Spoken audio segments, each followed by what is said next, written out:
Hello everyone, and welcome back to Kevin Audiobook TV. It's great to have you here once again as we continue our journey through the incredible world of Shadow Slave. Thank you so much for your continued support, your patience, and for being part of this amazing community. I hope today's episode gives you a chance to sit back, relax, and escape into the story for a while. So put on your headphones, get comfortable, and let's dive straight into the next chapter. This is Shadow Slave. Let's go.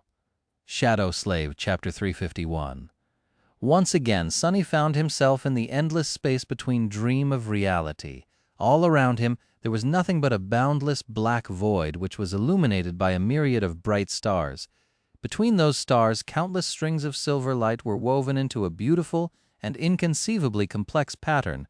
Once again, he felt as though he had glimpsed the inner workings of the spell. Was it just an illusion, or was he able to see more now?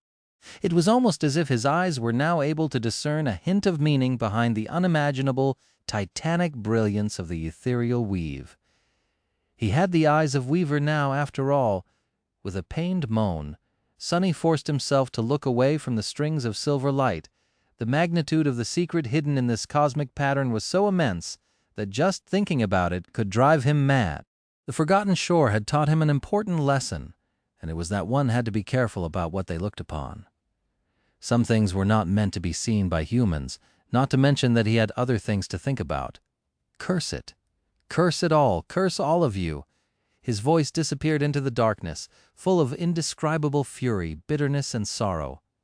No one was there to hear it, except for the spell, which chose to tactfully remain silent.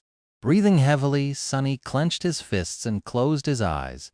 He didn't know what brought him more rage and pain, the fact that he had lost Neff or the fact that his secret had been revealed. Both were too bitter to swallow. All that time, all that suffering, and for what? He had outsmarted and defeated so many powerful enemies, only for his true name to be discovered by an ungrateful, weak, blind girl, after everything he had done for her. Cassie's betrayal, perhaps, had hurt him the most. Curse her, once again, he was a slave. He made a full circle and returned exactly to where he had started, in shackles. Only instead of nameless slavers, Nephis had become his master now. Nephis Sunny gritted his teeth and groaned, a storm of conflicting emotions tearing his heart apart. Why did she have to do it? Why? The pain of losing her, the hope of finding her again was just as strong and overwhelming as the hope that she would die and disappear forever in the unforgiving hell of the dream realm, so that they would never have to meet again, so that he would be free. He clawed at his face, not knowing how to process this conflagration of feelings. For someone who had spent most of his life alone, not caring for anything, this was all just too much. Luckily, time in this boundless void was a strange concept, so he had an eternity to try and come to terms with his new reality. The spell kept silent, as though giving him a chance to do just that. After a while, maybe hours, or maybe days, or maybe just a single second, Sunny sighed. Sometime later he opened his mouth and whispered, "I won." He had survived. Who could have thought? Slightly more than a year ago, he was thrown into a region of the dream realm that no human had ever escaped, and now he was not only returning to reality, but also doing so as one of the most powerful sleepers in the history of the human race. Maybe even the strongest one, or the second strongest. He had survived countless horrors, crossed a cursed sea on a boat made of demon bones, slew hundreds of nightmare creatures, gained experience and scars worthy of a lifetime, touched the hidden knowledge of the gods, saw a tyrant die, and a new one be crowned, banished an ancient curse into the darkness of oblivion, and watched as a son died. And now he was about to become an awakened. An elite among elites, a person at the very top of society, one with access to the best food, the most wealth, the highest forms of prestige, the highest everything. All his dreams were going to come true. All his suffering would now be rewarded. I will not be sad, I will not be bitter, I will not be angry. Who should I? Had he gone through this nightmare to be left heartbroken on the other side? No. He had earned this joy, this delight, this triumph, and he was going to enjoy it. Slowly, a shaky smile appeared on Sunny's face. At first he had to force himself, but after a while the smile became sincere. That's right. Victory is supposed to be sweet. So let's see, what should I start with? As if answering him, the spell finally spoke. Its voice sounded a little strange, as if it was continuing a sentence after being interrupted. Your shadow is overflowing with power. Your shadow is taking shape. Suddenly, Sunny felt his soul begin to radiate a strange heat once again. Crap, your shadow is complete! Something inside of him exploded, drowning his whole being with indescribably suffering. With a startled yelp, Sunny fell down. How come I end up on my ass every time I come to this place? The first time Sunny had appeared in the void, he was so shocked to discover the divine rank of his aspect that his legs buckled. And now, due to the painful transformation happening to his soul, he ended up in the same situation again. Because he had left the Crimson Spire, the soul conduit attribute was gone, and without its interference, the strange process that had begun due to the saturation of the shadow core was finally able to continue. It was just as painful as Sunny remembered, gritting his teeth to prevent himself from screaming. Sunny tried to endure that terrible agony. He was no stranger to physical pain, but this was something different. It came from the soul itself, and for that reason was so much worse. Arg, damn it all! However, it was still not nearly as bad as the chilling torture he had gone through after consuming the drop of Weaver's blood, or the nightmare he had endured after meeting the Black Knight for the first time. And it didn't last as long. After a while, the pain lessened, and then finally disappeared, leaving him feeling refreshed and whole again. Sunny carefully stood up and looked down, checking to see if he was still in one piece. He felt stronger, much, much stronger. Stronger, faster, more resilient, very much so. He felt so powerful, in fact, that for a moment Sunny even entertained the idea that he had subconsciously commanded his shadow to wrap itself around his body, and was now enjoying the effect of its augmentation. To make sure that this wasn't the case, he habitually glanced down to check on the shadow, and froze. What the hell? The shadow was not wrapped around his body. It was where it was supposed to be, on the unseen surface Sunny was standing on, somehow visible despite the darkness of the black void. But it wasn't alone. Two identical shadows were currently staring back at Sunny. One seemed sulking and morose, and the other appeared to be joyful and friendly. Shadow Slave, Chapter 352. Sunny stared at the two shadows, dumbfounded. After a while, he said in an uncertain tone, Am I seeing things, or are there two of you? The shadows, of course, did not answer. They had no vocal cords, after all. However, the sulking one looked at him with contempt and shook its head in derision. The friendly one, meanwhile, looked down shyly and slightly shrugged. What is going on? Frowning, Sunny lingered for some time, and then dove into the soul sea. With the soul conduit attribute gone, it was back to its usual tenebrous appearance. The surface of the water was tranquil and still, and hundreds of motionless shadows stood silently in the darkness. Above him, shining spheres containing the memories were circling around. The Sunny raised his head, then flinched.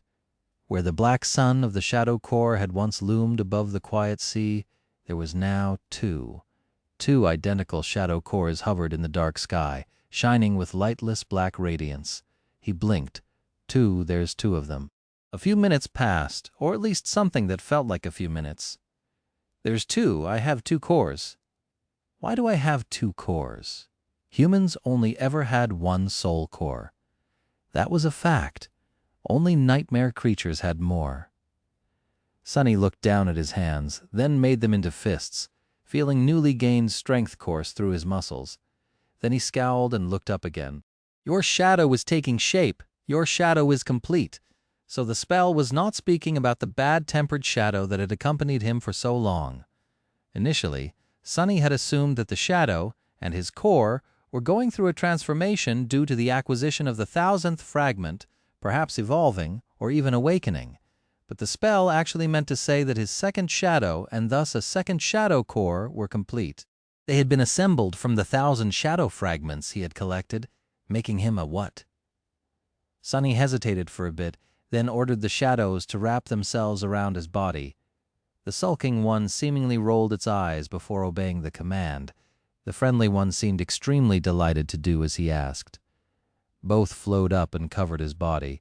Immediately, Sunny felt his already considerable strength double and then triple. His mouth hung open. Too powerful! This is too powerful! This was incredible! To experiment further, he commanded one of the shadows to return to the surface of the tranquil water. A moment later, he had a shadow once again, but still enjoyed the familiar augmentation, even if it grew weaker, returning to its previous strength. He then summoned the midnight shard and ordered the second shadow to wrap itself around its blade. Now, both his body and his sword were augmented. Then he sent the sulking shadow to join the friendly one. His body was not enhanced any more, but the austere Tachi felt much sharper, more lethal, more deadly. Finally, he commanded one shadow to leave the midnight shard and cover the puppeteer's shroud. Two memories were augmented at the same time. Holy hell! This was just too good. Sunny stood silently for a while, staring into the distance. So this was it. This was the most unique, most powerful side of his aspect. A divine aspect, after all, was not necessarily more powerful than a lesser one, but it had much more potential.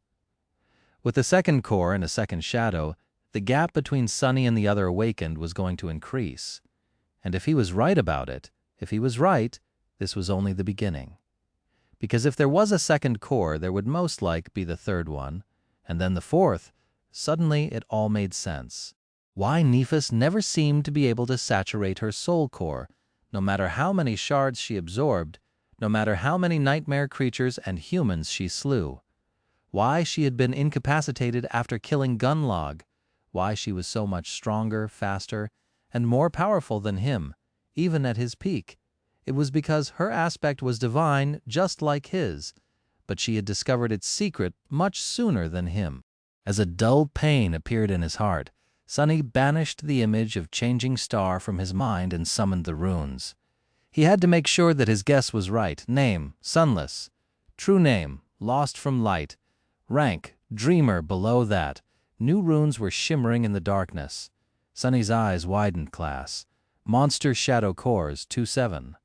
He stared at the glowing runes, his face calm, his heart engulfed by a dark fire. Monster. 2 out of 7, he was right, after all.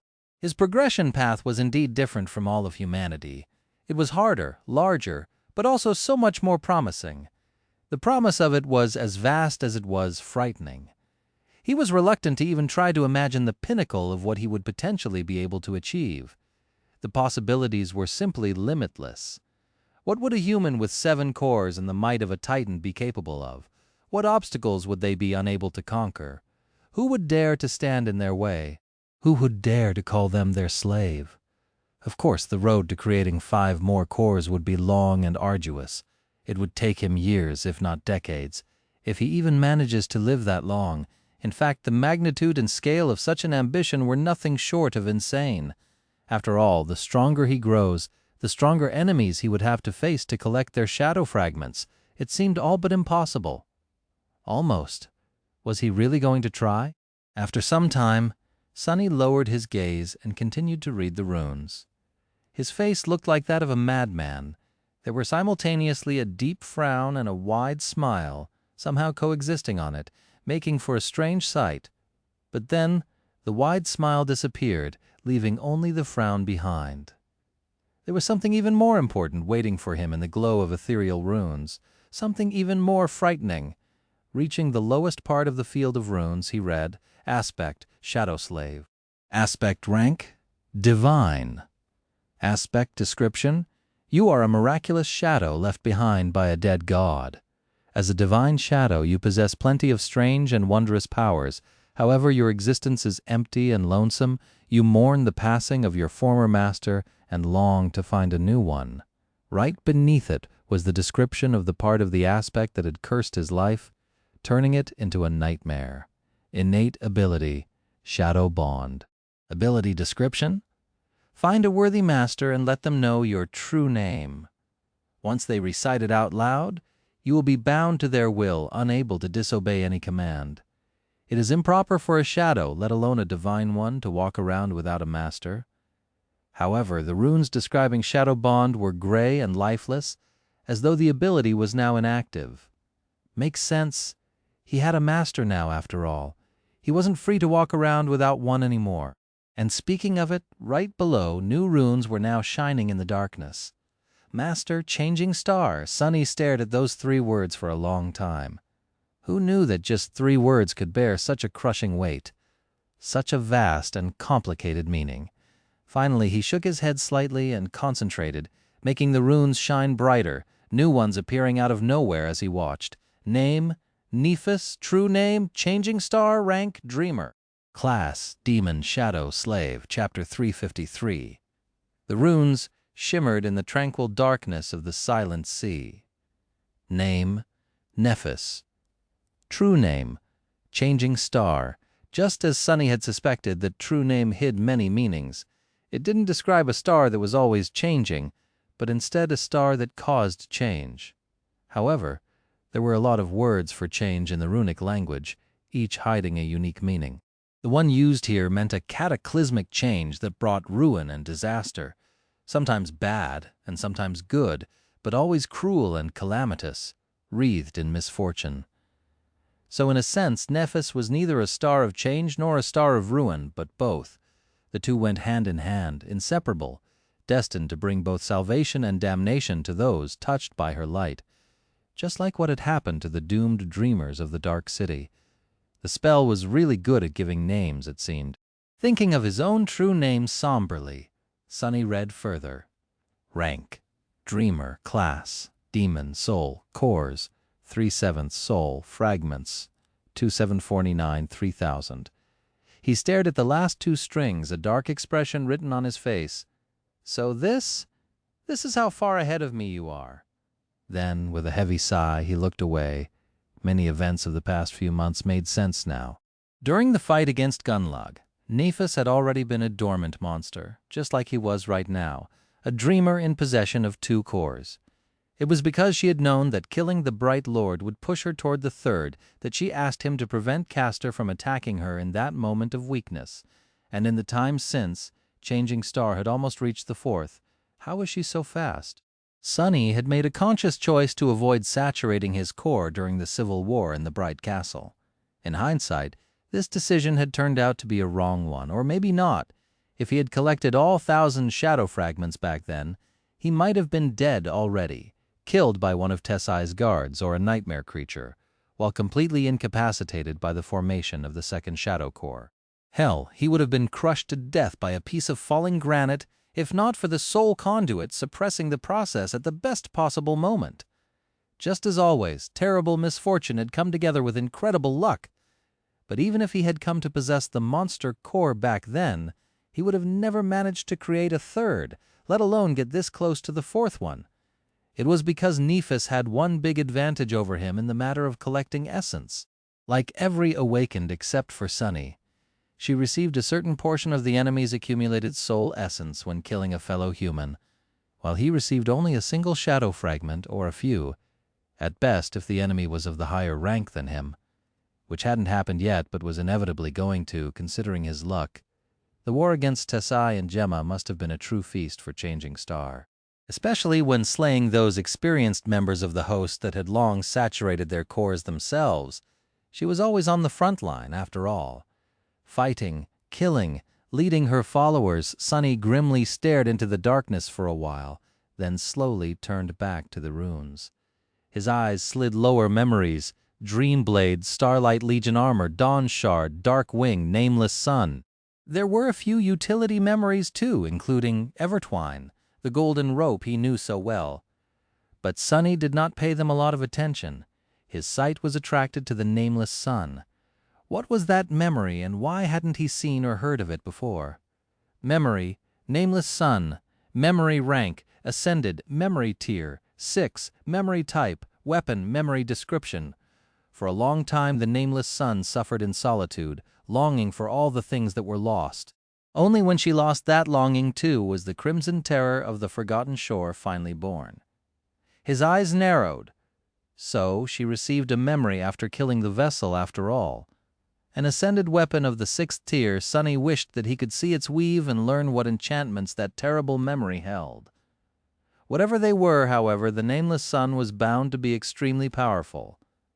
But was it enough to help Nephis survive in the ruthless hellscape of the dream realm? He did not know. Frowning, Sunny continued to read the runes. Echoes, attributes, dream spawn, Nephilim, flame of divinity, the fire. Dream spawn, attribute description.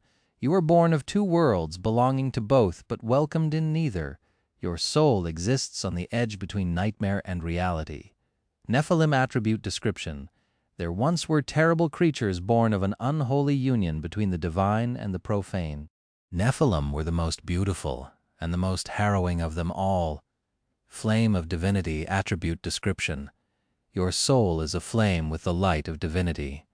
The fire attribute description. You have inherited the lineage of sun god. He hesitated for a bit, studying Neph's attributes. So that's how it is.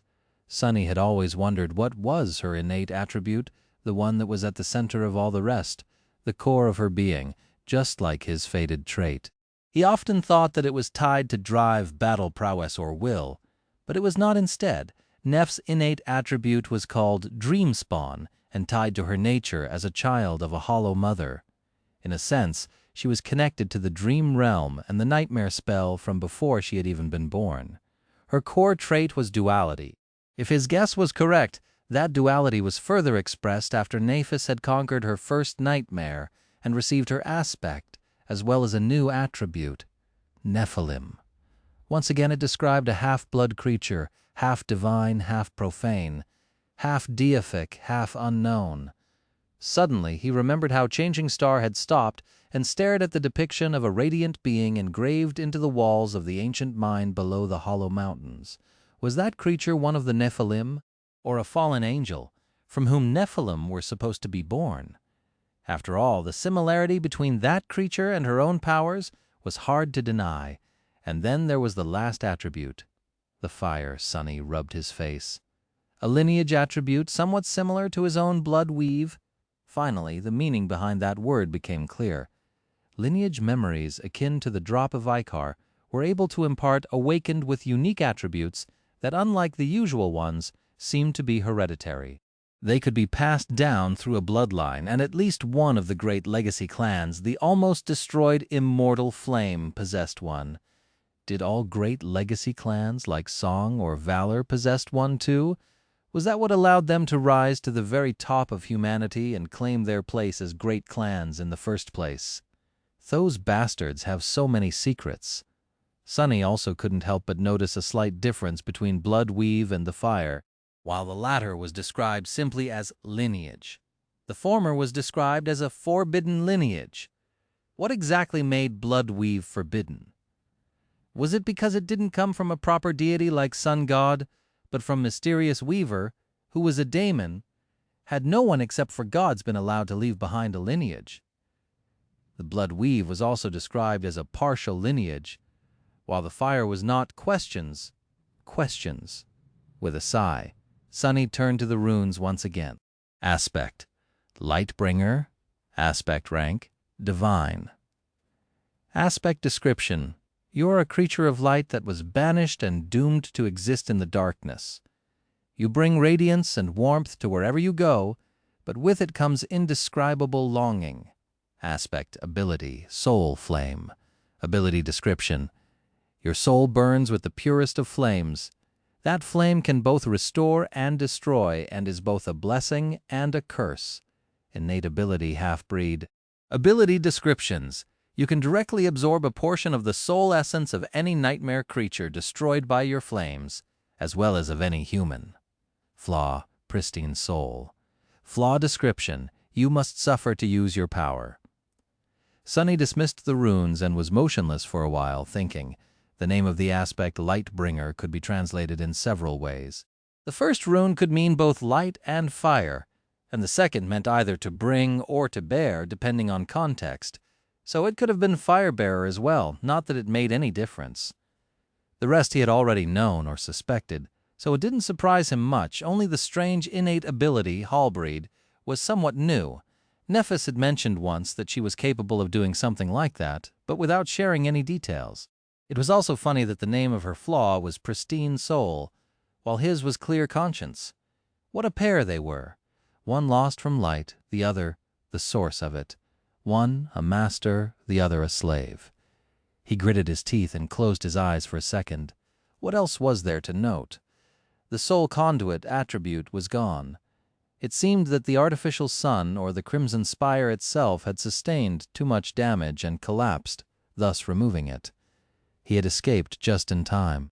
I guess there's not a lot of secrets left between us now. Sunny was sure that there was a new rune that Nephis could summon, one reading slave. Just like he now had access to all the information about her, she was going to learn everything about him. The unique nature of his cores, the shadow fragments, the true identity of the marble saint, the weaver's mask. She was going to know it all. That could potentially complicate before he could finish that thought, however. The spell spoke again, its voice filling the black void with melodious whispers. The second seal is broken, awakening dormant powers. Oh, crap, I almost forgot. Sunny stared into the void with wide eyes. He was about to awaken Shadow Slave, Chapter 354. Just like after the first nightmare, Sunny suddenly sensed something waking up within him. Back then, it felt as though this new power came from inside his soul, as opposed to some external source. This time the feeling was very similar, only more intense, more defined. It was coming from his shadow cores. They were radiating an ethereal but almost palpable heat. The energy was circulating through his entire body, changing it, making it stronger. It was somewhat similar to the strange feeling he got every time he received a shadow fragment, but so much more powerful. 1,000 times more powerful, and deeper, too. With a barely audible gasp, Sunny slowly sat down and crossed his legs, then closed his eyes, concentrating on the transformation. Every fiber of his being was soon full of the mysterious energy. The familiar euphoric feeling overwhelmed him, washing over his mind like a warm wave. However, Sunny wanted to feel more, understand more. He wanted to remember this moment in every detail. It was his triumph, after all. Beneath the physical changes that his body was undergoing to become better, stronger, more perfect, was another, subtle, but equally incredible change. It was happening to his soul. Sunny had no words to describe it, but knew that he had never experienced anything as wonderful.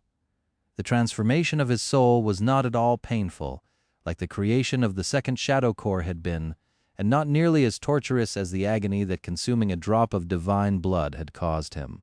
It felt natural, right, and profound, as though he was coming one step closer to becoming complete, to what he had always been meant to be, a better being. Soon the pulsating waves of heat retreated, replaced by a wave of soothing coldness. The dull ache in his heart that had remained there unnoticed ever since leaving the forgotten shore lessened a little. His mind became calm and tranquil. Sunny felt like a sword that had been tempered and fortified in a fiery crucible, a being made of cold, pure, resilient steel. He exhaled slowly and opened his eyes. His body felt stronger, faster, and more enduring, similar to how he felt when wrapped in the shadow. The change was sufficiently pronounced, and he knew that it would only grow greater if he used one or both of the shadows to actually augment him. But it wasn't the main difference. Sunny knew that the actual quality that separated awakened from the dreamers was not physical might, but a new innate ability.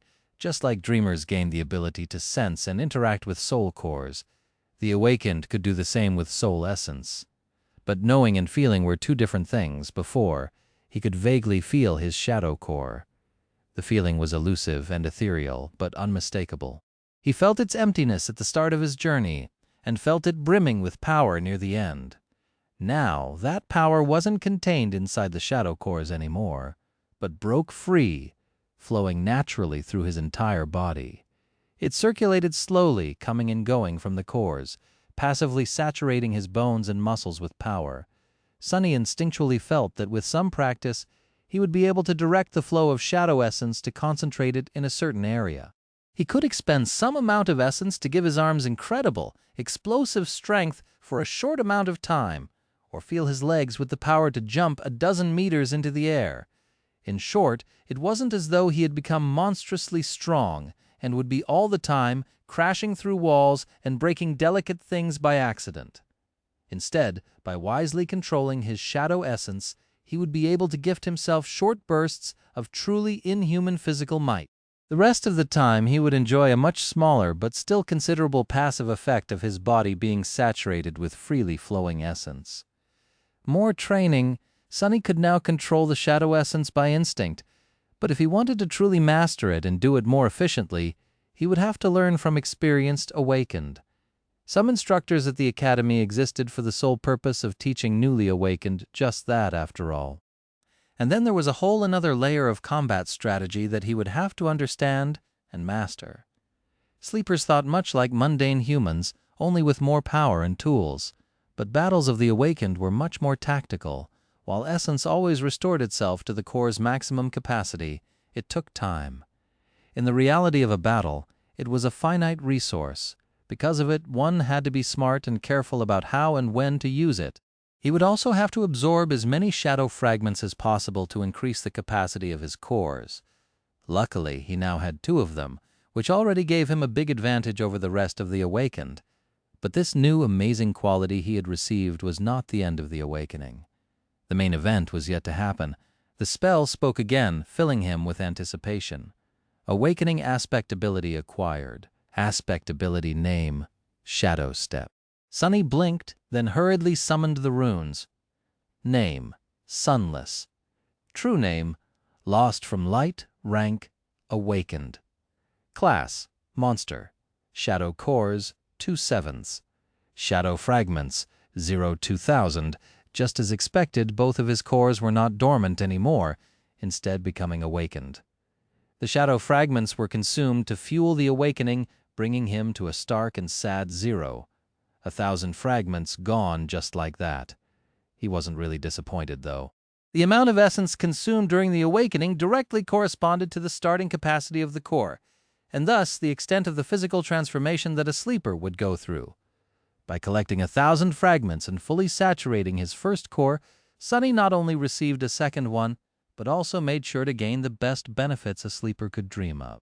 Very few awakened had ever fully saturated their cores before returning from their first journey to the dream realm, and now Sunny was one of them. The difference was not drastic, but every little bit of power counted in a life-and-death situation. Enough stalling. Impatient, he banished the thoughts of cores and shadow fragments and found the description of his new aspect ability. Aspect ability, Shadow Step. Ability description.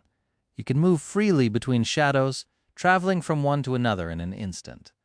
Looking at the shimmering runes, Sunny soon discovered that there was a stupid grin on his face. Teleportation, that's teleportation, right? That was without a doubt a form of teleportation. An ability such as this was a game-changer. His mobility would become truly incredible. Not only would he be able to apply it to traversal, making his future ventures into the dream realm easier and safer, but it could also play a decisive role in a battle. What was more deadly than an assassin capable of appearing out of nowhere and disappearing from sight in a blink of an eye? Not many things, really. Of course, he would have to experiment and learn the true extent of this amazing ability. What was its range, for example? Would he be able to jump to any shadow in sight, or to any shadow in the range of his shadow sense? Did a shadow have to be deep and large enough for him to fit through, or would even the smallest and faintest of them do? And what about his own shadows? Would he be able to send one to a certain spot and then step out of it, just like Saint usually did? He couldn't wait to learn, but before that there were 2 other things he had to see. One was the new memory he acquired. The other one, and the one that filled him with nervous anticipation, was much more important. It was the relic he was supposed to receive for mastering the first step of the shadow dance. With a legacy relic in his hands and a lineage attribute coursing through his blood, Sunny would be theoretically eligible to create his own legacy clan. A great clan even. Not that he was planning to, but before Sunny could glance at the corresponding runes, the spell suddenly whispered into his ear, "Wake up, Sunless!" And instantly the black void full of bright stars and silver light disappeared. Shadow Slave, Chapter 3, Overt 55. On one of the underground levels of the Academy Hospital complex, in a small room that was filled with the massive rectangle of the Dream Pod and various pieces of medical equipment, a delicate girl with pale blonde hair was sleeping beneath the transparent glass lid, her face surrounded by wisps of cold vapor.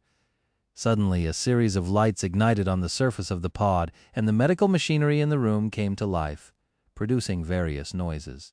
A few moments later, the girl opened her striking blue eyes and screamed. On a top floor of a private care facility in the center of a city, in a spacious room with tall windows and a luxurious interior, a state-of-the-art sleeping pod stood silently bathed in sunlight.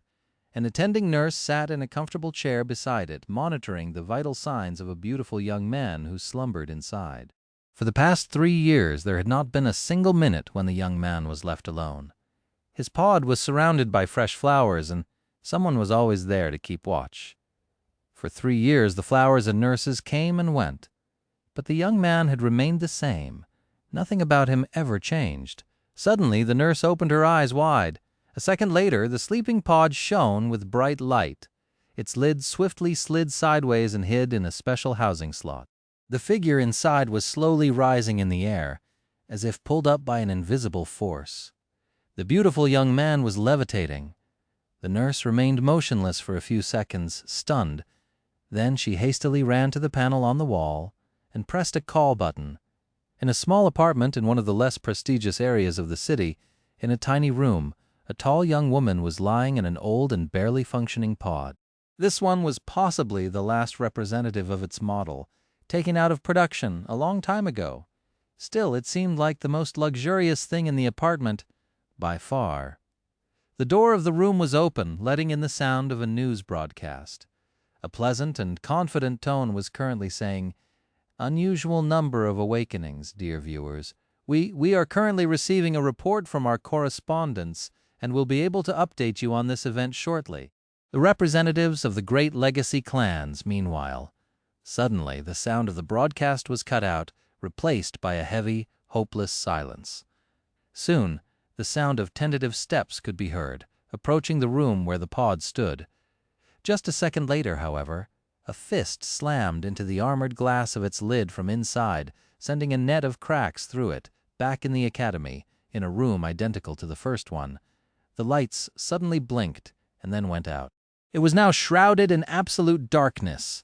Something crashed down with a thunderous noise, and then a pained human voice hissed, "Damnation." A moment later, the lights came back, revealing the figure of a lithe young man with pale skin and dark hair standing near an overturned medical monitor. There was a disoriented, confused expression on his face. The lid of the sleeping pod was still closed, however, it was empty. And a few hundred meters away, hidden even deeper underground, there was another room. This one was slightly bigger and much better guarded than all the others. In it stood a simple sleeping pod. Beneath its transparent lid, a young woman with ivory skin and long silver hair slept, undisturbed by anything. Despite the growing commotion outside, inside the tranquil room, it was quiet and peaceful. Nothing changed. The pod did not shine with bright lights. The medical equipment remained silent. Imprisoned in the glass coffin of the sleeping pod, the young woman continued to dream, as if cursed to remain in her nightmares forever. Sonny looked around the small room, slowly realizing where he was. Academy. He was back at the academy. He had returned to the real world. He looked around, noticing the medical equipment and the sleeping pod, all of which were currently ablaze with the light of alarms. The pod was still closed. How the hell did I get out? Speaking of which, looking down, Sonny realized that he was naked. To avoid any awkward situations, he summoned the puppeteer's shroud. Once the armor weaved itself out of black strings and covered his skin, he felt a lot better. He did, however, have to force himself to not summon the midnight shard as well. His instincts screamed, demanding him to arm himself in an unfamiliar environment. But this was the real world. He had to adjust his behavior. The decision to cloth himself turned out to be the correct one. Just a few moments after he had made it, the door of the room opened and a woman in a white coat rushed inside. Noticing Sonny, she froze. Her eyes widened in horror, and she raised a hand to cover her mouth as if suppressing a scream. What's wrong with her? Sonny frowned, blinked a couple of times, then looked at his reflection in one of the medical machines. Oh, since both sleepers and awakened traveled to the dream realm in spirit, his actual body was whole and pristine without even a single scar. However, the same could not be told about the puppeteer's shroud. The silk armor was torn and dirty, looking like rags. What's more, it was covered in so much blood that it was hard to tell that its fabric was once gray. Looking at the doctor in embarrassment, Sonny forced out a smile and said in a raspy voice of someone who had not spoken in more that year, Hi. Can I maybe get some clean clothes?" The woman stared at him for a few moments, then said in a trembling voice, "Slee, awakened sunless? Sir, you're awake?" "Sir, did she just call me sir?" Sonny grinned. "I sure hope so. I've been sleeping for a year and 2 weeks after all." The doctor finally seemed to relax and looked at him with a relieved, joyous expression in her eyes. A few moments later, she smiled slightly and said, her voice full of sincere admiration, "Welcome back to the real world, sir." Shadow Slave Chapter 356. The hospital complex and the administration of the academy were in complete chaos today. Weeks following the winter solstice were always a busy time for all the people working on the periphery of the awakened society. Since most of the sleepers who had ventured into the dream realm that year usually returned in a span of 1 to 2 weeks, very rarely a month, those who had survived, of course, the sudden awakening of so many sleepers who had been gone for years, counted as irrevocably lost, created a shock wave that spread through entire humanity. And people at the academy were at the epicenter of that storm. It was a joyous chaos, nevertheless. In a small office at the surface level of the hospital, a young woman dressed in black slacks and a white blouse was sitting behind a desk, hastily compiling a short report. She had dark brown hair, neatly tied into a high ponytail, and thick glasses that were constantly sliding down her nose, forcing her to push them back up. The young woman was one of the administrative workers tasked with the initial debriefing of returning sleepers. As such, she had seen a lot of incredible things and heard a lot of incredible stories, and sadly, even more heartbreaking ones. But today was like no other day in her career. The sleepers that she was debriefing today were all anomalous, each and every one of them. The things they told her made her blood run cold and her imagination fail. She even had an urge to dismiss their reports as false, but knew that it was nearly impossible. The lie detection technology built into the walls of the office would make lying very hard to pull off. Incredible! They are incredible! Every single one of them. To survive for that long in a region of the dream realm completely cut off from the rest of the human territory, one populated by nightmare creatures much more powerful than any dreamer could ever become, the achievement of these brave young men and women was truly remarkable. It filled her with a sense of compassion, pride, and hope. Humanity received an unexpected but wonderful gift today. Finishing the report and sending it to her superior, the young woman pressed a button to let the next sleeper know that it was their turn to come in. The door of her office opened, and a pale young man with dark hair entered the office. Because of the nature of her job, she was accustomed to interacting with incredibly attractive people. Almost every awakened was pleasant to look at, after all. The young man in front of her was far from being the most outstanding in terms of appearance among them, and yet for some reason she was unable to look away for a couple of moments, a natural smile somehow finding its way onto her face. There was something elusive about the young man that attracted attention, almost demanded it. He was of small height, with a delicate, slender build and perfect white skin. His dark eyes had a humorous, slightly mischievous spark in them. The young man wasn't exactly handsome, but due to his small stature, pale complexion, and dark hair, he looked like a beautiful porcelain doll. And there was a subtle strangeness about him. The young woman couldn't quite put it into words, but it seemed as though his every move, every word was ever so slightly, not exactly how they should have been. Not really wrong, but also not completely right. This quality was equally as disturbing as it was magnetic. It was the reason why she couldn't stop paying him a bit more attention than to all the other sleepers she had interviewed today. The young man smiled and sat down opposite her. In response, her own smile widened a little. "Good day. My name is Teddy, and I will be your interviewer today, awakened." Of course, she already knew his name. His file was opened on the screen in front of her, containing all the information the Academy had on the pleasant young man. But it was important to create a friendly environment to allow the sleepers to relax. After their experiences in the dream realm, most were tense and on edge, second to last place in the ranking. Poor kid, I can't even imagine what horrors he had to survive. The young man answered in a pleasant tone. Sunless, but people usually call me Sunny. So, awakened Sunny, I guess? No, that sounds weird. Just call me Sunny. Teddy nodded, then typed a few words on her pad. I will ask you a series of questions about your time in the dream realm. The purpose of this briefing is to enrich our base of knowledge about it, as well as let us know how to better assist you in the future. Any little bit of information you can provide might help future dreamers in their own trials, but you don't have to answer if you don't want to, of course. Awakened Sunless Sunny nodded seriously. I understand. I promise to be honest and tell you only the truth. I am a very honest person, you see. Teddy smiled and asked the first question. How long have you spent in the dream realm? Sunny sighed. A year and a few weeks, although it felt much longer. That matched the information in the file. This is so terrible, a whole year out there. She smiled with encouragement. I see. You did very well, Sunny. Very few dreamers had managed to survive for that long, especially in a region such as the Forgotten Shore, right? He shivered slightly before answering. Yeah, that's what we called it. Teddy typed a few more words. From the interviews with the other dreamers, we have confirmed that the region of the dream realm you were sent to is populated with nightmare creatures of the awakened rank and above. Can you confirm that information?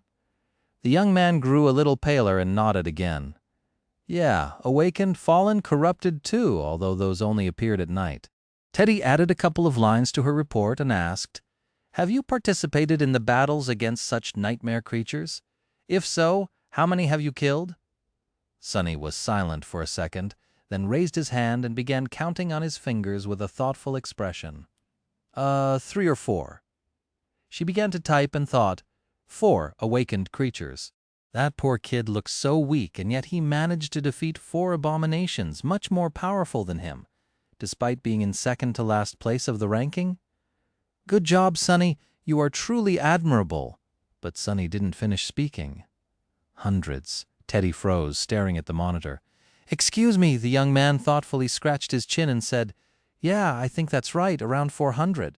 After a long and awkward silence, he asked, I am sorry, Teddy, is everything all right? She nodded slowly, then forced out a smile. Everything is fine, Sunny. I'm sorry. We'll have to pause the interview now. He looked at her with sincere surprise and blinked a couple of times. Really? Why? She cleared her throat, then answered in a small voice.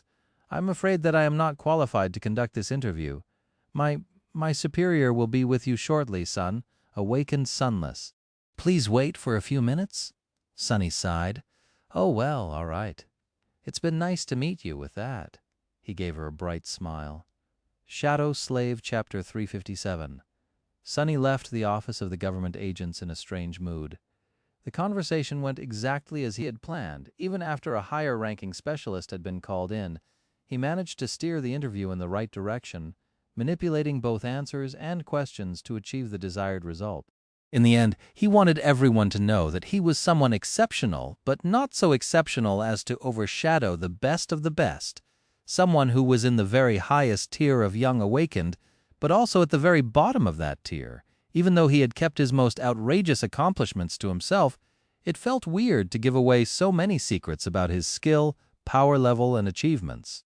Sunny had grown so used to pretending to be a pathetic clown that removing that mask to reveal another, less outlandish mask was not easy for him. And yet, it was something he had to do. After he had awakened, there was not a single moment for him to properly think things through. He had to go through a series of medical and psychological tests, followed by a lengthy debriefing. However, he had been able to realize one thing very clearly: his situation had fundamentally changed. Now that his most important secret was revealed, and Nephis had become his master, it was as though a crushing burden had been removed from his chest, replaced by another, even more terrible weight. In any case, he could finally allow himself to relax a little for a while at least, not because he trusted her that much, but because she was currently imprisoned in the dream realm, unable to enforce her control over him even if she wished to. In a sense, as far as his worst nightmare becoming reality went, this was the absolute best version of how things could happen. He had a lot of time to think about countermeasures and prepare for whatever the future held, after all. Walking through the corridors of the hospital complex, Sonny was engrossed in thought. One thing he was sure about was that a divine shadow like him could only have one master. So he didn't have to worry about someone else finding out his true name and enslaving him. Not anymore. The guillotine blade that had hung above his neck all that time was now gone. However, he still kept the existence of his true name a secret, for one simple reason. He didn't know what was going to happen if Nephis died. Would he be free forever, or die with her? He felt that neither of these theories was correct. Firstly, because the description of the aspect described him as a divine shadow that had lost its master, which probably meant that he could lose another one and remain alive. Secondly, because the runes of the shadow bond had become gray and lifeless, but did not disappear, which meant that they might shine with ethereal light once again in the future. So, the most probable explanation was that he would be safe as long as Nephis remained alive, and if she was killed, anyone would be able to use the true name against him once again. A deep scowl appeared on his face. How long could anyone survive in the decimated remains of the forgotten shore? The dark sea was gone, but so was the sun. Most of the nightmare creatures were dead, but the strongest ones survived. It seemed that Changing Star had escaped the collapsing Crimson Spire, at least. What was she going to do now? Try to cross the hollow mountains to reach the human citadels, or try her luck in the unexplored regions to the north, west, or east? What were the chances of her making it back to the real world alive? If it was anyone else, Sonny would say that the probability was 0. But it was Nephis, after all. For some reason, he was sure that she would survive somehow. So yes, even though many things remained unclear, his situation had fundamentally changed. He was an awakened now, which meant that there were countless possibilities in front of him. To get access to the best opportunities and the most advantageous treatment, he needed one thing: status at this point. Continuing to pretend to be a weakling would only be a hindrance. Sonny wanted to reap as many rewards as he could without putting himself at risk. That's why he shifted his usual pattern of behavior and gave the government agents enough information to paint himself as an exceptionally talented awakened. Not that he had a lot of choices. Sooner or later, people were going to learn at least some things about his time on the Forgotten Shore and see that a weakling simply would not have survived all that. Luckily, there was no shortage of exceptionally talented individuals who had awakened today. On any other day, Sonny's description of his prowess would have made a huge splash, but currently he was just one of 100. Speaking of that 100, turning a corner, Sonny suddenly found himself in the middle of a small crowd of people. Dozens and dozens of young men and women were standing in the middle of a small hall, most dressed in the simple training clothes provided by the hospital, just like he himself was. On their faces, there was an indescribable kaleidoscope of emotions: joy, sorrow, worry, anticipation. Most were looking at a small screen displaying a long list of names. These were the survivors of the Dreamer Army. Not everyone was here, of course. Some spent many years on the Forgotten Shore and had been transferred to other facilities by the government or their families. Sonny didn't see Seishin, Kai, or Effie, or Cassie. His face darkened. The absence of the first two made sense. Kai was probably being cared for in an expensive VIP care facility, while Seishin had to be kept in the stronghold of her clan. However, he had no idea where the other two were. Sonny hesitated for a moment, then looked at the list of names displayed on the screen. Before he could read anything, however, someone quickly approached and hugged him tightly. What the? Looking up, Sonny saw a vaguely familiar young man holding him in a passionate embrace. A moment later, the young man let go of him and looked down with glistening eyes. Sonny, you are here too. Before he could even answer, a somber expression appeared on the young man's face. In a voice that trembled with emotion, he said, "Thank you. Thank you so much, Sonny. If it wasn't for you and your shadow, we would have never made it to the gateway." At the sound of these words, the others turned around. As soon as they saw Sonny, bright smiles ignited on their faces. A hum of voices rose from the crowd. "Guys, it's Sonny. Thank you, man. We will never forget what you did for us." Sonny stared at them, dumbfounded. Weird, this is so weird. Ever since he had come to his senses near the sleeping pod, mundane humans were treating him with the utmost respect. They even went so far as to use honorifics, calling him Sir or Awakened Sunless. And now this, why was everyone so friendly and happy to see him? He had never experienced anything like this before. Was this what it was like, to be an Awakened?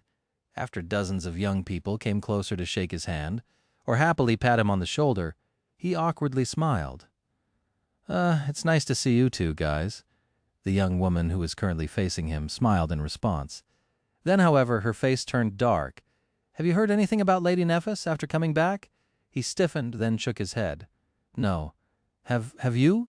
She turned back to the screen, tears appearing in her eyes. "Nothing. None of us did. Out of everyone who made it to the spire, only 2 are unaccounted for. We think she is still inside." Sonny remained silent for a while, then asked, "Who is the second?" The young woman sighed. "Sir Castor. No one had seen him near the gateway. He must have gone to help her hold back the terror, and her voice trembled. "Someone said that he died." "Oh gods.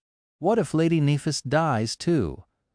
Sonny lingered for a few seconds, a grim expression on his face, then squeezed her shoulder lightly and quietly walked away. Shadow Slave, Chapter 358. The hospital staff had provided each of the newly awakened with a small room at one of the underground levels of the complex, to have a place to rest and get accustomed to their new abilities while waiting for more permanent accommodations, if they were going to remain at the academy, of course. It was also a place they could take their families to talk and spend time together in privacy. Currently, many emotional reunions were taking place in similar rooms around Sonny's, made especially joyous and heartbreaking because the survivors of the Dreamer Army had spent long years on the Forgotten Shore. They had gone through hell indeed, but their loved ones in the real world had suffered a great deal as well. Not that Sonny would know anything about that. No one had been waiting for him to return, after all. In any case, the room he had been provided with was sufficiently comfortable. There was an area for training, a desk with a pitcher of water and some snacks, a sofa, and even a bed. None of the returned were going to sleep, of course. Not for a few days, at least.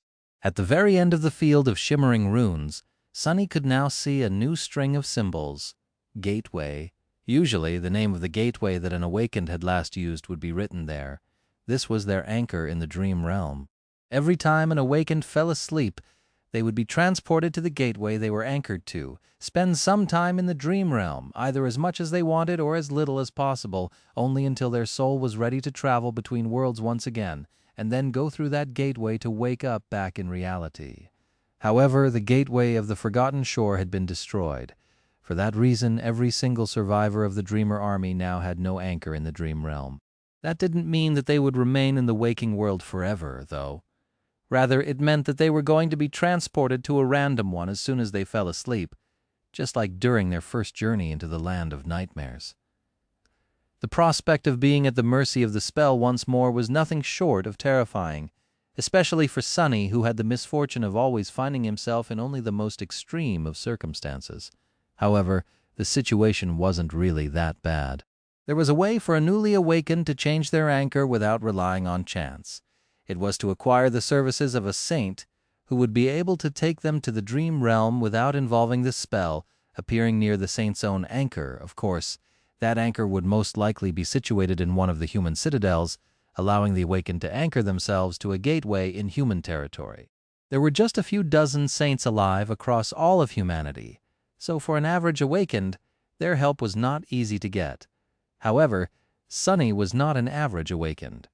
In fact, none of the survivors of the Dreamer Army were.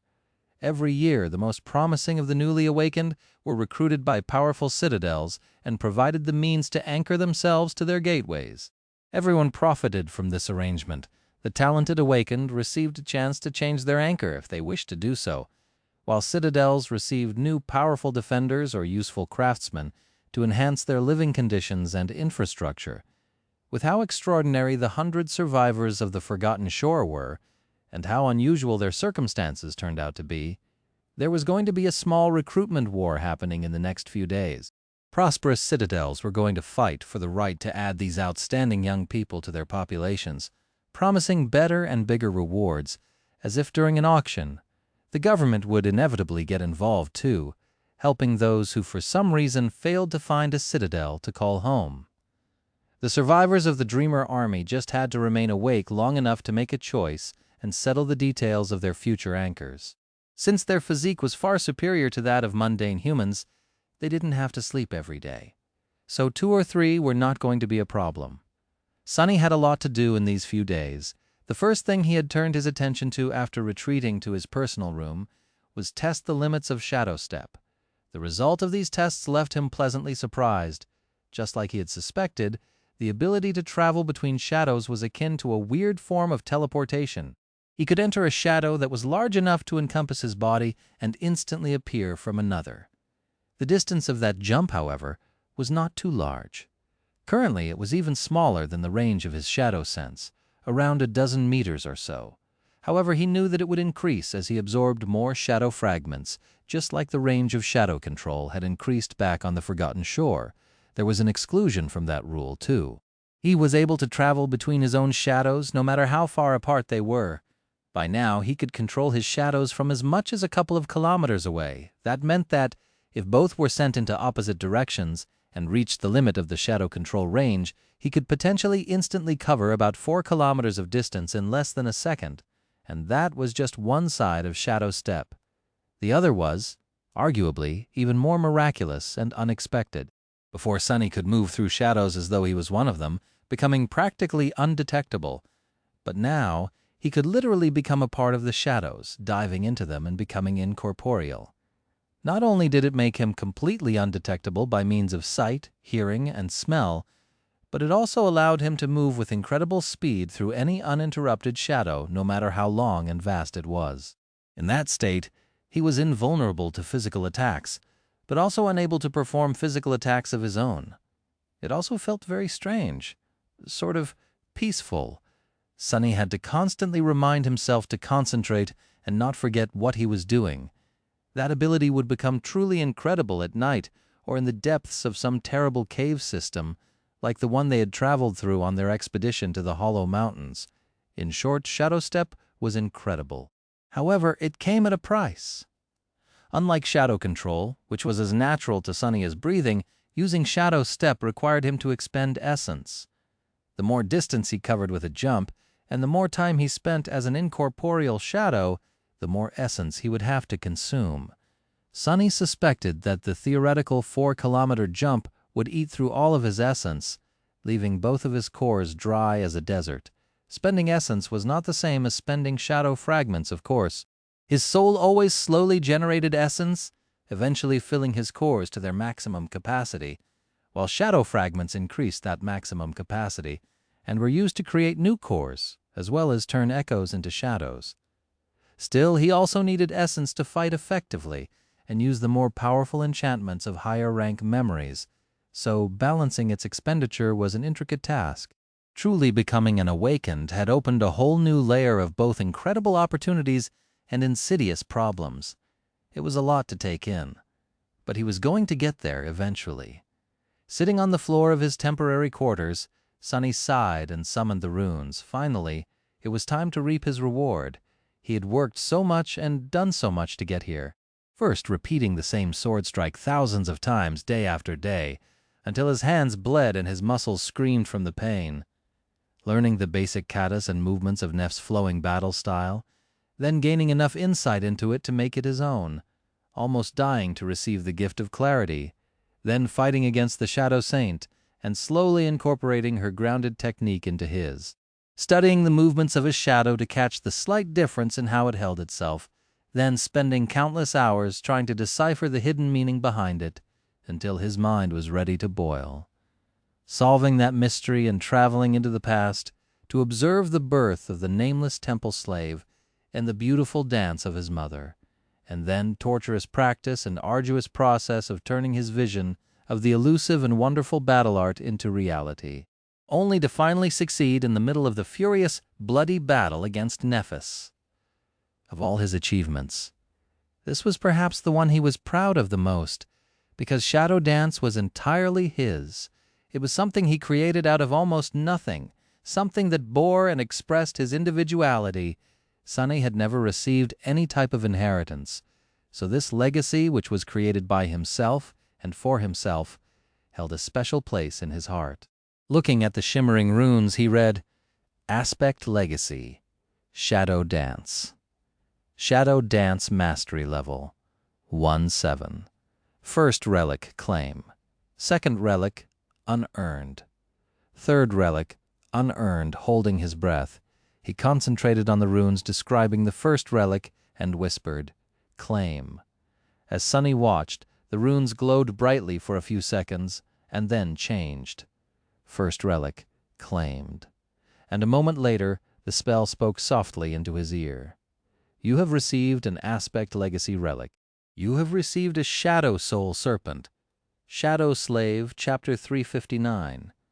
Sunny stared at the runes for a while, then slightly tilted his head. A shadow. What an unexpected boon. Usually, a legacy relic came in the form of a memory, or very rarely an echo. Perhaps there were some other types of relics out there, but he had never heard of them. That didn't mean much, though. By now, Sunny was reasonably certain that there were a lot of things that he, as well as the rest of mundane humans, had never heard about. Awakened kept a lot of secrets. Nevertheless, receiving a shadow pleasantly surprised him. Looking up, he saw new runes appearing out of thin air. Shadows, Marble Saint, Soul Serpent. Sunny hesitated for a few moments, then furtively looked around. The small room was empty and quiet. Feeling a little bit stupid, Sunny shook his head and summoned his new shadow to take a good look at it. A slight breeze moved his hair, and in the next second, nothing happened. Huh? Sunny frowned and looked around the room, then scratched the back of his head. What the hell? Where is the damn snake? He had hoped to see a giant serpent made out of shadows appear in front of him, with black scales as thick as plate armor and a mouth wide enough to swallow his enemies whole. Or an average-sized snake, at least. But there was nothing. He even checked to see if a new shadow joined his two invaluable helpers, but no. Both rested on the floor, one seemingly content, the other bored and in a perpetually bad mood. Weird. He raised a hand to rub his eyes, but froze at the last moment. What is that? There was something dark on the skin of his wrist, peeking out slightly from beneath the sleeve. Following intuition, Sunny hastily stood up and took off the top of the training suit provided to him by the staff of the hospital complex. Left naked to the waist, he then looked at himself through the eyes of the shadow. Huh? Out there on his pale skin, an intricate image of a black serpent was tattooed, so detailed that it almost seemed alive. The serpent coiled around his arms and his torso, its tail resting just above his right hand, its head just above his left. What? I have a tattoo now. In the darkness of the small room, the serpent almost seemed to move under his skin, two curved fangs threatening to break its surface. It was striking, beautiful, and disturbing. Of course, Sunny recognized the serpent immediately. Both the nameless temple slave and his mother had a very similar image marking their skin, after all. It was the shadow god's mark. But why did his new shadow turn into a tattoo? Confused, Sunny listened to his body and soul, trying to feel if something had changed about them. And soon he did notice a small difference. The flow of the shadow essence through his body had changed. If previously it had circulated naturally, now it seemed to follow the coils of the serpent, moving faster and with more intent, as if directed by them. Soul Serpent, does that thing enhance my shadow essence control? To experiment, Sunny poured essence into his limbs and then performed several movements of shadow dance. After that, he jumped from one shadow to another a few times, expending even more essence. He felt the difference instantly. Not only was he able to control the essence better, but it also seemed to be consumed at a slightly slower pace and restore at a faster one. Soul Serpent served as a channel for it, existing both on the material and the spiritual plane. As such, it was connected both to his cores and to his body, creating a strange bridge that allowed Sunny to use his shadow essence with better efficiency. This is a very useful shadow. Those words were an egregious understatement. Sunny had already understood how important and vital managing essence was for the awakened. Any tool that could enhance that aspect of their power was truly precious. And he got such a marvelous one, practically for free. He was also sure that the Serpent would only get more powerful in the future, provided he kept it well fed, of course. But how was he supposed to feed memories to a tattoo? Perplexed, Sunny thought for a bit, then finally concentrated on the runes once again. Shadow, Soul Serpent. Shadow rank, Dormant. Shadow class, Monster. Shadow attributes, Shadow guide, Soul weapon. Shadow description. When the end came, Shadow was the last of the gods to be destroyed. Many have resented him for creating death, but in the end, death embraced all. Noting the interesting detail of a connection between Shadow God and death, Sunny lowered his gaze. However, the last string, the one he had been accustomed to paying the most attention to when it came to Saint, was missing. There was no indication of how many shadow fragments it would take to make the Serpent evolve. Sunny frowned. Come to think of it, that strange shadow was clearly connected to his soul. Perhaps it wasn't a coincidence that it was a monster. Sunny was a monster himself, after all. So maybe the Serpent would not evolve its class like Saint had, by consuming the soul core of a suitable nightmare creature. Most likely it would grow alongside Sunny himself. But why was it of the dormant rank while Sunny had already become an awakened? Huh? Maybe its rank was not tied to Sunny's soul, but to his comprehension of the shadow dance. Currently, he had mastered only the first of the 7 steps of the battle art, and the Serpent belonged to the first of the 7 ranks. Would it evolve to a higher rank if he mastered more steps? Full of thoughts, Sunny sighed and turned his attention to the shadow's attributes. Shadow guide, attribute description. Soul Serpent guides shadow essence as it flows through your body. Soul, weapon, attribute description. Soul Serpent can assume the form of a weapon. The form of a wait, what? Sunny blinked a couple of times, then stared at his left wrist, where the head of the Soul Serpent was drawn under his skin. Its scales were so intricate that it almost seemed as if the creature was moving. Now, it really was moving. Following Sunny's mental command, the Soul Serpent slithered up to his hand, and then escaped from it, turning into a dark blade. As the coils moved across his body, the blade grew longer and longer until a hilt wrapped in black leather rested comfortably in his grip. The tattoo was gone. Sunny found himself holding a lusterless greatsword. It was a menacing, formidable, foreboding odachi. Including the hilt, the odachi was as long as he was tall. It was surprisingly light for its length, but heavy enough to inflict truly devastating wounds. Almost invisible on the dark steel and lifelike image of a coiling serpent was etched into its blade. He weighed the greatsword in his hands for a while, then smiled darkly. Truly, this is a weapon worthy of a shadow. It was still weak, though. If it was a memory, it would have been only a dormant one of the 2nd tier. Sunny was going to have to put in some work to make the dark odachi really fearsome. With a sigh, he commanded the serpent to slither back onto his body, and then to disappear entirely. A few seconds later, his skin was clean and empty once again. What a bountiful harvest I had today. Sunny stared at the darkness for a few minutes, then sighed heavily. It was time to do something that he had dreaded doing ever since returning to the real world. He couldn't put it off any longer. Shadow Slave, Chapter 360. In a heavily guarded underground room, a young woman with silver hair was sleeping in a transparent machine that kept her body alive. Her face was pale and thin, painted by the ghostly glow of machine lights and deep, angular shadows. The room was peaceful and silent, the hum of machinery creating low background noise. From time to time, a piece of medical equipment produced a sound and grew quiet again. A blind girl with piercing blue eyes stood quietly near the sleeping pod, an empty expression written in the delicate lines of her beautiful face. If it wasn't for the fact that her hand rested on the hilt of an elegant rapier, A person would easily mistake her for one of the hollows that were cared for on another level of the hospital complex. The door of the room did not open, however. There was suddenly another presence inside.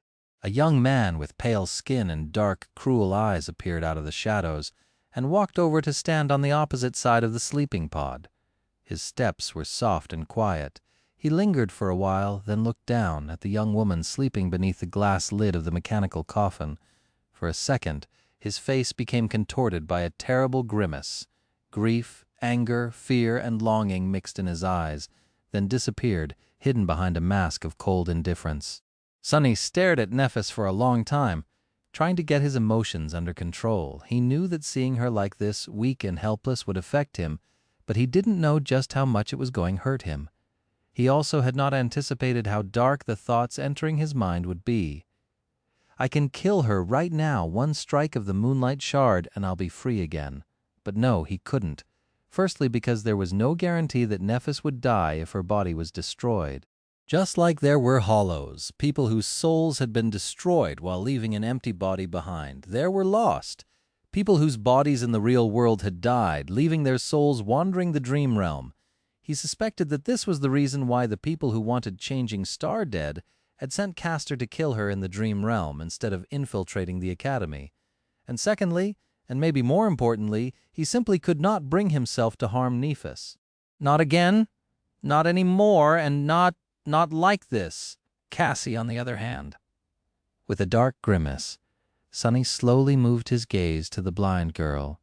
As if noticing it, she turned slightly and said, "Hello, Sonny." He stared at her, his eyes burning with fury. "What? You can see now?" Cassie lingered for a moment, then shook her head. "No, but something like that." A wild grin appeared on his face. "Congratulations. Really good for you. You won't be useless anymore, at least." He knew that his words were going to hurt her, and was glad to say them for that reason. The blind girl didn't react, and just continued staring into the emptiness, her eyes cold and distant. But he wasn't fooled. He knew her well enough to recognize the ocean of pain hiding behind that coldness. "Good, suffer, you deserve this." Sonny opened his mouth, wishing to accuse her, but then forced himself to stop. He had to keep himself under control. Swallowing his angry words, Sonny gritted his teeth and spat. "How? How did you even know?" Cassie hesitated for a bit, then answered quietly. "When you killed that spy from the castle, you said it out loud then? I saw it in a vision. After that, the rest was not impossible to figure out." His eyes widened. Sonny remained silent for a long time, trying to deal with the shock that her words had caused him. "Harper, when I killed Harper?" The memory of that horrible day sent a shudder through his soul. He remembered it so vividly, the blood streaming down his hands as he held the pitiful young man down, murdering him, giving in to the agony of the flaw and whispering in a hoarse, barely audible voice, "Lost from light. I am lost, lost from light." Standing in the underground room of the hospital complex, Sonny wanted to both laugh and cry.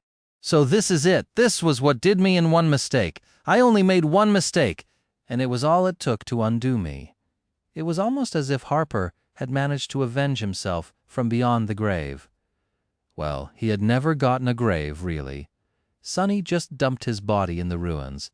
For the nightmare creatures to feast on, a lot of good it did him in the end. Piercing the blind girl with a burning look, he said through gritted teeth, "So that was why you were waiting for me back then? Why you gave me the eternal spring? You were ready to say goodbye. You knew?" Cassie slowly faced him, then said in a steady, even tone, "Yes, I did." Sonny looked down, clenching his fists. "You knew. If you knew then, why didn't you try to change anything? Why? Curse you!"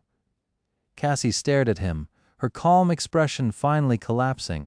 Pain, sorrow, and anger contorted her face, and with a voice so hurt that it almost sounded as if she was bleeding, she answered, "Didn't try. Of course I tried. I tried everything I could to make the future I saw change. But no matter how much I tried, it never did. It always remained the same. Even worse, my attempts only made it appear even more inevitable." Turning away, she gritted her teeth and remained silent for a while, her hands trembling.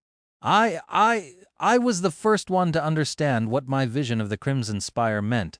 Shadows devouring a dying angel. I understood it on that very day. Cassie closed her eyes for a moment, then spoke again, her voice quiet. Don't you remember? I even asked you to promise to always protect her. And what did you say? Sunny stared at her, remembering. Yes, at the very start there had been a conversation like that. No, I said no. A fragile smile appeared on Cassie's face. Yes? You said no. And on that day I knew that I had to make a choice, and I made it. I chose Neff. She shivered and hugged herself as if dying of cold. I had to betray one of my best friends to save the other, and I did. I chose to sacrifice you to save Neff. Of course, I fooled myself for a while, telling myself that nothing bad would happen, that if I helped Neff, maybe both of you would survive. But deep down, I knew that it was just one of the possible outcomes, so what was the difference? I betrayed you, and you know what? A small, bitter laugh escaped from her lips. It was for nothing I betrayed my best friend, and nothing still changed. I sacrificed you, but couldn't save anyone. Despite it all, I couldn't change fate. Sunny stared at her for a while, then snarled, That's it? That's your speech? That's what you have to say for yourself? What do you want me to do, pity you? A furious gleam appeared in his eyes. After everything I have done for you, after I saved your life countless times, took care of you as if you were my sister, this is how you chose to repay me. By giving my biggest secret to Neff, so that she could use it against me when the time came? Cassie remained silent, not saying anything. Do you even know what you've done? Do you even know what you've taken from me? She hesitated for a bit, then answered quietly. I didn't know why or how my vision would come true. I only knew that it would happen in the spire. So I gave your secret to Nephis, hoping that she would survive thanks to it. Sunny laughed, then grew quiet. An oppressive silence settled between them, and remained unbroken for several minutes. After a while, he finally said, I can understand. Rationally, I do. You were forced to make a terrible decision, with both choices being a betrayal, and you chose to help Neff, who was with you first. Who saved you when I would have just left you to die? But then a cold gleam appeared in his eyes. But that doesn't mean that I can forgive it. You go to hell, Cassie. Go to hell and die there for all I care. I hope that I will never see you again. With that, Sunny turned around to leave, but then stopped. He couldn't help but be cruel to her one last time. Oh, and that secret, it was the reason why she got stuck there all alone. So, in a sense, you have doomed both of your friends. As he spoke those words, Cassie flinched. A satisfied, vindictive smile appeared on Sunny's face. But why did it hurt him so much to say those words? So, congratulations, you've made it back, Cassie. Go back home, spend time with your family. Didn't you tell me that your mother makes the best eggs?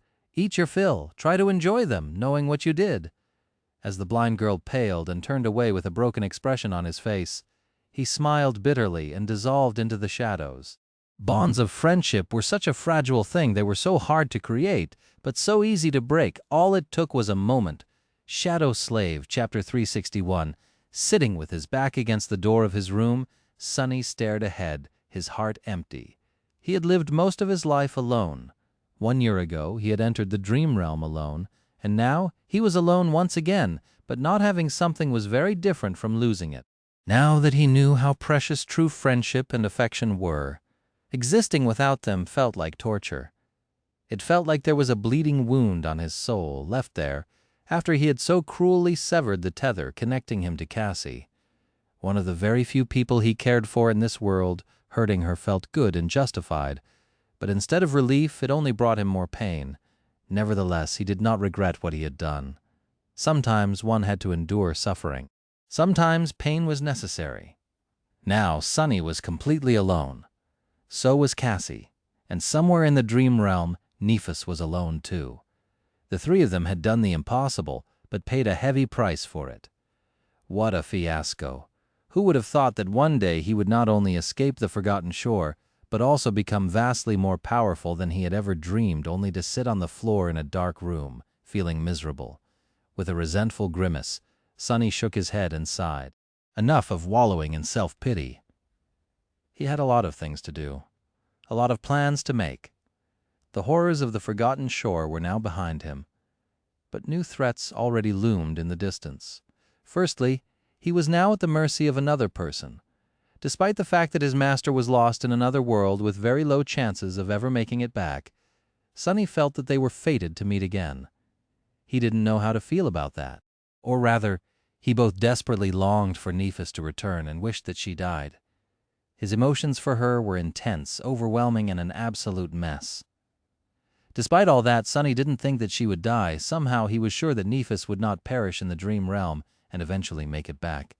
Maybe in a few months, maybe in a few years, but she would achieve the impossible once again and return to the real world. The question was how. Would she travel to the human territory through the Hollow Mountains, or head in another direction? They didn't know much about what surrounded the Forgotten Shore from the east, west, and north. He doubted that those places were better than the horrifying Misty Mountains, though that doubt was based on one simple fact. There was no information about them, which meant that no human had ever returned from those regions of the dream realm to tell the tale. Although deadly, Hollow Mountains were at least known to mankind. Chances were Changing Star would choose to try her luck there instead of venturing into the unknown. Nothing was more dangerous than that you knew nothing about, after all. Unknown. Sonny frowned. That was another problem he had to face, or rather, an opportunity he would potentially be able to exploit. Due to his fated attribute, Sonny had stumbled onto the legacy of a creature named Weaver, and got a glimpse into the secrets of the gods. What he saw there left him both terrified and breathless. There was a boundless mystery hiding in the ruined land of dreams and nightmares, a tapestry that connected the dead gods, the unknown, the daemons, and the nightmare spell together. The former rulers of the dream realm were gone, but the spell remained, and humanity, including Sonny himself, had now become an unwilling part of that tapestry through it. Sonny's most ardent desire was to control his own fate, and he couldn't achieve it without knowledge. Now that he knew what to look for, he had to deepen his understanding of the fate of the gods and the origins of the spell. Who knew? Maybe that was where the keys to his freedom were hidden. And then there were the sovereigns. His face grew dark. Honestly, why is everything so complicated? Why couldn't he just open a memory store, become wealthy and fat, and leave peacefully ever after? That was his plan all along. However, the recent revelations made Sonny doubt the validity of such plans. Judging from what Castor had said, there were some figures hiding in the shadows, ruling over the human world. And not only were they there, but Sonny was also, apparently, unwillingly doing their bidding. He still remembered the warning Nephis had given him once. She told them that there were words that could get him killed simply if he learned of their existence. Well, now he knew a lot of those words. Sovereigns, domains, lineage, memories. Was he going to pretend to know nothing and hope that those powerful beings would not turn their gaze to him one day? Or was he going to do something to prepare for the day they do? Did he even have a choice, knowing what he did, with his fate hopelessly entangled with that of Changing Star, who was embroiled in these clandestine machinations, just by virtue of her birth? So bothersome. What was he supposed to do? What was the plan of action? Sonny sighed. Well, it was simple, really. Learn as much as he can about the sovereigns, but in a way that would never lead back to him. Explore the past of the dream realm to gain insight into the daemons, the gods, and the unknown, but first and foremost, grow stronger. Much, much stronger.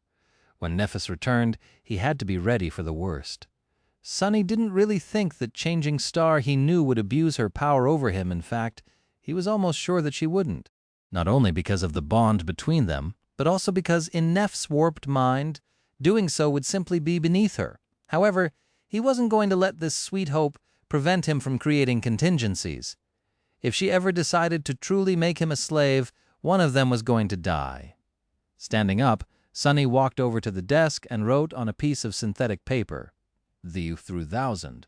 Then he summoned the runes, glanced at them, and added a second string of numbers, 2749 3000.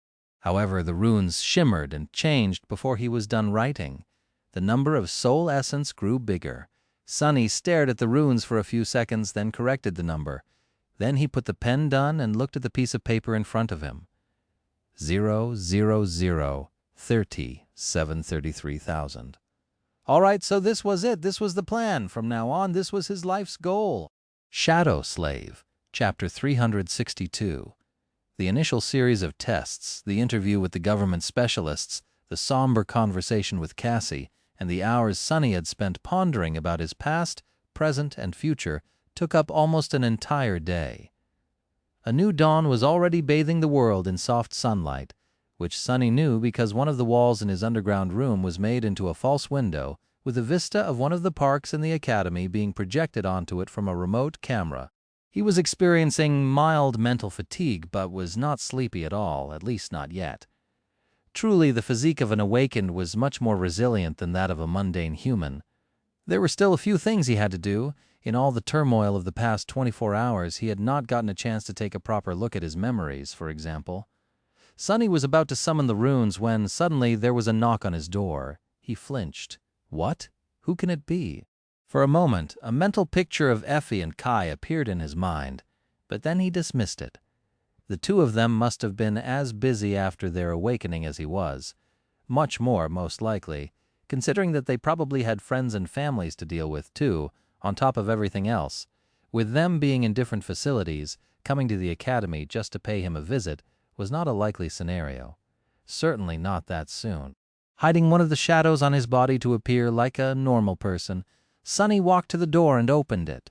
Standing there was a striking, confident woman in her late 20s. Immediately it seemed as though the temperature inside of the room dropped by a couple of degrees. She had short, raven black hair and icy blue eyes. Her flawless skin was smooth, supple, and as white as snow.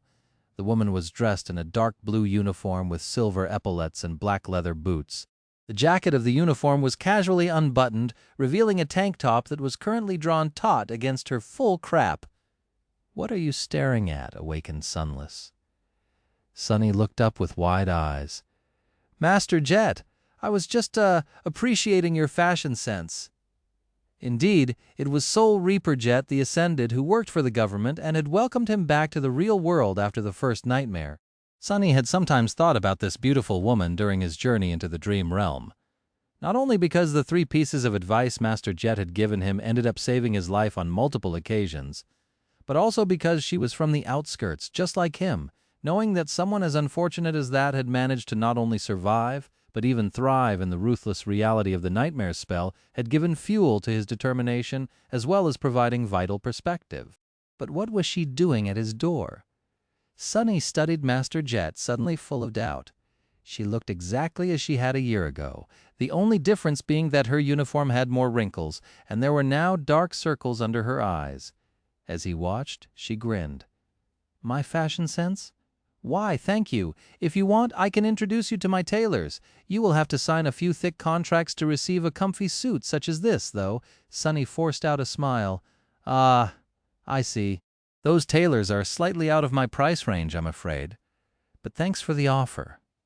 After a short pause, he cautiously asked, Master Jet, it is very nice to see you again, but to what do I owe the pleasure? I am sure that you are too busy to visit every random returnee." She looked at him for a couple of seconds, then suddenly yawned and shook her head to chase away sleepiness. "Correct. But since there's some procedure you still have to go through, and we already know each other, I thought that I'd do the honors." With that, she looked around the deserted corridor of the hospital complex with a dubious expression, lingered for a couple of seconds, and then asked, "Wanna eat?"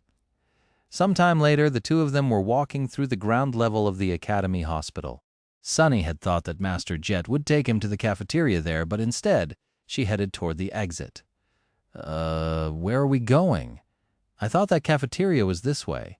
She looked at him with confusion, then grimaced slightly. "Hospital food? No thanks. Let me take you to the instructor's lounge. That's where they keep the really good stuff."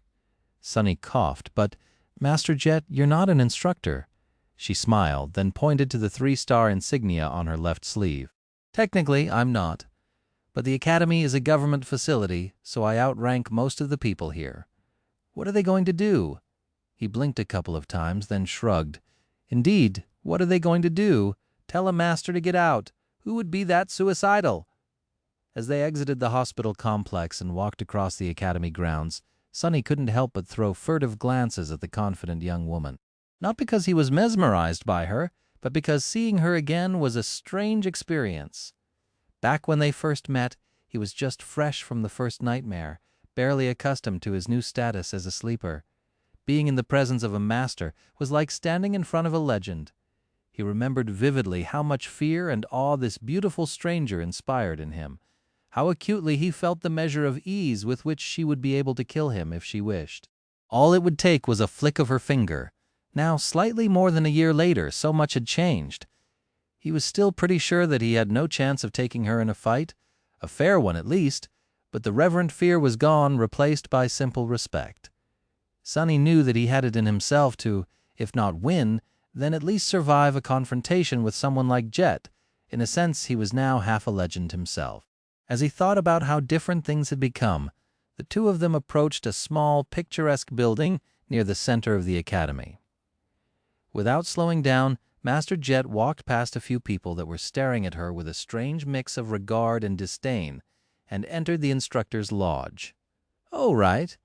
I remember Teacher Julius mentioning that she has a terrible reputation. To be exact, he described her as a murderous savage, barbarian, having a problematic personality, and psychopathic killer. No wonder people were giving them weird looks throughout the whole walk. For some reason, Sonny suddenly felt annoyed. Maybe because Jet was someone he knew, or maybe because she used to be an outskirt rat just like him, but he found himself feeling protective. Stare away, bastards. See if we give a damn. Master Jet clearly didn't, so why would he? Sonny looked at the next person to give her a dirty glance coldly, activating the murder math to its fullest potential. Immediately, the onlooker paled slightly and turned away. Sonny smiled. That's right, look away now. The most important part. Let's see what the instructors eat. Shadow Slave, Chapter 363. At first glance, the interior of the instructor's lounge seemed simple and cozy. Most of the furniture was made out of wood, creating a warm and welcoming atmosphere. Bright sunlight streamed through the tall windows, which were open slightly to let in the chilly winter air. However, his eyes widened slightly when Sonny realized that all the wood around him was natural, not synthetic. Extravagant, wasteful. Noticing his expression, Master Jet smiled slightly. Let me guess, you have never seen that much real wood in one place. Sonny hesitated, then gave her a nod. Only in the dream realm. The young woman grinned, moved a chair back with her foot, and sat down at one of the tables. Where do you think all this came from? He looked around, seeing the instructor's lounge of the academy from a completely new perspective, then silently sat down, lost for words. Master Jet summoned the menu, made a selection, then leaned back and tiredly rubbed her face. Believe it or not, the chair you're sitting on is made out of a dead titan. Sonny stared at her, shocked. Suddenly, he had a strong impulse to jump out of the chair. What? She chuckled and gestured around. All of this, actually. Back when Bastion was first established, it was surrounded by a vast and very hungry forest. The whole thing was one giant nightmare creature. Clan Valor spent decades at war with it, losing many knights. In the end, the forest was destroyed, leaving behind a lot of high-quality lumber, and here we are. Sonny scratched the back of his head, then cautiously knocked on the wooden table. The thing seemed dead, but he decided to remain alert just in case. It had once been a part of a titan, after all. Soon their food arrived. Sonny half expected for it to be delivered by an actual echo, but luckily it was brought by a mundane automated server. Taking his plates off the motorized tray, Sonny stared at the feast in front of him with wild eyes. There were fried potatoes, baked beans, juicy roasted meat, a salad made out of real vegetables, a bowl of fragrant soup, several pieces of oven bread, butter, jam, and even chocolate pudding for dessert. It was the most beautiful sight he had ever seen. It was also his first time seeing some of these things in real life. Suddenly, the position of a research assistant once promised to him by Teacher Julius did not seem so unattractive. Please excuse me. Master Jet waved at him and concentrated on her own food, not wasting any time on manners. Sonny assaulted his breakfast with the same level of ferocity as when battling nightmare creatures. Sometime later, With his belly on the verge to bursting open, he pushed away empty plates and leaned back with a satisfied smile on his face. Ah, this is life. Master Jet glanced at him with a dry smile. What did I tell you? This is where they hide the good stuff. Sonny looked at the empty plates with regret and sighed. Yeah, although after a year of eating almost nothing except for monster meat, I would have been satisfied even by synth paste. Her smile dimmed at the mention of the most common food in the outskirts. As 2 glasses of beautiful dark tea steamed in front of them, Master Jet sighed, then took out something from the inner pocket of her uniform. It was a small metal box with a sensor on its lid. Placing the box on the table, she looked at Sonny and asked, "You must be wondering why I visited you, right?" Sonny tilted his head slightly, stared at the metal box for a few seconds, and then answered in a cautious tone, "Yes, to be honest, I am very curious." She nodded, then smiled reassuringly. "Don't be nervous. It's just a formality, and a very beneficial one at that. Put your finger on the sensor." He hesitated, then did as she had told. The sensor buzzed for half a minute, and then a small green light ignited on the metal box. With a quiet click, it unlocked. Master Jet opened the box and took out several objects: a slick communicator made out of flexible glass, a memory chip with the government seal etched on its surface, and a small iron badge with 2 stars engraved into it. Pushing them toward Sonny, she lingered for a moment and then said in a light tone, "Congratulations, awakened sunless. You are now officially a citizen of the 7th rank, no less." Her words struck Sonny like a hammer. Silent, he stared at the 3 objects in front of him, his face not betraying even a hint of emotion. A citizen back in the outskirts, people lived and died, dreaming of becoming one of the true citizens. That simple word hid so much meaning: access to proper food, human rights, and better life, to all the things that none of them really had, to having a future. Very few of these people had ever gotten the chance to hear the word citizen in connection to their name. Being poor and lowly only led to becoming destitute and falling to the bottom. It rarely led to rising higher, let alone soaring to the peak. And here he was not only becoming a citizen, but even jumping over all the steps and arriving at the very pinnacle of the social hierarchy in one go. Not just a citizen and not even one of high rank, but of the highest. 7th rank, there's literally nothing higher. Finally, his expression changed, becoming grim. Looking up at Master Jet, he asked in a somber tone, "I get it that I would be made a citizen after awakening, but 7th rank? Isn't that a little too much?" Master Jet laughed. "Sunless, you don't really know what you did, do you?" Sonny looked at her without humor, then said, "I'm pretty sure that I do, but please enlighten me." She shook her head and sighed. "Listen, of all the sleepers that had returned from the dream realm in the last few years, there are only 5 whose files were marked as SS, and you are one of them." Shadow Slave, Chapter 364. Sonny stared at Master Jet, a strange expression frozen on his face. After a while, he asked, "That's great, but what the hell does SS mean?" She smiled and sipped her tea, looking at him across the table. Placing the cup back down, she then shook her head slightly and said, "The government and the powerful legacy clans, of course, keeps track of every awakened in the world. That shouldn't be a surprise for you, right?" Sonny slowly nodded. "Yeah, that makes sense." Master Jet shifted slightly, then continued. "Firstly, because every awakened technically has a duty to respond when a gate opens near their location. That's what the special communicator is for. In exchange for all the privileges we receive, we have to protect this world from the nightmare creatures." A dark grimace appeared on her face. "Of course, realistically, no one can force you to actually fulfill that duty, or at least no one is going to. Many awakened turn around and run as soon as they receive a gate crisis alert." Sonny grimaced. On one hand, he understood such a reaction perfectly. Why would they want to risk their lives for random strangers?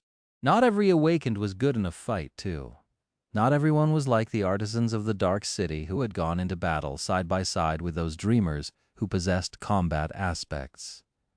But on the other hand, the idea of running away while monsters were devouring mundane humans and wreaking havoc in the real world simply rubbed him the wrong way. It seemed as though Sunny had somehow developed a bit of pride in the past year. He didn't want to run from the nightmare creatures and capitulate to the spell. He might have even been infected with having morals. Better squish this lunacy fast.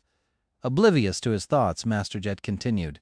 Secondly, newly awakened are monitored because everyone wants to recruit the best of them. Talents need to be nurtured, and for that they need to be recognized first. So the most promising awakened receive a mark on their file. Usually it's SA or simply S. Do you know what that means? Sunny shook his head. She grinned. SA means strategic asset. There's not a lot of awakened who are considered to be important enough to be assigned that designation. Having one means that you are viewed as a person who can potentially be important to the very survival of humanity, or at least make an impact on the global scale. Simply put, it's either someone whose aspect can be extremely useful to society, or someone who has a high chance of becoming a master, maybe even a saint. Master Jet took another sip of tea, then gestured lazily at herself. Like me, not to brag, but people with the S designation are few and far between. That's why we usually receive a lot of attention and support from either the government or the Legacy faction we decide to align with. But here comes the best part. She grinned. Currently, everyone is running around and foaming at their mouths because of you guys. All 100 of those who returned from the Forgotten Shore were marked as strategic assets. That is an unprecedented event in human history. A sudden appearance of 100 powerful awakened is not that important in the grand scheme of things.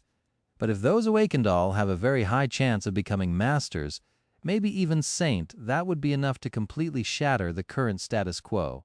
Sunny stared at her, thinking, up until now, everything that he heard was in accordance with how he had imagined things to be.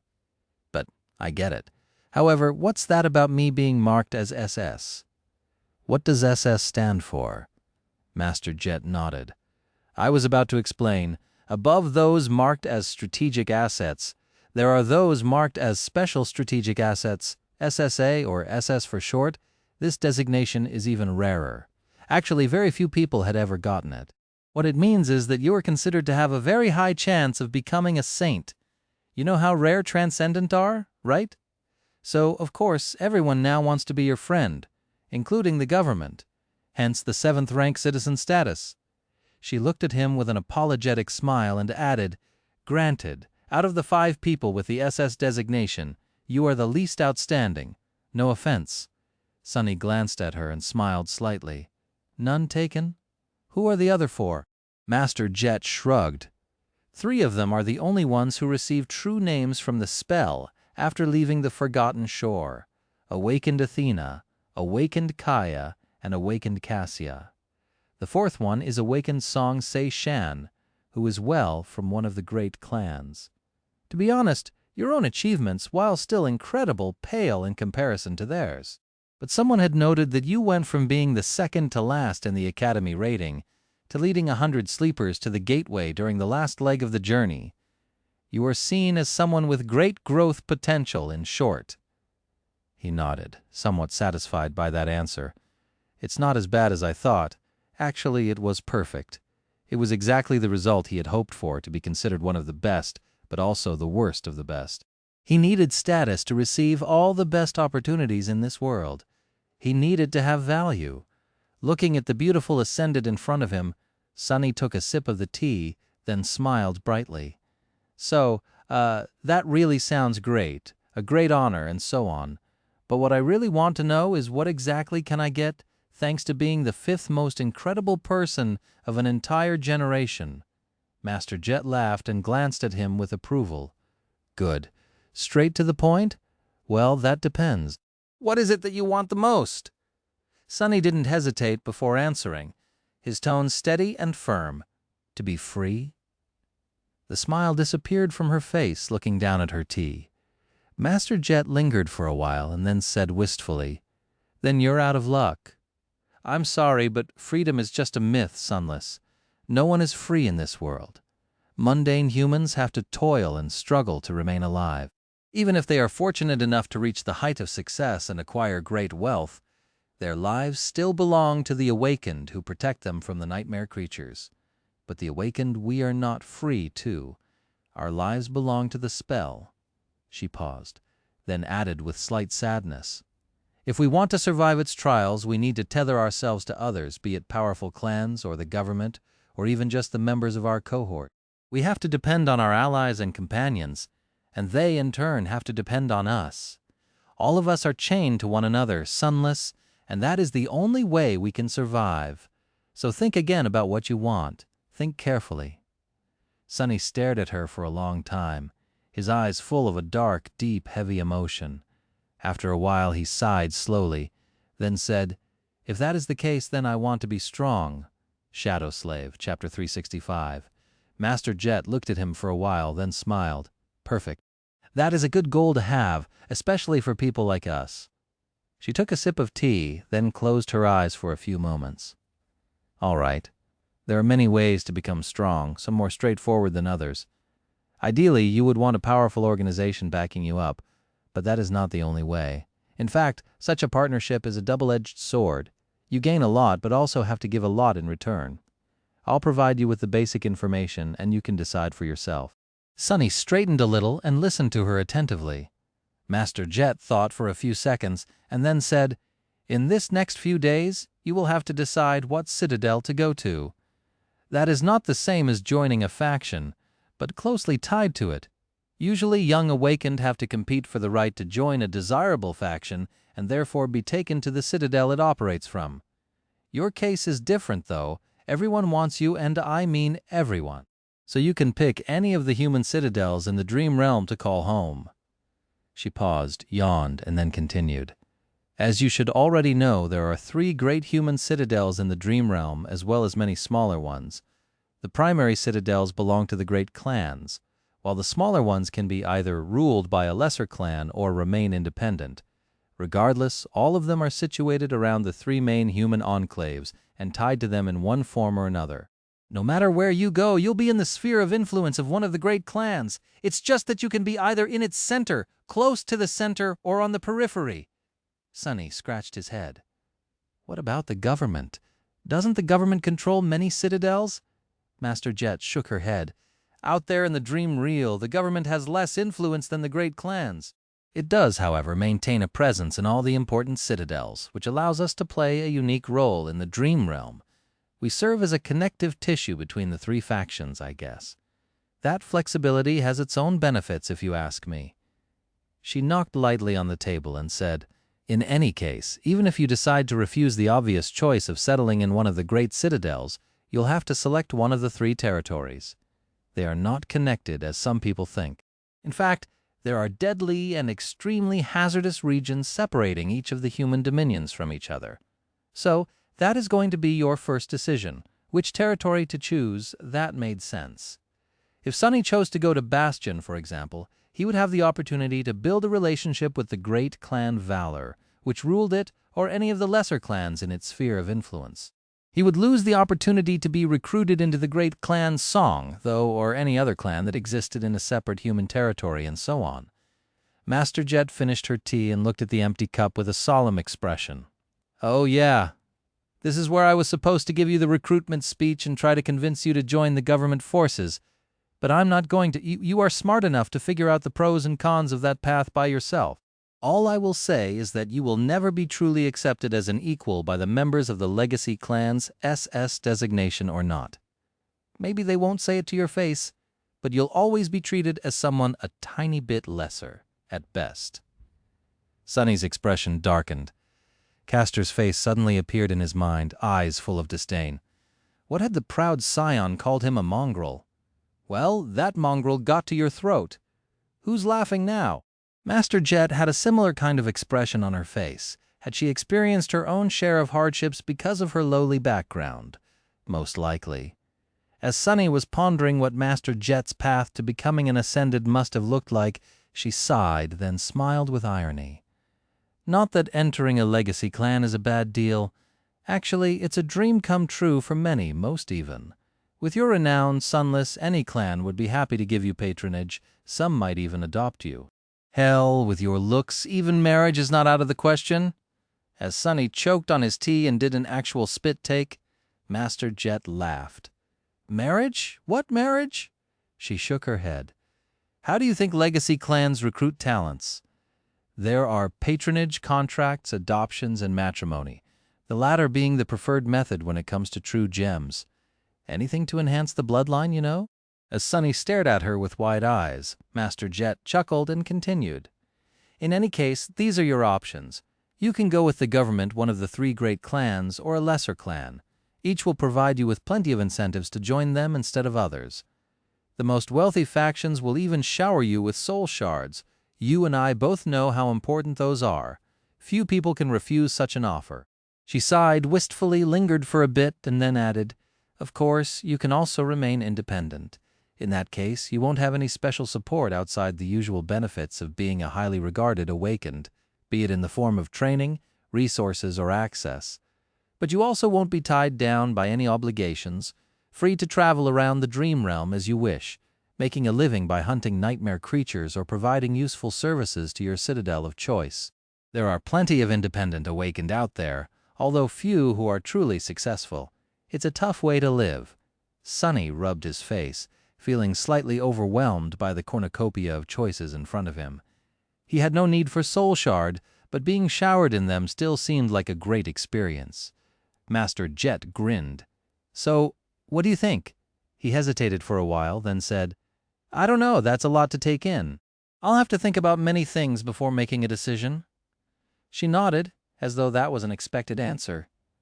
"Good. Nothing good can come from rushing such a matter." With that, Master Jet took a small, secure plastic container out of her pocket and pushed it to Sunny. He took it and raised an eyebrow. "What's that?" she shrugged. "A pack of military-grade stimulants to keep you awake for a while.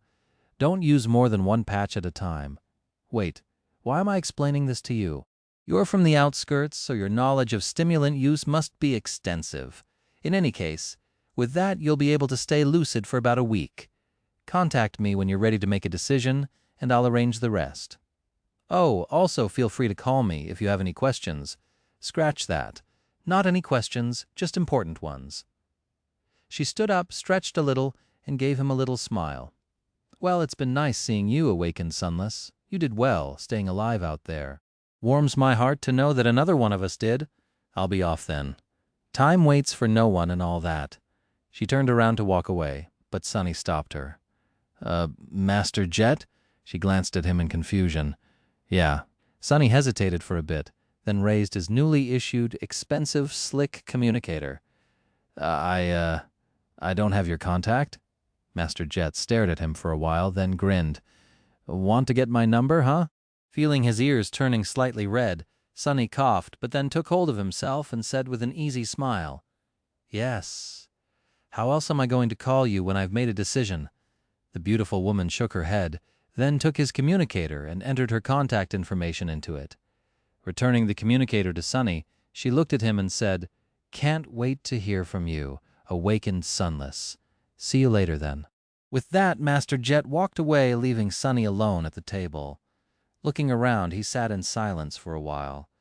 Finally, he said quietly, "I wonder, can I get another of everything I ate? That'd be great." Shadow Slave, Chapter 366. Sometime later, Sunny exited the instructor's lounge. The clear winter day welcomed him with chilly wind and tiny snowflakes dancing in the sunlight. Despite being dressed very lightly, his skin was covered only by the soft fabric of the simple training suit provided to him by the staff of the Academy Hospital complex. Sunny did not feel too cold. That's being awakened for you, I guess. If it had been a year and a few months ago, he would have been desperately searching for shelter, hoping that he would not freeze to death overnight or, even worse, get sick. But now, Sunny felt great. He wasn't even uncomfortable. Pulling down his sleeves to hide the serpent tattoo, he inhaled the cool, perfectly filtered air, smiled, and started walking. Decisions. The conversation with Master Jet had been useful, but left him with more questions than answers. Each of the choices presented to him had alluring benefits, but also very serious drawbacks. Great clans, lesser clans, government or independent. Sunny tried to imagine himself as a legacy and silently shook his head. All that prestige, all that wealth, the admiration of the masses being a legacy meant being a part of the nobility, the elite above all elites. It was the exact opposite of what Sonny had been all his life, but who said that he had to remain the same in the future? From a pauper to a prince, that would be a nice transformation, Lord Sunless, that had a nice ring to it, didn't it? There were serious disadvantages to making such a choice, of course. Working for the government offered its own advantages, but at the cost of not receiving as much funds and resources, while being tied down by too many obligations. Both times Sonny had met Master Jet, she seemed busy and overworked. He couldn't imagine pursuing his goals with such a schedule. One of the functions of the awakened forces in service to the government was hunting down rogue members of their own kind. Awakened were people, after all, and there were criminals among them, too. Especially because many were traumatized and driven to the edge of madness by their experiences in the nightmares and the dream realm. If Sonny could absorb the essence of those humans he killed like all the other awakened, that path could have offered him a faster track to saturating his cores. But as it was, he didn't see himself putting on the uniform unless there were new gates opening every day, thus providing him with the endless supply of nightmare creatures to hunt. By the way, how many gates were opening in a given year, on average? Suddenly, Sonny realized that he had no idea. The propaganda never mentioned concrete numbers, only the fact that Valiant Awakened had the situation under control. Did they, really? The last option was to remain independent. That choice was seemingly in contradiction to his desire to acquire status and as many benefits as possible, but only on the surface. In fact, Sonny had already received most of what he wanted by becoming a high-ranking citizen and getting a free pick of any citadel. Of course, not having the vast resources of a legacy clan or the government would be a huge loss. But it would also provide the best chance he had to keep all his secrets to himself. All three options were worthy of being considered. In the end, it all came to the fact that he simply didn't have enough information to make a decision. So getting information was his first priority, but how? What was it called, a library? The academy has to have one of those, right? Sonny, of course, had never been to a library, but he was familiar with the concept. There were similar types of public terminals in the outskirts, too, although using them cost credits. He had never had any to spare, so his visits were few and far between, and he went there for entertainment, not to study. Now that Sonny had himself a state-of-the-art communicator.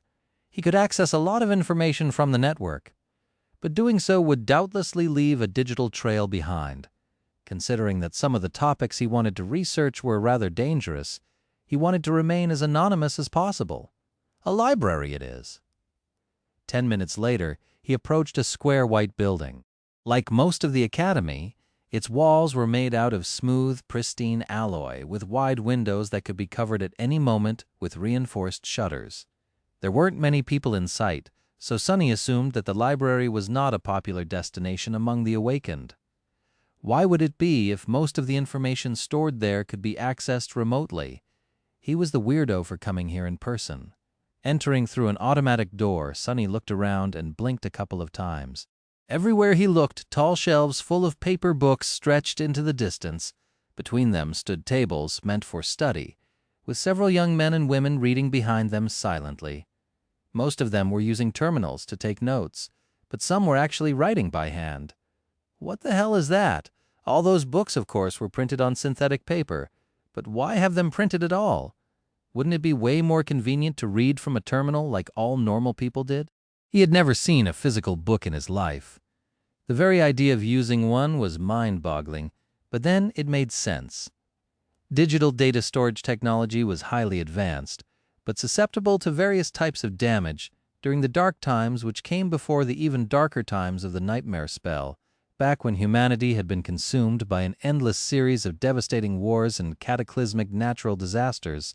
A lot of knowledge had been lost due to over-reliance on digital mediums.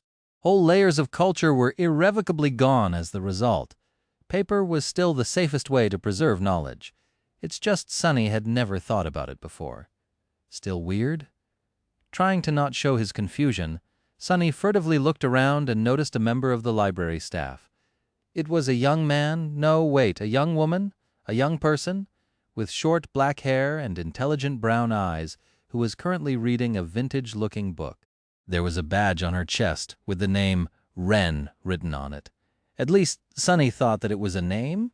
Maybe it was some weird title among the librarians, Who knew what kind of strange customs they had here? Approaching the young librarian, he stopped a couple of meters away and waited patiently to be noticed. However, Ren continued to read, fully engrossed in whatever story the book told, eyes full of deep emotion. Curious, Sonny looked at the title on the cover. Free Fall sounds familiar. Must be a really great book. Maybe I should read it someday. Hey, can I get some directions? Ren lingered for a couple of seconds, then reluctantly put down the novel and looked at him with a neutral smile. Of course. How can I help you? He lingered for a bit, then said with uncertainty, How can I read about the dream realm and the current state of human expansion into its various regions? Ren blinked a couple of times, then asked politely, Can you be more specific? Sonny sighed. I want to see a map and a list of all the citadels out there, as well as learn who owns what and why, I guess. The librarian smiled brightly. Ah, you are a lover of history as well, of course. Of course. You have come to the right place. We have all the records you'll ever need here. Nickel, Sonny flinched. Nickel, what does nickel mean? What is happening? Suddenly another young librarian appeared out of nowhere. This one was definitely a guy, wearing a wrinkled white shirt and a brown vest. He was tall and handsome, with slightly disheveled red hair, scruffy bristle on his chin, and a friendly face. There was a badge on his vest, too, with the word Nickel written on it. The two were a strange pair. Nickel, could you please escort this young man to the Dream Realm History section? The tall librarian glanced at Sonny and gave him a wide smile. Sure, please, follow me. They headed into the depths of the library, leaving Ren behind. A few moments later, Sonny heard the rustle of paper pages coming from behind. The smaller librarian was once again engrossed in the book. Yeah, I should definitely check that novel out. A citizen of the 7th rank should be well read, right? Nickel led him through the library, asking a few questions to narrow down the search. Soon they arrived in front of a particular set of shelves full of books having to do with the dream realm and the history of humanity's slow exploration of it. The young man helped Sonny select a few, wished him luck, and disappeared as quietly and swiftly as he had appeared. Sonny looked at the spot where Nickel had been just a few moments ago, then slowly shook his head. A librarian, that guy could have been an assassin instead. Well, maybe he was. Come to think about it, working in a library could be a perfect cover for clandestine operators. Maybe I should become a librarian, too. Making sure that no one was watching him, Sonny put his books on a nearby table and walked back to the shelves. There, he stared at a certain book that he had noticed a few minutes ago. Its title was simple, The Immortal Flame. Sonny hesitated for a bit, and then took the book off the shelf. He was pretty sure that the sovereigns were at least partially responsible for the fall of Nef's clan. If so, there had to be some hints of their identity in the history of the Immortal Flame. This has to be a good place to start looking for some answers, right? Shadow Slave, Chapter 367, Sonny brought the book back to the table and sat down, looking at the plain cover with a complicated expression. Of course, he knew a few things about the Immortal Flame clan. Everybody did, considering how prominent the achievements of its members were. Even though Sonny missed out on receiving a proper education, the legendary figures of Changing Star's father and grandfather had long ago found their way from the pages of history into the popular culture. Their names were pretty much synonymous with heroism and the indomitable nature of the human spirit, famously painted with a tinge of tragedy. Immortal Flame was the first awakened to become a master, and Broken Sword, his son-in-law, was the first master to become a saint. Of course, they had not done so alone. Each had a group of powerful companions to share the burden of challenging the spell. So, a more proper statement would have been that they were the leaders of the first cohorts to conquer the second and third nightmares. However, the names of their comrades were not as well known. Sonny was sure that kids learned about them in school, but a street rat like him only had a general impression of who they were. Mostly, he just remembered that some of them would go on to establish the great clans. But that was the thing about heroes. Suni had once told Effie that one had to die to become a hero, and that was not a joke. A person could possess renown and respect for achieving something incredible, but it was the act of making the ultimate sacrifice that elevated one to heroic status. That's why the Immortal Flame clan was revered much more than the other great clans, not only because the leaders of those cohorts came from it, but also because it had a tragic end. Or had it? If Nephis did manage to return to the real world, the fame of her clan would burn bright once again, perhaps even brighter than ever before. The survivors of the Dreamer army already treated her like a deity. With a sudden frown, Sunny awkwardly opened the book and started reading. Accustomed to reading off a screen, he struggled for a bit with the printed text, but then quickly got used to it and engrossed himself in the illustrious history of the famed clan. The first part was dedicated to Immortal Flame himself, and although it was interesting, there was not a lot of information there that Sunny could use. He already knew that Neff's grandfather had been among the first wave of people infected by the nightmare spell, and that he fought against the nightmare creatures during the initial mayhem that followed its appearance. Back then, millions of people were suddenly thrust into the first nightmares and died, resulting in millions of nightmare creatures entering the real world, of course. Almost all of them were only of the dormant rank, but even that turned out to be too much for the armies of the already reeling humanity to handle. Whole nations were destroyed, and for a while, the planet was submerged into absolute chaos. It was only thanks to people like Immortal Flame, who had not earned his true name yet back then, of course, that the situation changed. There were those who had survived the first nightmare, then entered the dream realm and carved their path to gateways. After returning to the real world, they united and fought back against the tide of nightmare creatures, eventually establishing a new world order, the one that existed to this day. They were tough people. Becoming an awakened was hard enough even today, with all the accumulated knowledge about the spell being freely accessible to everyone. Back when it first appeared, people like Immortal Flame didn't know anything. They didn't know what an aspect was, how many ranks and classes of the nightmare creatures were there, what they meant, what the memories and echoes were, what a gateway was. Most important of all, they didn't even know if saving humanity was even possible. And yet somehow they learned and fought back. Sunny couldn't imagine how dark and hellish that time must have been. Truly, they deserved his respect, but sadly they didn't deserve his time, at least not now. He had much more pressing things on his plate, so Sunny just skimmed through the pages describing Immortal Flame's life, his eventual triumph over the second nightmare, and heroic death. The legendary master died defending the evacuating cities from the onslaught of terrible creatures that entered the real world through a Category 5 gate. That happened just a year or so before Sunny was born and had cost humanity an entire continent. It was also the event that led to Neff's mother becoming hollow, although that tragedy was not described in the book in great detail. All that was said about it was that Smile of Heaven died during the disaster while protecting civilians. Sunny sighed, then concentrated on reading about Broken Sword. Neff's father was not a legacy by birth. In fact, he came from a very humble background and rose from absolute obscurity to the very pinnacle of prominence, thanks only to his talent and battle genius. He was a pauper who had won the heart of a princess and became the heir of the most venerated clan in human history.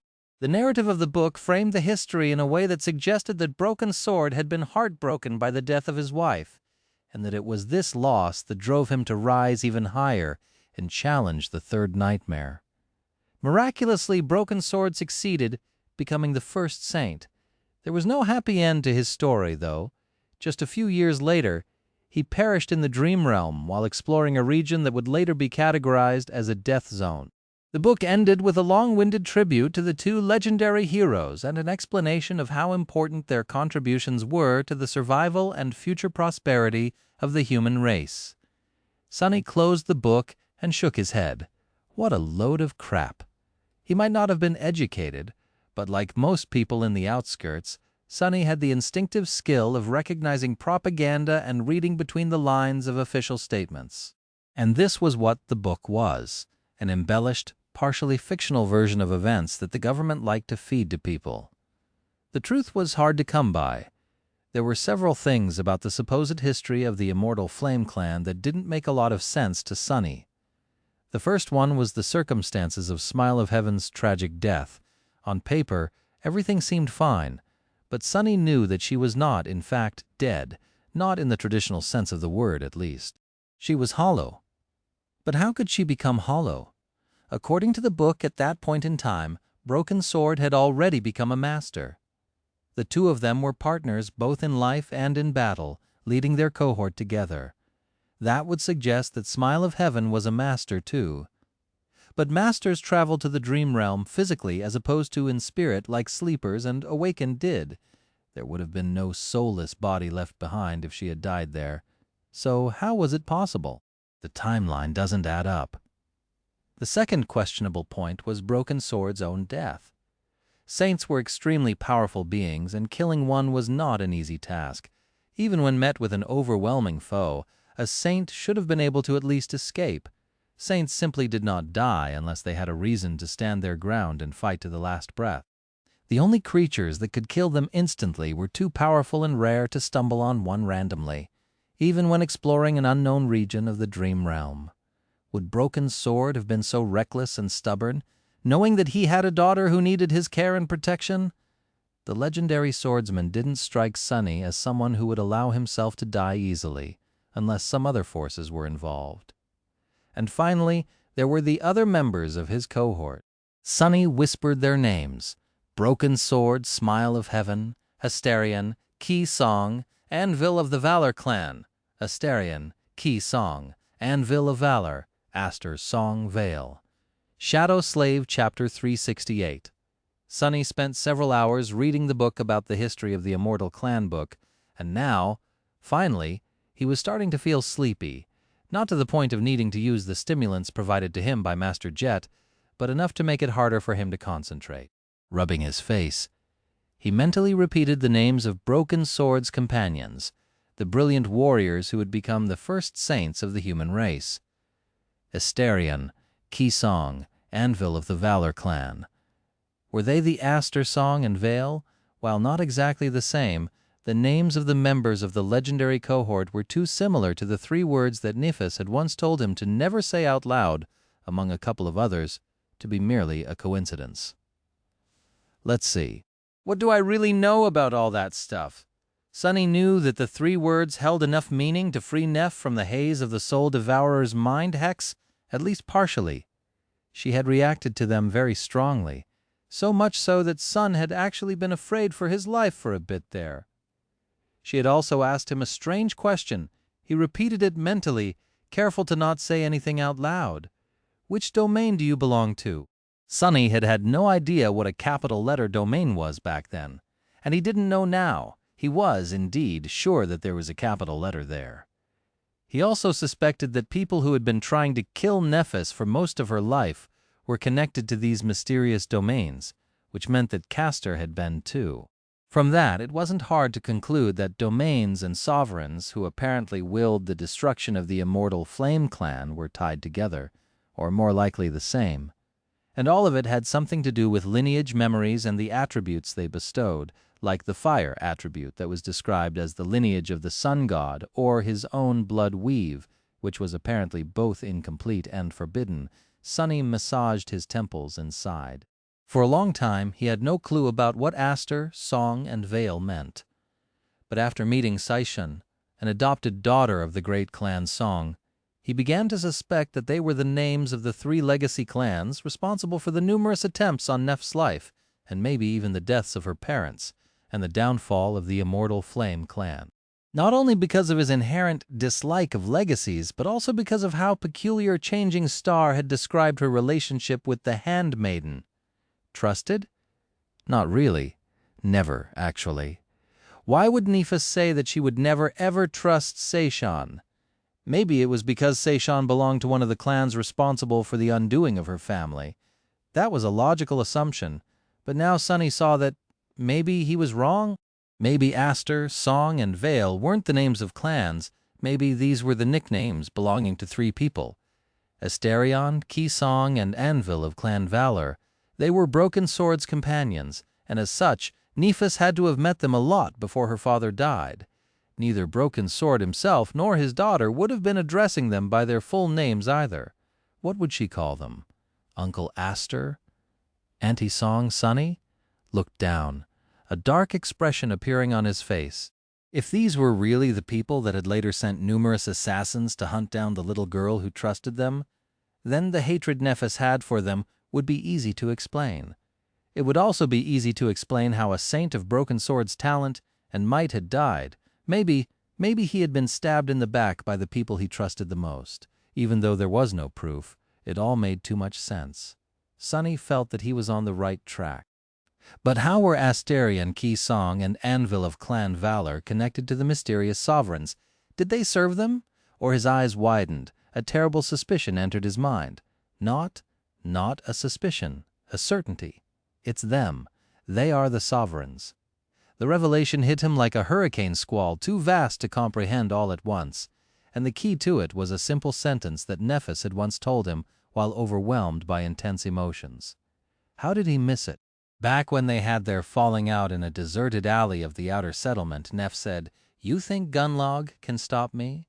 You think a fallen terror can stop me? Those 3 ghouls can stop me? No, Sonny, nothing will stop me. Anyone who dares will die. I'll kill them all." She had listed her enemies. She listed them in the order of magnitude. First Gunlog, then the Crimson Terror, and then the Sovereigns, 3 ghouls, Aster, Song, and Vale. Just as he was trying to cope with that idea, another frightening realization appeared in Sunny's mind. He shuddered.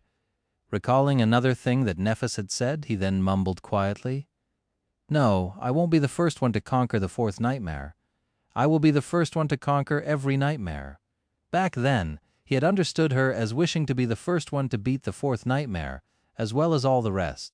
But her words could have been interpreted in a different way. Among the awakened, there was a general agreement that the names of the ranks were not coincidental. Many people thought that the words used by the spell described the ascent toward godhood or the descent into profanity, as far as nightmare creatures were concerned. In many ways, these 2 paths were reflections of each other. A person of a 3rd rank was described as ascended, since they were rising above their human nature. A creature of the same rank was called fallen. This step had to do with ascension, or the opposite of it. A person of the 4th rank was described as transcendent, since they had transcended the mundane and assumed some qualities of the divine. A creature of the same rank was called corrupted. This step had to do with transformation. It was no coincidence that the aspect ability the saints received was called a transformation ability, after all. The next step also had a special meaning to it. It represented authority and reign. Be it supreme or great beings of that level, were meant to consolidate their power and exert it upon the world. The 5th step of the class hierarchy was much the same, allowing nightmare creatures to create and control armies of lesser minions. Such creatures were called tyrants. What would a human who had reached the supreme rank be called then? Sunny trembled. A sovereign Nephis had not meant that she would not only be the first human to conquer the 4th nightmare, but also all the rest. She had meant that she would be first to conquer the 5th, the 6th, and the 7th, because the 4th nightmare had already been conquered. Gods, Key of the great clan song, Anvil of the great clan Valor, and a person called Astarion had conquered it, and Broken Sword of the immortal flame. Broken Sword had been mysteriously killed in the process. Aster, Song, and Vale had returned from the 4th nightmare wreathed in new authority, while Broken Sword perished. What was a domain? Possibly the expression of the 5th aspect ability they had received, a special one, just like the special transformation ability the saints possessed. And for some reason, they had chosen to keep their accomplishment a secret, instead exerting their influence on humanity from the shadows. Wasn't it strange that their names seemed to practically disappear from the pages of history after Broken Sword died? They, too, were the first to become saints, after all. Not if they had chosen to keep them hidden. Wasn't it strange that Castor of Hanley clan seemed so loyal to the mysterious sovereigns, who had ordered him to kill the last daughter of the immortal Flame clan? Not if they were the real power behind the great legacy clans, to which his own lesser clan was beholden. Wasn't it hard to believe that there were words that could kill just by becoming known to a person? Not if those words were the names of the 3 supreme rulers that preferred to remain nameless. Sunny moaned slightly, then covered his face, his hands. Crap. Crap. Why did I have to go and get myself involved in all this crap? He had a feeling that his life had just become much more complicated. Shadow Slave, Chapter 369. Sunny spent some time staring at the pile of books in front of him with a dark expression. After a while, he sighed heavily. So there were hidden forces out there that exerted influence over the entire human race. The authority was as invisible as it was frightening, and now he knew their names. The sovereigns were at least as powerful as the government, or maybe even more so. The exact relationship between these two hegemonic powers, one official, the other secretive, was not clear. But for now, knowing the full extent of the authority resting in the hands of the sovereigns was not that important. However, it was important to know that the world was not at all as he had imagined. It was much more dangerous. Why? Because if there was one thing that all wielders of authority shared, it was the animosity toward others encroaching on their power. That was just human nature. Among the strong, only one entity could be the strongest. And so that entity was always apprehensive of others growing stronger. Bosses of criminal gangs in the outskirts were always paranoid of their lieutenants usurping them and tended to violently get rid of those who were too successful. In the Dark City, Gunlog reigned with an iron fist, destroying anyone who dared to be strong without submitting to his rule. And sovereigns would be much the same. Since Sunny was already powerful beyond reason, for a person of his age at least, and had an even more frightening potential, the sovereigns would never allow him to exist outside their control. Luckily, they did not know the true extent of his strength yet. But since his main goal was to become stronger, as strong as he possibly could, as fast as he possibly could, to not fall behind Nephis, that was going to be a problem. Suddenly, some things about the awakened society became more clear. A long time ago, Sunny had learned that Master Jet had no chance of ever becoming a saint. Apparently, one had to have a team of outstanding companions and a lot of support to attempt conquering the third nightmare, and she lacked both due to her problematic personality. Would sovereigns allow someone outside their grasp to become a saint? Most resources and knowledge about the Dream Realm belonged to the Legacy clans, especially when it came to anything having to do with higher ranks. And the clans were controlled by the sovereigns, which basically meant that they could prevent anyone from becoming a saint simply by refusing their support. How many talented masters like Jet were being suppressed from growing more powerful because they didn't serve one of the Supremes? There were a couple of saints serving the government, at least. Whom were they really loyal to? Hate it. I hate it so much. Of course, Sunny knew that all of this was just his conjecture, and yet one thing was certain. The choice presented to him by Master Jet was not as straightforward as he had thought. In truth, he wasn't deciding between the great clans, the lesser clans, the government, and independence. He was deciding between entering into the service to the sovereigns or refusing it, and that choice was strained even further by his connection to Changing Star. Damnation. With a sigh, Sunny stared at the bookshelves surrounding him and then stood up. He had to get a few more books to read. Many hours later, he tiredly put the last one away and rubbed his face. Now that he had absorbed a lot of knowledge about the current geography and situation of the Dream Realm, a seed of a plan began to form in his mind. However, he still needed more information. He wouldn't be able to find it here, however. For that, he would have to visit an old acquaintance. One thing he did find, nevertheless, was a bit more information about the sovereigns Asterion, Key Song, and Anvil of Valor. The last one was possibly the most renowned. An heir of the great clan. He was mentioned many times in the texts describing the human expansion into the northern territories of the Dream Realm, as well as the history of Bastion, one of the 3 central human citadels in the Dream Realm.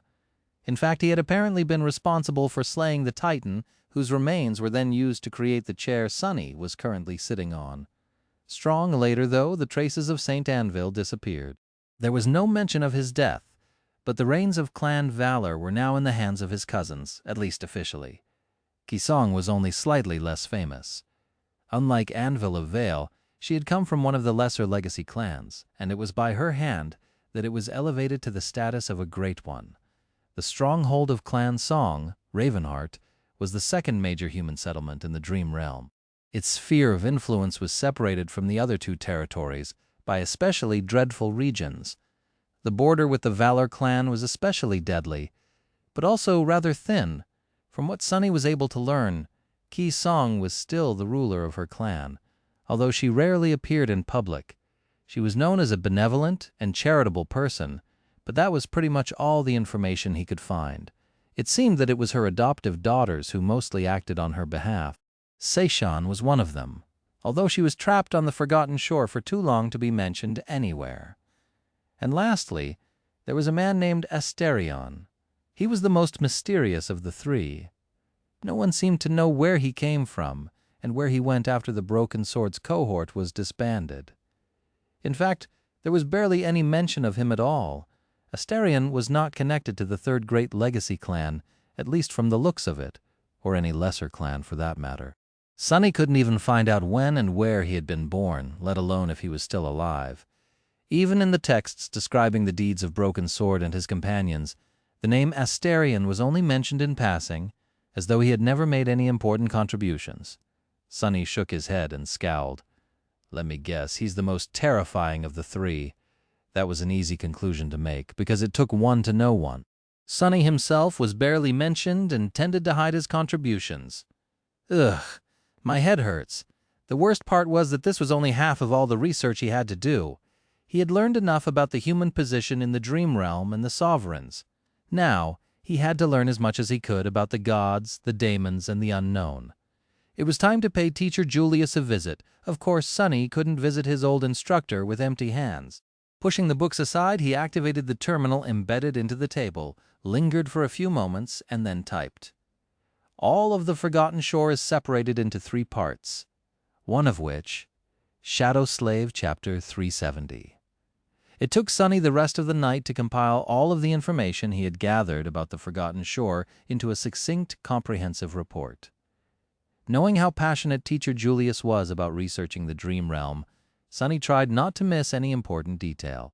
He had described the geography and environment of the region to the best of his ability, including all the notable landmarks he visited or heard about, as well as the peculiar nature of the Dark Sea and the Labyrinth. He also described most of the nightmare creatures he had seen, met, or fought, writing down everything he knew about their powers, behavior, and weaknesses, writing through the lens of his own experience where he could. When possible, he included the information received directly from the spell, complete with the descriptions of memories and echoes he knew about. Of course, he provided those texts both in the human tongue and in the runic language. Lastly, he had written down the results of his exploration and studies into the history of the Forgotten Shore, describing in detail every engraving, every mosaic, and every mural he had seen. He also added his theories about what had happened to the ancient civilization, as well as his observations on how the ancient people of the Forgotten Shore had lived before the fall. Of course, there were things that he had kept to himself. Sunny omitted anything having to do with the nest of the vile thieving bird, the weaver, and the underground chamber beneath the ruined cathedral. He did not mention the stone saint, firstly, because he wanted to keep her existence a secret, and secondly, because she was connected to the unknown. He also avoided mentioning his battle against the coral golems and the banishment of the cursed sea, as well as the eventual fate of the Crimson Terror and the destruction of both the artificial sun and the spire itself. As far as everyone was concerned, Sunny had left through the gateway with the rest of the dreamers. No one had paid attention to his whereabouts in those last minutes, and he wanted to keep it that way. Well, no one except for Effie and Cassie, but he was reasonably sure that they would be discreet about certain things, and even if they failed to keep their lips sealed, Sunny had ways to explain his actions without revealing the truth. Finishing the report, Sunny leaned tiredly on the back of his chair and glanced at the screen. There, a long title was shown, Exploration Report on the Forgotten Shore by Awakened Sunless. I think that's good enough. Sunny had no idea how to write an academic paper or a proper field report for that matter. So he had written and structured this document in a way that would have been the most helpful for his younger self a year ago, when he had entered the Forgotten Shore without knowing anything about it. A manual such as this would have made so many things easier. With a sigh, Sunny sent the report to his communicator, then turned off the terminal and stood up. Stretching his tired body, he swayed a little and yawned. It was already 2 days since his return to the real world, so the fatigue was slowly accumulating. Soon he would have to start using the stimulants provided to him by Master Jet, but that moment had not come yet. Sunny walked away from the table, then hesitated a little and came back. Picking up several books from the orderly pile, he returned them to the proper shelves. After every book was back to its intended place, He nodded with satisfaction and finally left the library. What a fascinating place. I like it there. Looking back at the unassuming building, Sonny breathed in the cold winter air and remembered the description of Weaver's mask. Weaver believed that knowledge was the origin of power and so always hid behind numerous lies. What would the demon of fate think about this place? It was, after all, a palace of knowledge. Sonny remembered the deceptive pages that presented a washed, polished version of history and smiled. Yeah, but it is also a palace of lies. It was weird returning to the sleeper compound. The low, fortified building was much like he remembered, only weighed down by more snow. Sonny had not spent a lot of time here, but those days before the winter solstice were some of the most memorable in his life. So much excitement, so much dread. Who knew that he would not see it again for more than a year? Entering the familiar hall, he looked around, half expecting to see a crowd of nervous sleepers. But of course there was no one around. Everyone had already left for their first venture into the dream realm, and it was too early for the next year's dreamers to arrive. Walking through the empty halls, he found his way to the lower levels of the compound and approached the wilderness survival classroom, which also served as Teacher Julius's office. Opening the door, he saw the spacious and tastefully decorated room where he had spent most of his short stay at the academy. Suddenly, Sonny was overwhelmed by a wave of nostalgia. Are you crazy? You're too young to be nostalgic about the good old days. His mentor was not at his usual place, sitting behind the wide wooden desk. Instead, the old man was standing in front of a glass case, studying the skull of a ferocious creature stored inside and taking notes. He hadn't changed at all. Teacher Julius was still old, with messy gray hair, absent-minded eyes, and a pair of bushy eyebrows that seemed to have a life of their own. His posture and expression were full of quiet melancholy. However, as soon as he heard someone entering the classroom, his face changed, becoming lively and curious once again. Turning around, the old man stared at the visitor with confusion. Then his face suddenly lit up with a bright, infectious smile. "Sonny, my boy." Shadow Slave, Chapter 371. Teacher Julius was just the same, but Sonny's perception of him had changed. Not only because of how instrumental the things he had learned from the old instructor turned out to be for his survival, but also because of the history books he had just read. How old is Teacher Julius anyway? Sonny had never thought about it, but after learning more about Immortal Flame and the first generation of the Awakened, he couldn't help but see his mentor in a new light. Teacher Julius must have been, if not of the same age as those legendary figures, then at least of the same generation. Those people had lived through much darker, much more violent times. They had survived the end of the world and built a new one from the ruins. "Sonny, my boy." Before Sonny could react properly, he was subjected to a passionate hug. Then Teacher Julius unceremoniously pushed him to the nearest chair. "Finally, you're back. I never doubted that you would return, not even for a moment. No student of mine would allow himself to die easily, you know." "Wait, what am I talking about? Of course, you know. You're one of my students yourself, after all." Sonny couldn't help but smile while listening to the excitement in the old man's voice. Before coming here, he was slightly worried that Teacher Julius would not even remember him. Despite the fact that his course was not the most popular at the academy, the eccentric instructor must have mentored thousands of sleepers throughout his career. What was one more? But luckily, Sonny had been wrong. But my boy, a whole year. Did you like it in the dream realm so much that you didn't want to return? Did you not think that your old teacher would be worried sick in the name of the gods? What happened? Sonny hesitated a little, then said apologetically, "Well, Teacher Julius, you see, I ended up in an unexplored region of the dream realm, and the only gateway there was guarded by a fallen terror." The old man blinked. Heavens, how horrible! "So what did you do?" Sonny shrugged. Well, in short, I met two beautiful girls, escorted them to an ancient castle, spent a few months exploring a cursed city, went on a long and arduous quest to find a magic crown, killed a devil, helped a princess become a queen, participated in a war or two, climbed an evil tower, and finally ended up near the gateway. Basically, I survived. Just how you taught me to." Teacher Julius listened to him very carefully, then nodded a few times. "Great, you did great, just as expected from one of my students." "But Sonny," the old man's eyes suddenly shone brightly, full of excitement, Did you say, did you say something about an unexplored region? Sonny smiled, then activated his communicator. I did. In fact, I have compiled a lengthy report about things I have seen, fought, and discovered there. Would you like to take a look? I can send it to you. Teacher Julius looked down with embarrassment. A report? Oh, you shouldn't have. You must be so terribly busy right now. However, even while he was saying that, the old man was already opening the file. As soon as he started reading, his eyes widened, and a delighted smile appeared on his face. Brilliant! This is brilliant! Wait, what's that? You even remembered to include citations in the original runic? That's my boy, marvelous, huh? Well-preserved ruins? A whole city? There is, oh my! It took Teacher Julius some time to skim through the report. Throughout the whole process, he continued to mumble under his nose in an increasingly excited tone.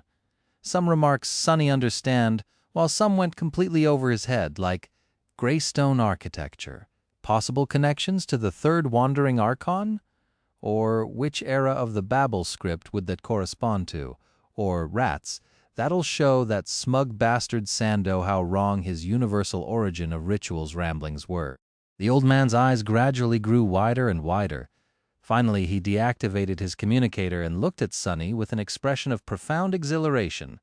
You've done exceptionally well, Sonny. Of course, your report is rough around the edges and needs a lot of work to be published, but this is going to make so many people happy.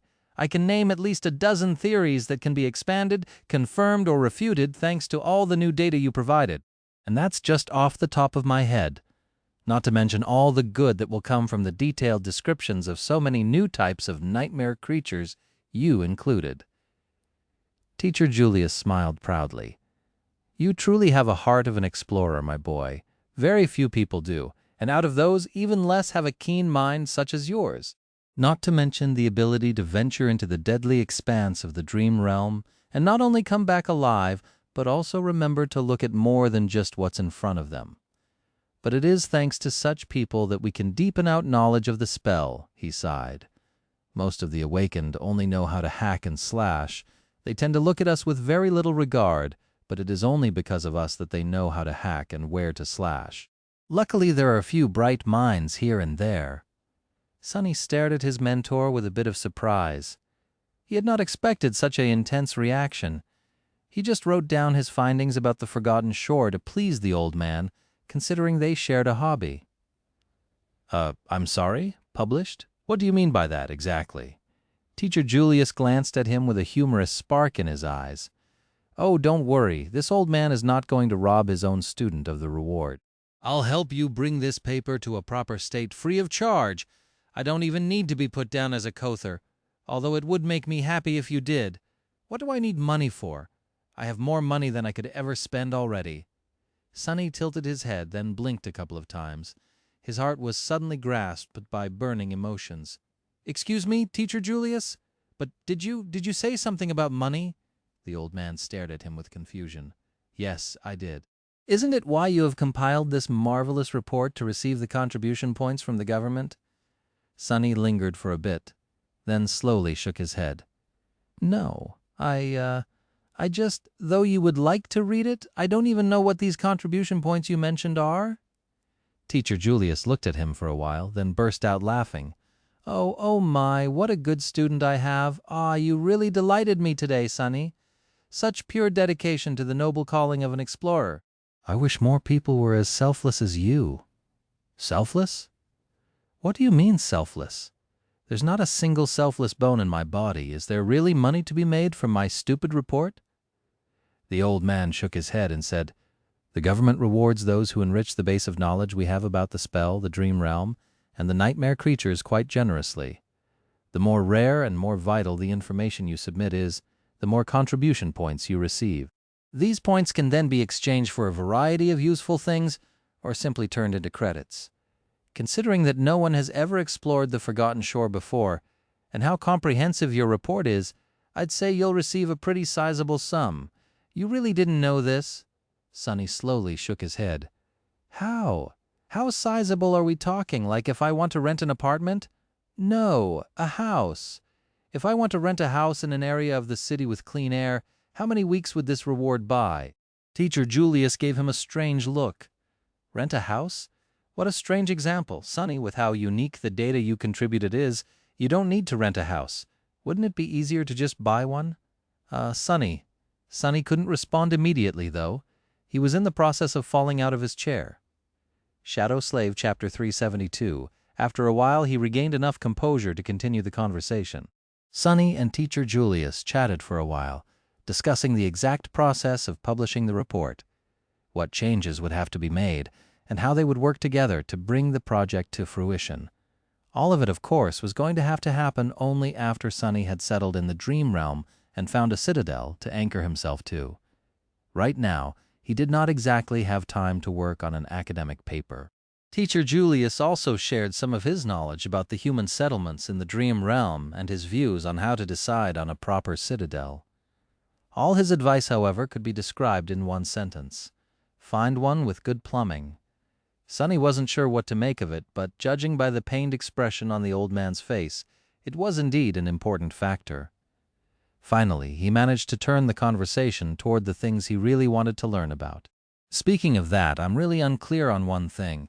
While exploring the Dark City, I found a few places of worship.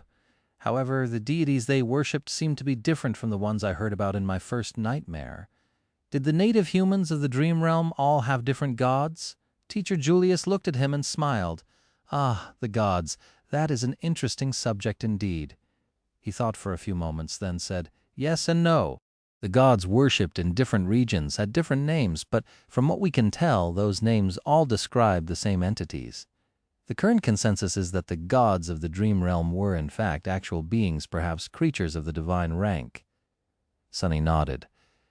Really, then, where are they now? The old man sighed. That is the strange thing about the gods. They are dead, just like everything else in the dream realm is dead. They seem to have been alive in the time periods of many of the nightmares, but the ruins we have encountered and explored mostly describe them as being destroyed by what or whom we do not know. We also don't know if they existed before or after the nightmare spell itself appeared. He lingered for a bit, then added, but we do know a few things about the gods, for example. How many of them there were? Sonny smiled.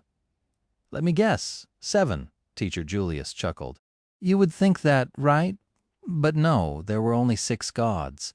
Their most common names were Sun, War, Beast, Storm, Heart, and Shadow, although those names don't do them justice, truth be told. Sonny raised an eyebrow. Really? How so? His mentor rubbed his chin, then said doubtfully, well, a god is too vast of a being to be described with one word. Take the goddess of war. Oh, yes. Their gender seems to be very mercurial. The war god is supposed to be the deity of warfare, and in a sense he or she is, but he is also the god of life. What? How does it make any sense? The old man smiled.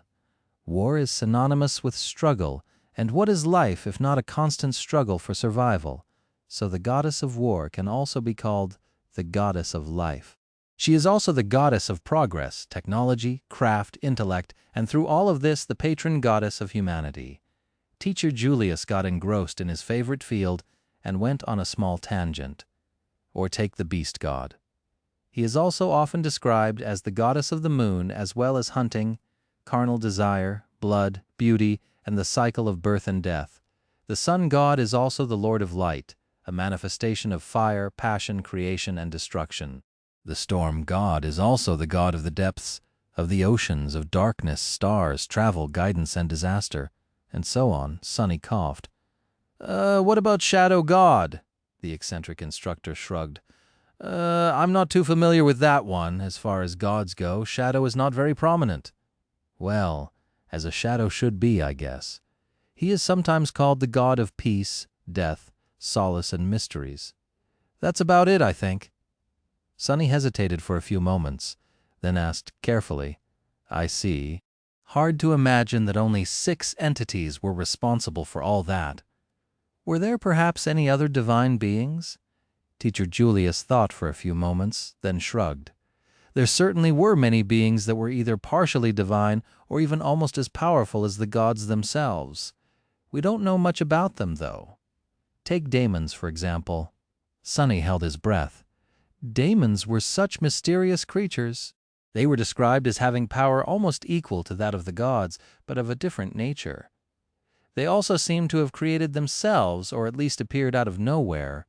Almost nothing is known about them, except for the fact that there were 7 of them, one more terrible than the other. He raised an eyebrow. Terrible? Why were they terrible? The old man smiled. What can be more terrifying than a creature that came out of nowhere, wielding enough power to wage war against the heavens? Don't forget that what humans fear the most is the unknown. Perhaps the gods were much the same. Sonny hesitated for a long time, then finally asked, "Teacher Julius, have you ever heard about the unknown?" His mentor gave him a weird look, then laughed. "What kind of a question is that? Haven't I dedicated my whole life to exploring the unknown?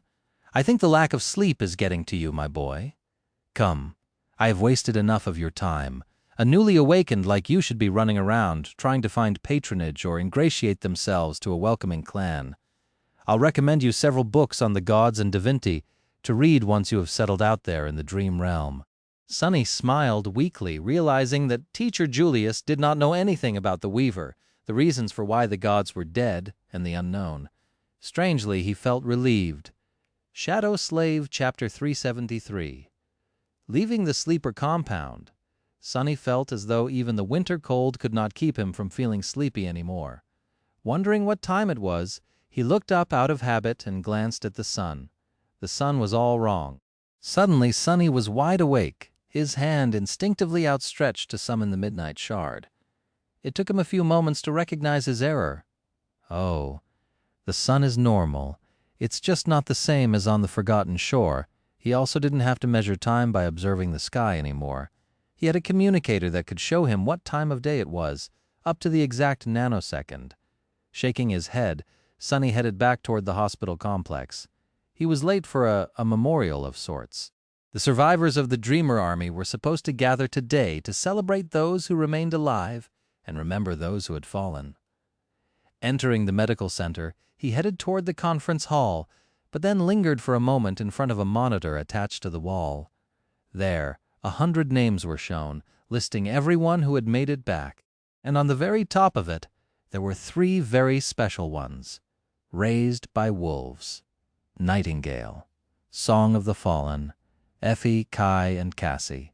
Sonny stared at the 3 true names for some time, then slowly lowered his gaze. Right beneath was his own name. With a grim expression on his face, Sonny opened the doors and entered the hall. The former sleepers of the Forgotten Shore were all there, at least those who had awoken at the academy or could make it there for the memorial. He looked around the crowd, searching for familiar faces. It was strange to see all these people back in the real world, especially without Nephis.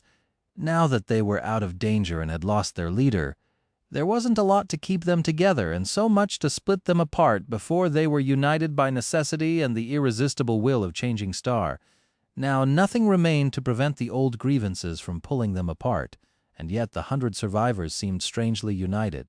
Perhaps it was the shared trauma of their harrowing experience in the dream realm, or something else that Sonny couldn't quite understand, but there was no division between them. On the contrary, every awakened gathered in the hall seemed to share an invisible bond with all the others. Weird. Many people welcomed his arrival with warm greetings. Sonny smiled awkwardly and did his best to reciprocate their goodwill. After a few such encounters, he finally noticed Kai at the back of the crowd. Sonny stumbled and stared at his friend for a couple of seconds. I'll be damned. How could that guy become even more gorgeous? The awakening made Kai's slender figure even more graceful, his perfect face even more handsome, and his electric green eyes even more mesmerizing. His luscious dark auburn hair was now neatly cut and styled. His clothes were simple and exquisitely fashionable, and the several pieces of jewelry he wore somehow managed to enhance every one of those features by bringing it just the right amount of attention. Such injustice. With a resentful sigh, Sonny made his way through the crowd and approached his friend. Kai noticed him from afar, and then the conference hall suddenly seemed to become much brighter due to his brilliant smile. Sonny, you are finally here," Sonny wanted to answer, but then froze for a second, noticing a stranger next to the charming young man. A sickly, terribly gaunt young woman was sitting in a wheelchair, staring at them with a tired expression. There was clearly something defective about her body. She was unhealthily thin, with pale skin stretching over brittle bones and a strange twist to her spine. Her legs seemed lifeless and weak, tucked awkwardly on the step of her wheelchair. Her neck was clearly struggling to support the weight of her head. It was only when the young woman smiled mischievously did he finally recognize her. "What's the matter, doofus? You've been struck dumb by my beauty?" With a giggle, Effie spun her wheelchair, as though giving him the chance to take a good look. "Effie? That's Effie?" Sonny stared at her for a couple of moments, trying to connect the image of the mighty huntress he knew, tall, strong, beautiful, and full of vigor, to this weak, gaunt young woman. He only spoke when the pain of the flaw pierced his mind. "Not really. What the hell happened to you?" Effie smiled and shrugged. "Nothing. That's how I've always been in the real world." Something moved in Sonny's memory.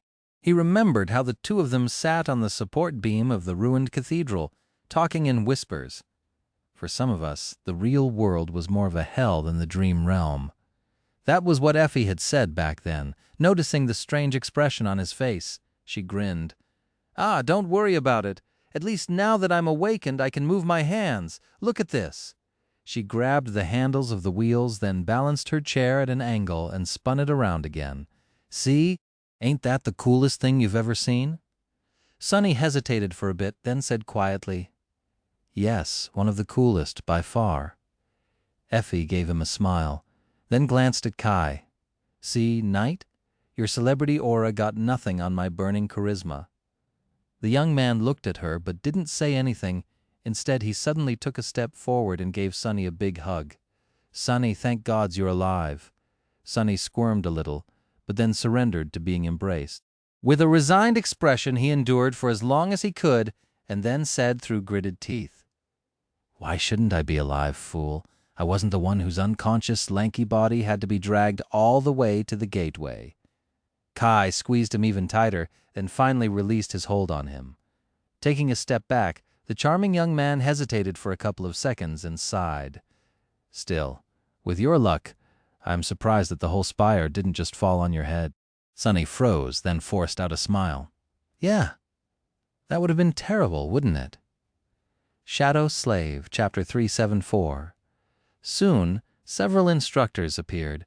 In a solemn and sonorous atmosphere, each of them gave a small speech congratulating the survivors of the Dreamer Army on overcoming the immeasurable hardships and returning to the real world alive. They also spoke about those who had fallen and offered words of solace, saying that their sacrifice would not be forgotten by mankind. After all, mankind only continued to exist because of young men and women like them.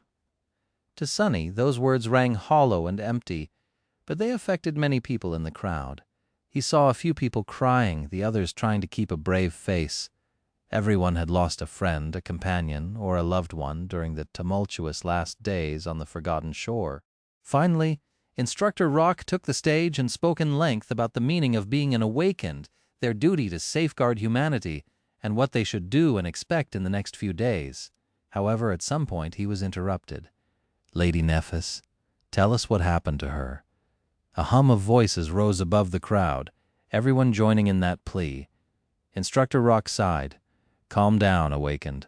I'll tell you everything we know." The survivors of the Dreamer Army grew silent, staring at him with piercing intensity. The mighty man hesitated for a few seconds, then said, "As all of you know by now, the gateway of the Forgotten Shore seemed to have been destroyed. Changing Star, who took it upon herself to distract the fallen terror to allow her people to escape, did not make it through in time." A heavy, tortured tension hung in the air. The young men and women gathered in the hall kept silent, but their faces betrayed the storm of painful emotions raging in their hearts. Instructor Rock continued. "However, she is still alive out there in the dream realm. Her vital signs and brain activity readings are all stable. It seems that Lady Nephis managed to escape the terror, at least." He didn't need to say the rest. Everyone understood what it meant. She was trapped in the dream realm, with no way to come back. Sonny glanced at the newly awakened around him, wondering what their reaction would be: guilt, sorrow, fury. However, he was surprised by what he saw. A few moments later, a voice resounded from the crowd, full of adamant belief. "She will return. If anything can do it, it's Lady Nephis." A wave of voices then joined that first one, all expressing their agreement. "That's right, she is changing star of the immortal flame. She won't die. Who says that she escaped from the terror? I bet that Lady Nephis is currently roasting its meat, looking at a map and thinking where to find another gateway. Exactly, immortal flame cannot be extinguished." There was no guilt, sorrow, or fury, only hope, only faith.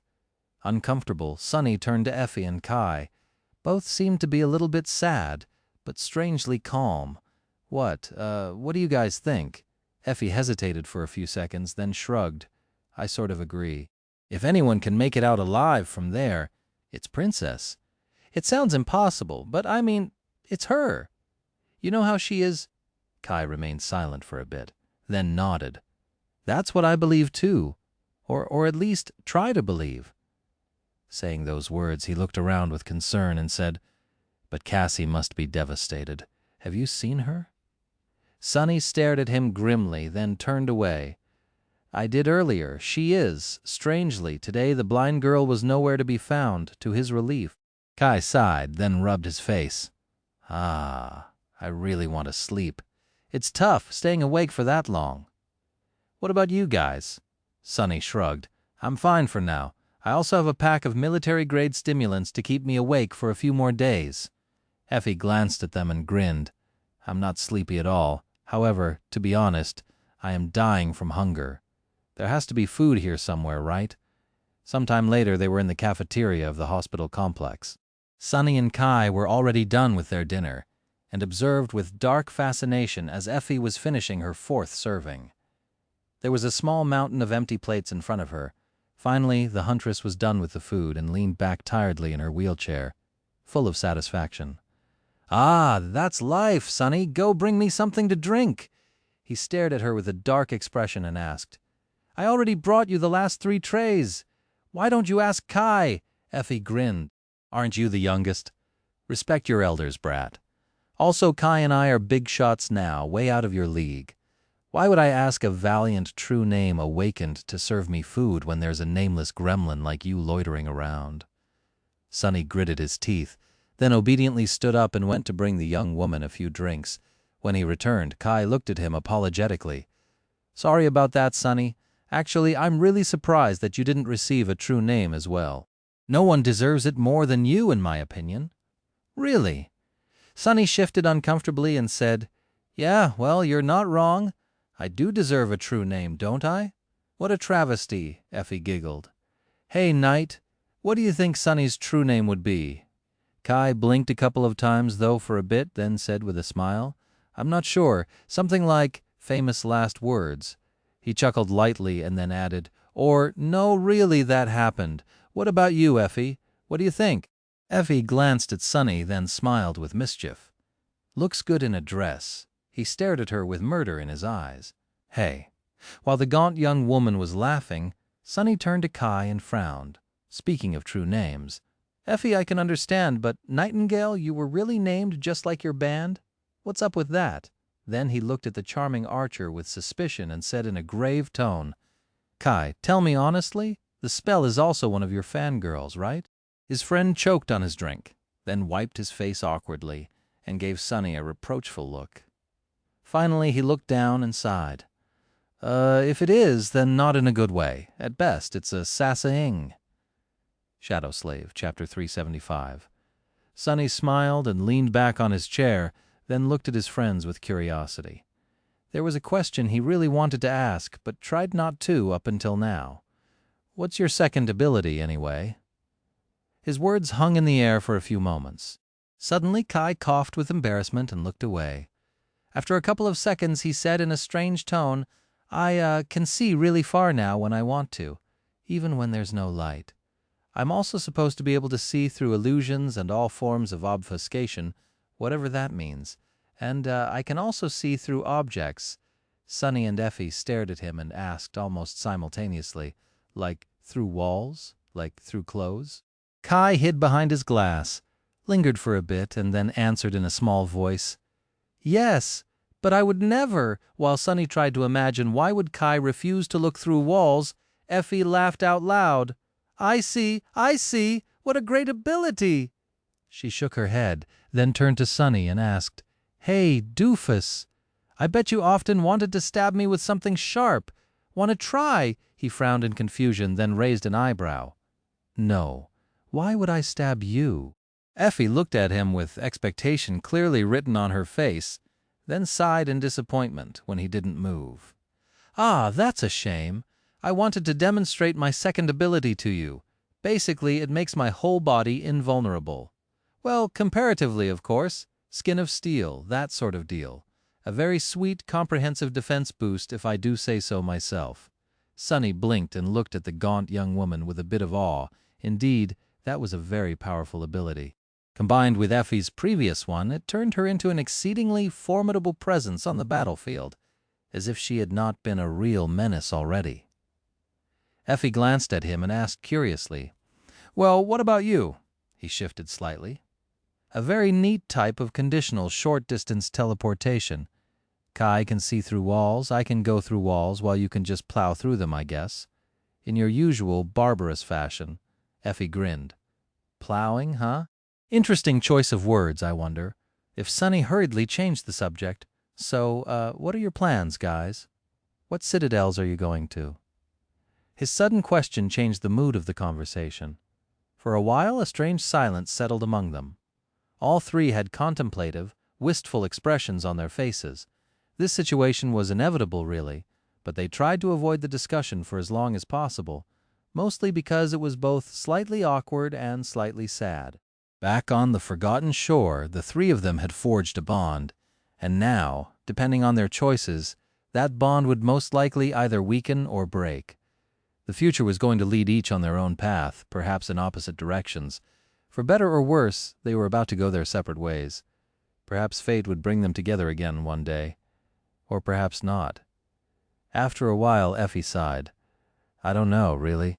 I have received invitations from both Clan Valor and Clan Song, but you know me. I don't do well with authority.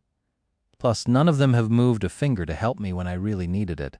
Only now that I'm a hot commodity are they all suddenly kind and friendly. Rubs me the wrong way, to be honest. She looked at her wheelchair, then slumped in it tiredly.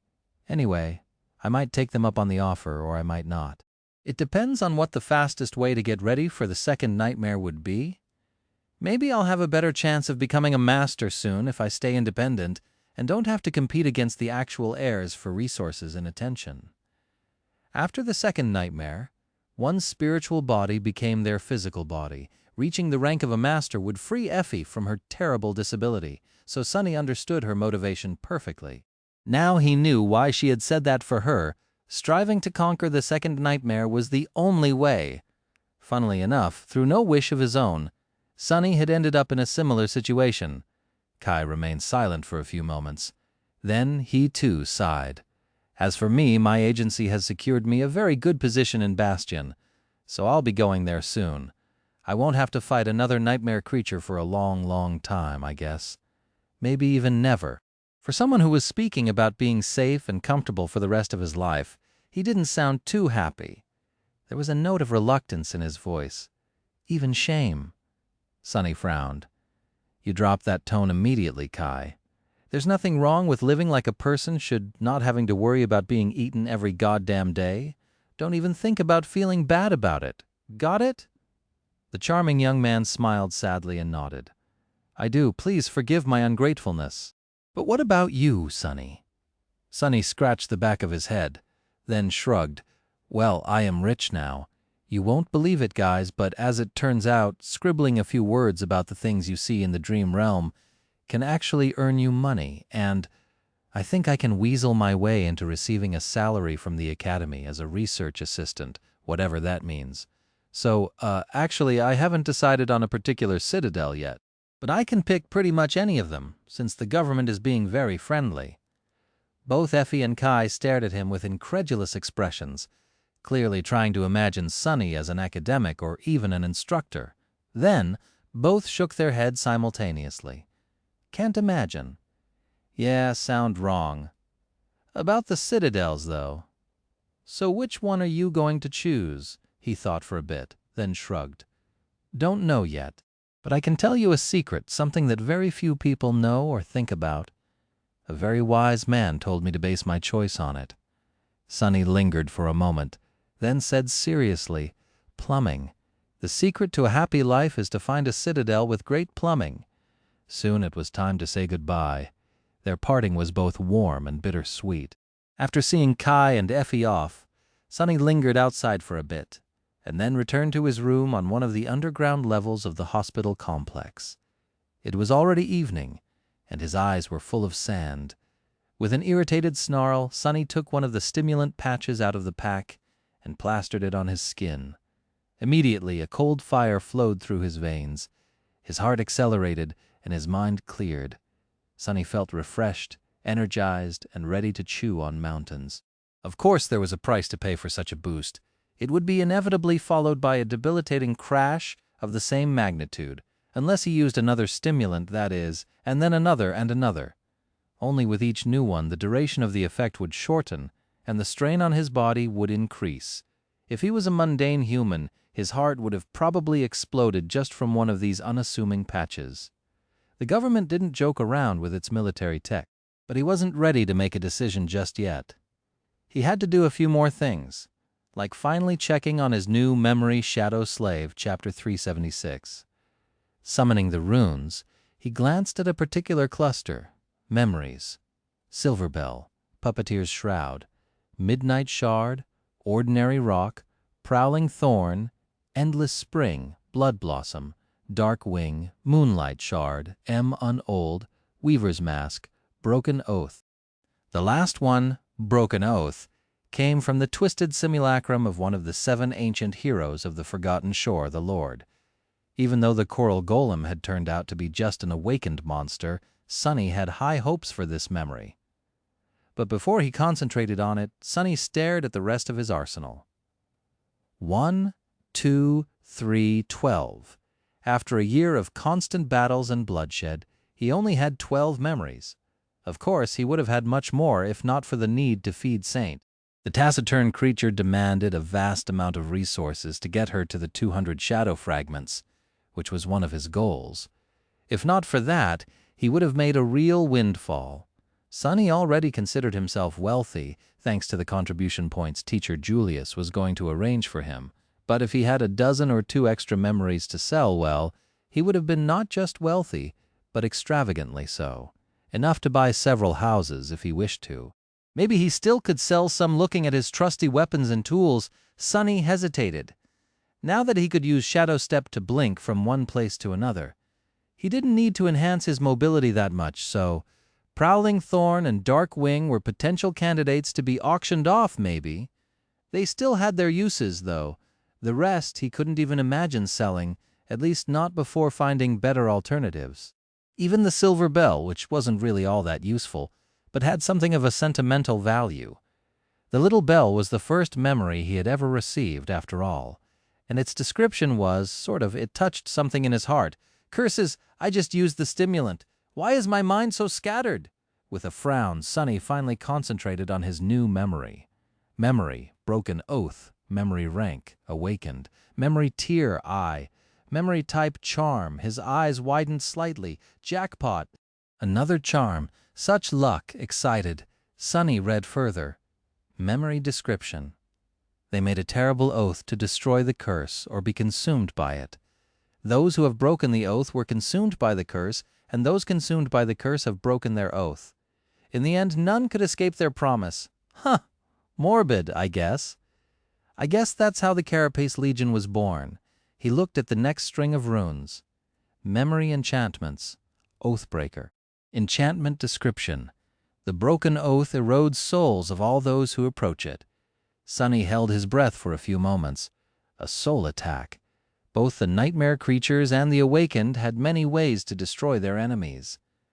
Kinetic damage, called physical for simplicity, was the most common, but there were many others. Among them, soul damage was the rarest and hardest to defend against. It was no coincidence that Soul Reaper Jet, whose aspect allowed her to strike directly at the soul, was so feared, and now Sonny had a soul attack of his own in the arsenal. There was one problem, however. Weight erodes souls of all who come near. Will it affect me then as well? A deep scowl appeared on his face. Sonny hesitated for a while, then sighed and summoned the memory into existence. Soon a glistening gem made out of polished crimson coral appeared in his hand. A second later he suddenly shuddered and groaned.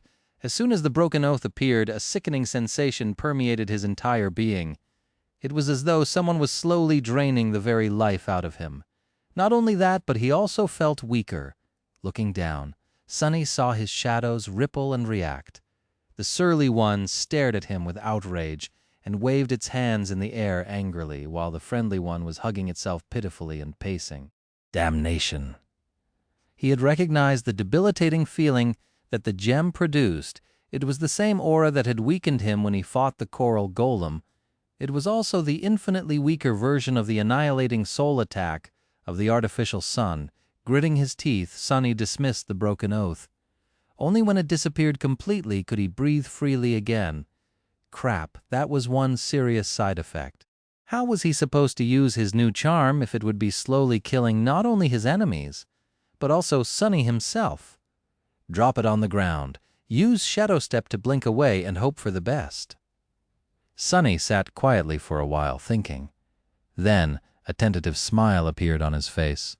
Wait, that should work, right? Turning away from the runes describing the soul-destroying gem, he concentrated on the description of his loyal shadow demon. Shadow, Marble Saint, Shadow Rank, Awakened, Shadow Class, Demon, Shadow Attributes, Battle Master, Stalwart, Spark of Divinity, Shadow Abilities, Weapon Sage, Underworld Armament, Shadow Fragments, 80-200. Concentrating on the Underworld Armament ability, Sonny read, Shadow Saint's armor can accommodate a charm memory to inherit its enchantments. His smile widened. Good, that's the first part. Looking a bit higher, he found another string of runes, Attribute, Stalwart. Attribute Description. The Stone Saint is highly resistant to all forms of damage, as well as being fully immune to mind and soul attacks. Fully immune to mind and soul attacks, yes. Sonny let out a satisfied sigh. The broken oath was pretty useless by itself, but when combined with Saint's special ability and attributes, it would make his shadow even more lethal. That was because Saint was a very special kind of demon. One whose will couldn't be intruded upon or shaken. Both her mind and her soul, well, the shadow that inhabited her body instead of a soul, were utterly indomitable. He only had to make sure to not be anywhere near the living statue while she had the crimson gem set into her armor. Tricky, but doable. And speaking of armor, he was not done exploring his memories yet. In fact, he had left the best for last. Looking at the shimmering runes, Sonny concentrated on a particular string, one that looked broken and incomplete. Memory M. Unold. Now that he was awakened, he could finally restore the broken onyx armor he had bought from Stev for a measly handful of soul shards. The ascended suit of armor of the 6th tier, the most powerful memory he owned, or seen even summoning the M. Unold. Sonny strained his muscles and with some effort managed to place it on the floor in front of him. Even now that he was an awakened, the weight of the stone memory was not something he could endure easily without using both of his shadows or wasting essence to enhance his strength. Breathing a bit heavily, Sonny studied the damaged memory. The suit of ancient plate armor was jet black in color. Its design was intricate and solemn, radiating a feeling of dark resolve and stalwart, adamantine grace. Its glossy surface seemed to absorb and devour any light that fell on it. All parts of the armor were perfectly fitted to one another, creating an almost seamless barrier of impenetrable steel. Well, not steel yet, stone. The ancient armor looked extremely similar to the one Stone Saint had worn, and now that the shadow was a demon, they were even more alike. The onyx armor in front of Sonny was still more impressive, though more regal, as if created for a being of a higher status. And just like the armor worn by the saint, it would only transform from actual stone into the miraculous stone-like alloy if risen from its passive state. It couldn't be done yet, though, because its spell weave was damaged. To repair it, the self-restoring properties of the broken memory had to be activated by an infusion of essence, which no one back on the Forgotten Shore could do. Now, however, things were different. Now Sunny was an awakened. Not only could he control the flow of shadow essence inside his body, he even had the soul Serpent to help him guide it. Placing his hands on the cold surface of the onyx breastplate, Sunny closed his eyes and sent the essence into the onyx armor. Shadow Slave, Chapter 377.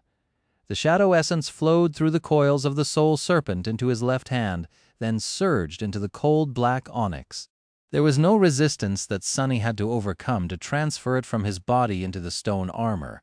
After all, the armor was his memory, and as such could be considered to be a part of his soul.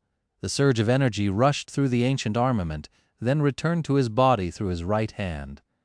Soon a stable cycle was established, with a constant current of shadow essence circulating through both Sunny himself and the onyx armor. It was a strange feeling, as if there was an ethereal river flowing through him, moving endlessly in a circle. Thanks to the shadow guide attribute of the soul Serpent, its current was especially swift and powerful. Soon the onyx armor became saturated by shadow essence. As Sunny watched, it slowly began to change. This was the fundamental trait of both Saint and her armaments, with which the memory shared a common origin. Both were made out of a strange living stone. When imbued with soul energy, the taciturn demon's body turned from stone to bizarre stone-like flesh, while her weapons turned to stone-like steel. Sunny knew this because he had seen the remains of both the original Stone Saint and her fellow stone warrior after they had been defeated by the monstrous iron spiders. After being destroyed, the living statues had turned back into inanimate stone. The memory was transforming right in front of his eyes. Soon its glossy black surface felt different to the touch.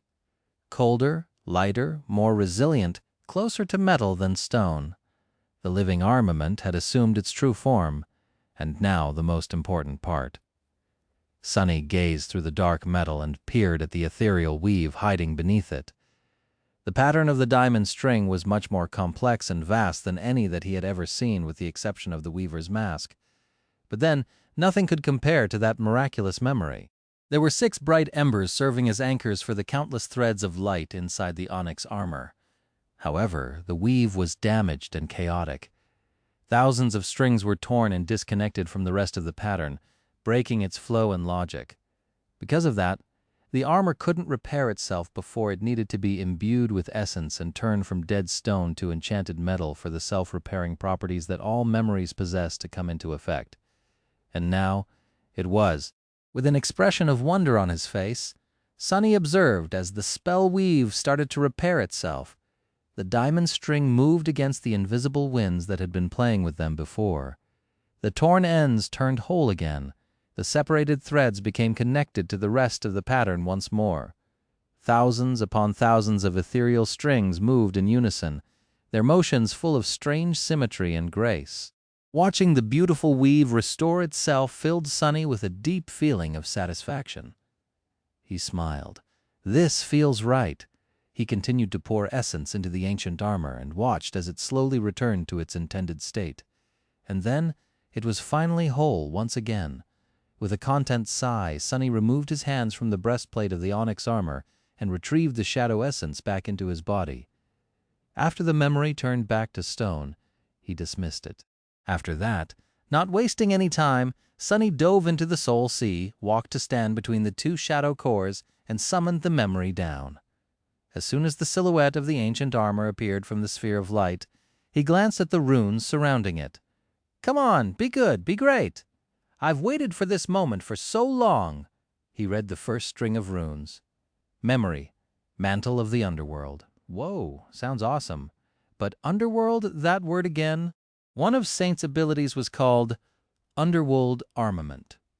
Her own runes also described the creator of the living statues as residing in the cavernous halls of a dark domain, as well as being the last child of the unknown. Was Saint made by the ruler of the underworld or something? Sunny shivered slightly, then glanced at the intricate black armor with a solemn expression. Well, if her creator was indeed one of the 7 daemons and a sibling to Weaver, the demon of fate, then ruling the underworld might not have been out of the question. Shaking his head, Sonny returned to reading the runes. Memory rank, Ascended memory tier, 6 memory type, armor memory description. Vowing to never look upon the goddess of the black skies again, the prideful demon retreated into the darkness beneath an unassailable mountain chain. He wasn't the first to lead his army against the gods. However, he was the first to shed their blood, as well as learn the secrets of his own. Lead an army against the gods. When Teacher Julius mentioned that demons had enough power to wage war against the heavens, Sonny had thought of it as a figure of speech. But maybe it was not. Perhaps a few of them had really tried. And what was that about the secrets of the blood? Endless questions, like always. Shaking his head again, Sonny turned away from the description and continued to read. Memory enchantments. Living stone, feather of truth, stalwart, underworld armament, prince of the underworld. Sonny stared at the long list of enchantments for a while, his heart beating wildly in his chest. Can't be. Living stone attribute description. This armor can repair itself while being worn. Feather of truth attribute description. The weight of this armor can be changed at will. Stalwart attribute description. This armor provides extremely high protection against physical attacks, high protection against elemental attacks, and a moderate amount of protection against mind and soul attacks. Underworld armament attribute description. This armor can accommodate a charm memory to inherit and enhance its enchantments. Prince of the Underworld attribute description. This armor grows stronger according to the amount of opponents its wielder defeats. Vanquished foes, 12-13-6000. Sonny remained silent for a while. His dark room, which was situated deep underground, was silent for a long time. After a while he shifted slightly and said in a low voice, "Well, I'll be damned." Shadow Slave. Chapter 378. Sonny sat in the darkness for a while thinking. At first, he wanted to immediately put on his new magnificent onyx armor, but then dismissed that idea. There would be time later, for now he was too tired. The effects of the stimulant were slowly wearing off, and he had spent too much shadow essence already. He did, however, note a few things about the mantle of the underworld. The first fact he noticed was that it shared 2 enchantments with Saint. However, there were subtle but important differences between the versions of stalwart and underworld armament possessed by the onyx armor and the taciturn demon. The memory offered better protection against physical and elemental attacks, but lacked the complete immunity to mind and soul attacks, possessing a moderate amount of protection against those rare and fearsome types of damage instead. Overall, this was an advantageous trade-off, since most nightmare creatures relied on more common ways of destroying awakened, unless they didn't. The more interesting difference, however, was hidden in the description of the underworld armament. While Saint's armor could accommodate a charm memory to inherit its enchantments, the mantle of the underworld could both inherit and enhance them. Just one word made for so much difference. Sonny couldn't wait to explore this subtle trait of his new memory. Living Stone and Feather of Truth, meanwhile, were pretty obvious. That didn't mean, however, that these enchantments did not have a lot to offer. He could already see many interesting ways to apply both in battle. The downside was that both were active enchantments and as such would require a constant flow of essence to function. What's worse, the armor couldn't even be used without activating the first one. But the most interesting enchantment was, without a doubt, Prince of the Underworld, a growing memory. Pondering about that strange and miraculous enchantment, Sonny couldn't help but think about the first lord of the Bright Castle, who had supposedly been the first master of the mantle of the underworld. What tier and rank was the onyx armor when he had first found it? How many of the vanquished foes had been defeated by his hand? Was the mantle of the underworld one of the reasons for his legendary achievements? For the longest time, Sonny had wondered about how an ascended memory of the 6th tier had ended up in the hands of humans in the Dark City. It had to have come from destroying a fallen terror or so, he had thought. Now there were other possibilities, but all these questions were doomed to be left unanswered. Sadly, the First Lord and his companions had taken the answers with them to the grave. Remembering the lonely cairn in the Hollow Mountains, Sonny sighed. Then his thoughts wandered to something else. the goddess of the black skies, Storm God. Teacher Julius had described Storm God as being the deity of the depths of the oceans, of darkness, stars, travel, guidance, and disaster. He also said that the gender of the gods was subject to change. Stars, darkness, and storms were somewhat related to black skies, frowning. Sunny remembered the runes describing the mantle of the underworld. Indeed, black skies could also be translated as skies covered by storm clouds or the night sky. Interesting. Translating the runes reminded him of something. Opening his communicator, Sunny found a note he made during his conversation with Effie and Kai. There, their true names were written down in runic language. Nightingale. Kai's true name was pretty simple to understand, but the spell chose to interpret it rather creatively. Even though Sunny had no idea if the dream realm had actual nightingales, the runes described a pretty similar bird, probably. Translated literally, they meant sings beautifully from the night skies, which could mean either enchanting siren of the night or simply a nocturnal bird. Huh. Effie's true name was more straightforward but also far more morbid. Raised by wolves could mean just that, but a more direct translation had a different meaning. Born from wolves or born from being eaten alive. Sunny shivered, then deactivated the communicator and closed his eyes for a second. There was one more thing he could do. Summoning the runes once again, he found the description of Weaver's Mask and read. Memory enchantments, mantle of lies, simple trick. Now that he was an awakened, he could try to activate the mysterious enchantment marked by 3 question marks.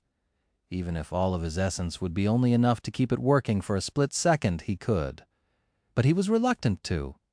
Sunny knew nothing about the enchantment, but from the boundless, inconceivable pattern of the mask's weave, he got a feeling that it was somehow connected to eyes, vision, and sight. He suspected that the vile, thieving bird was a cursed devil, at least, and it had been driven mad by just one glance at the reflection in the weaver's eye. Would something similar happen to him? There were things, after all, that humans weren't meant to see. Even God struggled with looking at some truths, it seemed. No. Not now. Sunny was somewhat willing to risk it, but doing so right now would have been really unwise. What if he passed out from shock? That would transport him to a random spot in the dream realm, and knowing his luck, that spot would be populated by horrors beyond imagination. With a sigh, he dismissed the runes and took out another stimulant patch. Some other day when I am much, much stronger. With that, he removed the old patch and put another one in its place. Time to put all I learned together and make the final decision. What should I choose? Stability or danger, safer road, or an unknown path? 2 days later, Sunny was sitting on a bench opposite the entrance to the Academy Hospital complex with a cup of bitter, dark coffee in his hand. In his other hand, he was holding a slick communicator. Taking a sip of the terrible drink, Sunny grimaced, then lingered for a few moments and sighed. Finally, he pressed the call button to contact Master Jet. She answered after a couple of seconds. Her voice sounded a little tense, and there were strange, barely audible whispers mixing with the background noise of the call. Ah, awakened sunless. What? Wait, give me a second. Something crackled violently, and in the next moment the background noise was gone. Much better. So, have you decided? Sunny took another sip of coffee and said, Yeah. He hesitated for a bit, then added, As far as joining the Legacy clans or the government, I've decided against it. I don't know enough, and have no leverage to ensure a good deal. Plus, that option will remain open for me in the future, even if I stay independent for now. The reverse, however, won't necessarily be true. In any case, it's a serious matter, one that should not be decided upon in a span of just a few days while suffering from sleep deprivation and stimulant abuse to boot. Master Jet turned on the video function of the call and smiled. The smile was bright and beautiful, but Sunny couldn't help but notice that right behind her, something was currently on fire. Makes sense. So then, which citadel? That was the real question. While Sunny decided to remain independent for now, while leaving himself an opportunity to join a powerful faction later, His choice of an anchor was going to limit which factions he would be able to interact with later on. He was silent for a bit, then said, "Clan Valor territory." Master Jet nodded. Solid choice. Bastion? Or a smaller citadel? Sunny drank some more coffee, then spoke the name of the citadel he had chosen into the communicator. Jet's eyes widened slightly. She didn't say anything for a while, then asked with a bit of surprise in her voice, "Are you absolutely sure?" He nodded. "Yeah, I thought about it long and hard." Master Jet stared at him with a slight frown for a few moments, then shrugged. "Well, okay then. But, that might take a couple of days to arrange. The place is too far north, and there's not a lot of saints in those parts, but I'll find a way." Sunny smiled. "Thanks, I really owe you one." She smiled in response and then winked at him. "Be careful with what you say, Sunless. I might just take you up on the offer and come knocking on your door one day asking for a favor." He took a sip of coffee and shrugged. "Sure, no problem. Oh, and call me Sunny, please. Everyone does." Master Jet blinked a couple of times, then grinned. "All right," turning away from the camera. She quickly glanced at something beyond the screen and then added, "Chained Isles, huh? Good luck, Sunny. I hear it's a real hell." Shadow Slave, Chapter 379. In the vast, empty darkness, myriads of distant stars were shimmering with ethereal light. The vista of the night sky was boundless and stark, full of promise and mystery. Above it was another sky, this one blue and bright, full of sunlight and gentle winds. White clouds flowed across it, telling enchanting stories with their movement and shapes. Between the bright sky and the dark sky, an island floated in the air. It was surrounded by freely levitating pieces of rock and ancient masonry, its surface awash in the soft radiance of the sun, its underbelly veiled by impenetrable darkness. Several gargantuan chains stretched away from the island, cracking thunderously as it slowly rose and fell. The clangor of iron was almost loud enough to drown Sunny's voice almost. "Arg, drop dead, bastard, damn you crap." Sunny had a good reason to be screaming bloody murder because he was seconds away from being eaten alive. Near the edge of the flying island, where the forest covering its surface made way for a narrow expanse of patchy grass, a massive wolf-like beast was currently trying to swallow him whole. The nightmare creature was the size of a small truck, with fur as tough as steel wire and a long, terrifying muzzle. Its jaws were wide enough to bite a human in half, and strong enough to crush both bones and armor into dust. Currently, those jaws were trying to close on Sunny, and the only thing preventing them from doing so were his hands. He held the upper jaw of the beast with one, and the lower jaw with another, trying with all his strength to keep them open. His muscles felt as though they were about to explode. The abomination was also trying to bite down on the hateful human with all of its tremendous might, but for the moment, neither of them could overpower the other. It was just a matter of time, though. Sunny was burning through his essence to augment his physical strength, and those reserves were not endless. When the well of power ran dry, he would lose this contest. Not good. About 2 months had passed after he had chosen to come to this place, and now Sunny was starting to seriously doubt his decision. Why didn't he just go to Bastion? He would be safe and sound behind its walls right now, maybe even in the embrace of a beautiful... As though trying to add insult to injury, the nightmare creature interrupted his thought by letting out a deafening growl and doubling its efforts to devour him. Sunny felt a putrid wind brush past his face and grimaced miserably. The stench coming out of the beast's maw was unbearable. "Just don't faint." His hands trembled, and the terrible fangs of the beast came a few centimeters closer to sinking into his flesh. Sunny gritted his teeth and then yelled, "Saint, a little help here, damn it!" But the taciturn demon was nowhere to be seen. She was a good couple 100 meters away, standing atop a low hill. Sunny groaned and tried to push the jaws of the abomination away, but it was useless. The damn creature was just too strong. A few seconds later, though, something hissed past his shoulders and 2 menacing black arrows sunk into the feral eyes of the beast. They arrived almost simultaneously. "Thanks." Using the momentary shudder that ran through the wolf's body, Sunny pushed the jaws sideways, allowed them to close with a loud crack, and poured as much essence as he could into a vicious throw. The massive body of the nightmare creature flew for good 10 meters and crashed into a trunk of an ancient oak, plowing straight through and turning it into splinters. Sonny fell to his knees and drew in a shaky breath. Then he quickly glanced back. Far in the distance, a graceful dark silhouette was outlined against the bright sky. Saint held a powerful memory bow in her hands, its limbs made out of horn and polished black wood. 2 ruby eyes burned behind the visor of her helmet, and a crimson coral gem was set into the center of her obsidian breastplate. Nice shots. She wouldn't be able to help him any further, though, at least not for a dozen seconds. Sonny was pretty sure that the shadow had spent all of her arrows while they were fighting with the pack, and now she had to dismiss and summon them anew.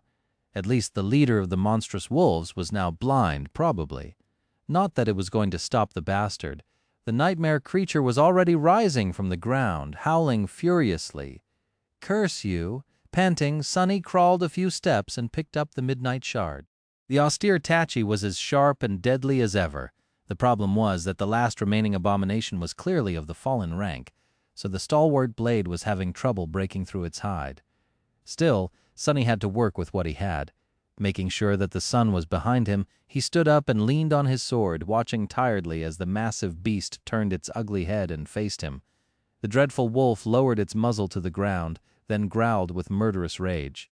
Bits of saliva flew from its maw and fell to the ground. Then, pushing with its mighty hind legs, the nightmare creature lunged at Sonny, covering the distance between them in an instant.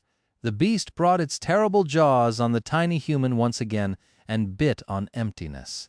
In the place where Sonny stood just a moment ago, there was now nothing but air, light, and shadows.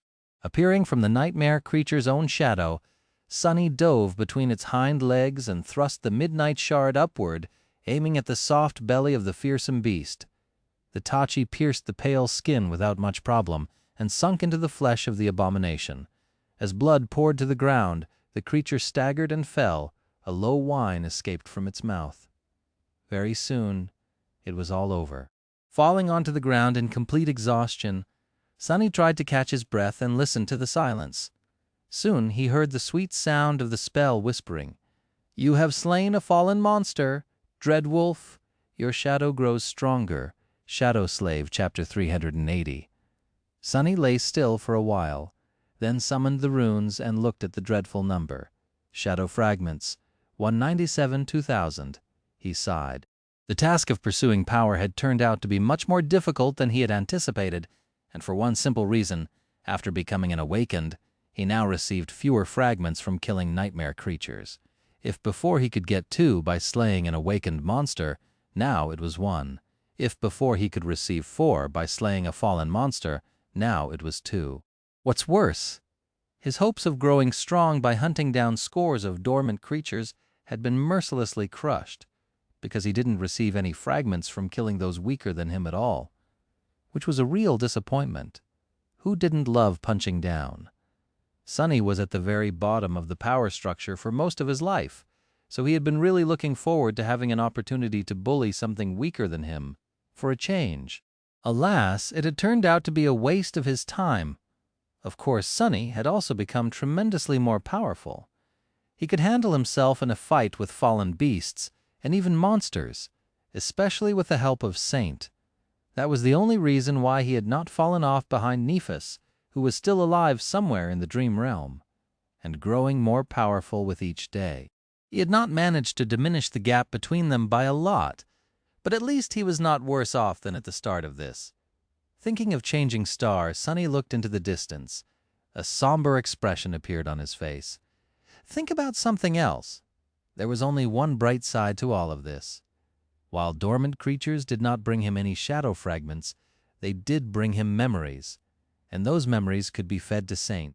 Her own counter now showed shadow fragments, 157-200, not bad.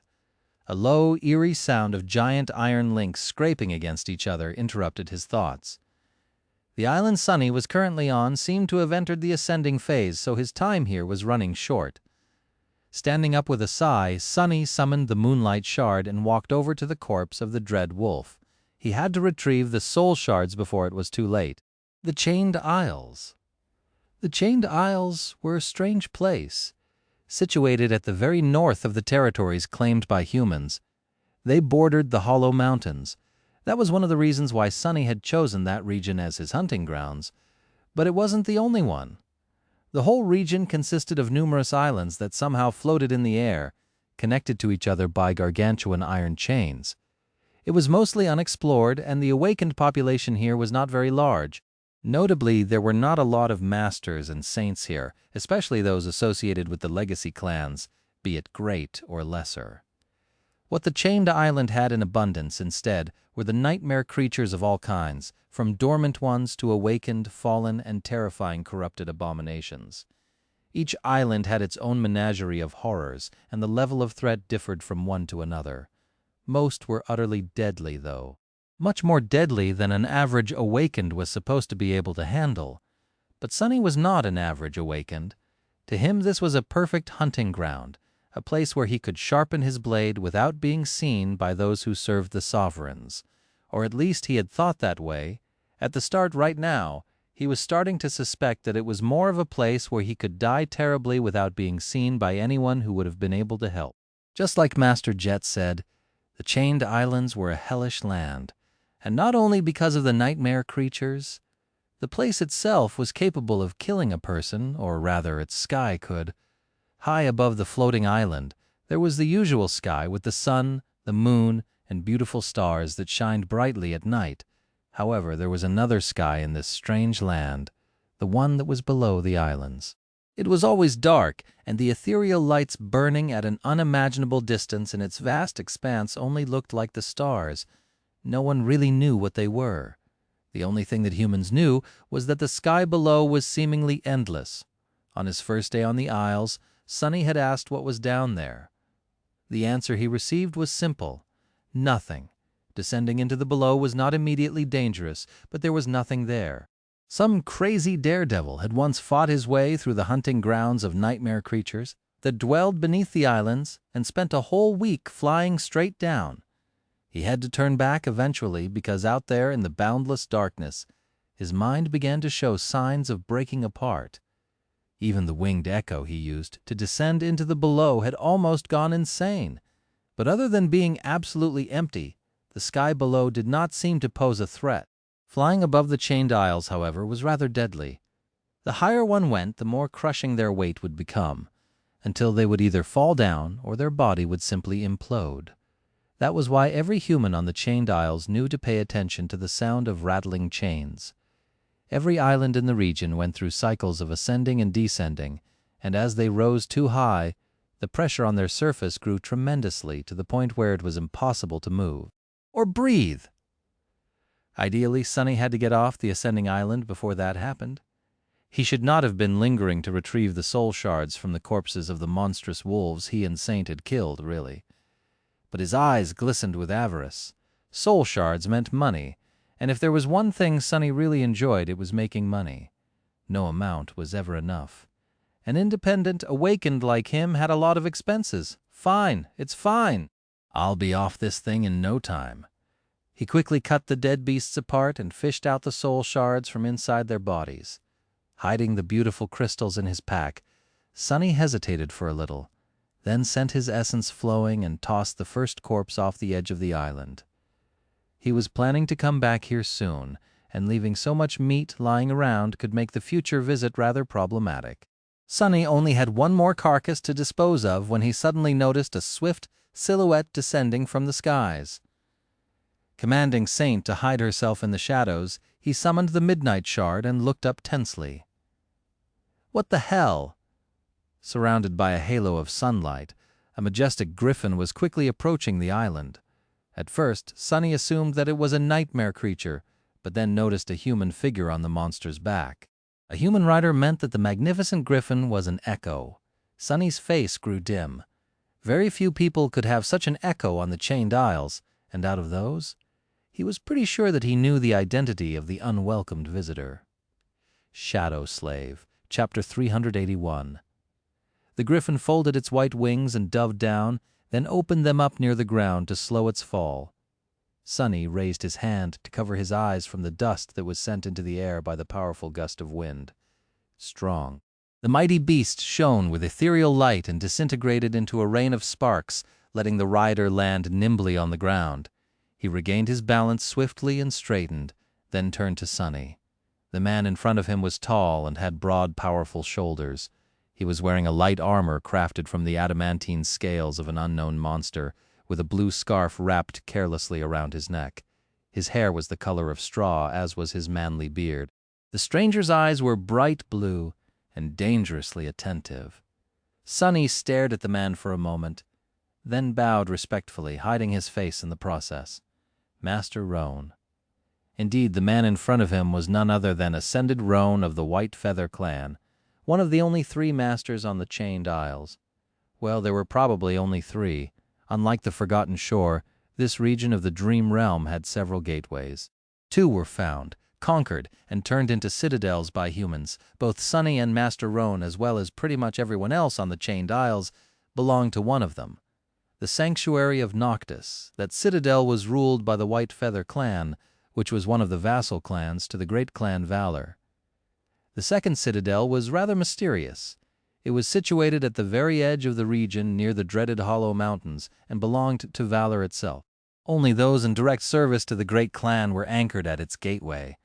So Sunny had no idea what went on there and how powerful the Awakened stationed at the citadel were. He did, however, know a bit about Master Roan. The man was married to the only saint on the Chained Isles, after all. Roan looked Sunny up and down, then gave him a friendly smile. "Do we know each other?" Sunny shook his head. "No, sir, we haven't met before. I have just awakened a couple of months ago, so, I am new to the Chained Isles." The strapping master nodded, and then glanced at the carcass of a fallen wolf that Sunny had failed to throw over the edge of the island in time. When Roan turned to him again, there was a measured look in his piercing blue eyes. "Did you kill that beast?" Sunny lingered for a few moments, then nodded. "Yeah, I can be very lucky on occasion." The tall man shook his head. "This is a fallen beast. Ah, you must be Sunless then. From the Forgotten Shore." Sunny smiled.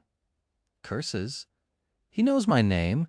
He had nothing against the older man, but preferred to remain unknown and underestimated, especially when dealing with legacies." "Yeah, that's me." Master Roan nodded, as though everything suddenly made sense, and then briefly looked at the sky. "You should know that it is dangerous to remain on an ascending island, right? Why are you still here?" Sunny hesitated for a few moments, then shrugged. "I was just about to leave and escape to the next one over when you appeared, sir." The tall man sighed. "Yeah, that's what I figured. You've spent all your luck on that beast, though, it seems. All 3 of the island connected to this one are also ascending. You wouldn't have been able to escape even if you left on time." Sunny stared at him for a while, a sour expression appearing on his face. "Damn it! What about that beautiful griffin of yours, sir? Surely it can bring us both away to safety." Roan grinned. "He is rather beautiful, ain't he? Well, not that it matters. In theory, we can dive below the islands and escape through the sky below, but believe me, you wouldn't want to meet the things that dwell on the dark side of the Isles. Even I prefer to avoid those things." Sunny blinked. "Then what do we do?" The tall man laughed. "I guess you're about to experience your first crushing Sunless. Don't worry, though. The chains of this island are on the shorter side, so it won't ascend too high, well, most likely. And I'll be here to bring you back to the Citadel if you pass out. Provided that we survive, of course. Great, this wasn't Sunny's first crushing, actually. And that was exactly why he didn't want to experience it again. But there was no other choice, it seemed. With a sigh, he dismissed Saint, who had been hiding in the shadows all along, and took off his pack. Then Sunny found a soft-looking patch of grass and placed it on the ground. Behind him, Master Roan dismissed his scale armor and unwrapped his scarf, then tied it around his waist. The less weight was on the human body during the crushing, the easier it was to endure, and the more chances of survival there were. However, the puppeteer's shroud was made mostly out of soft fabric, so Sunny left it on. He also wanted to neither reveal nor dismiss the soul serpent, as the giant chains groaned and rang thunderously, and the island rose higher and higher.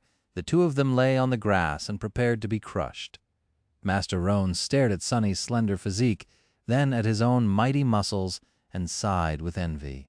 The Chained Isles was one of the very few places in the dream realm where being small and light was an advantage.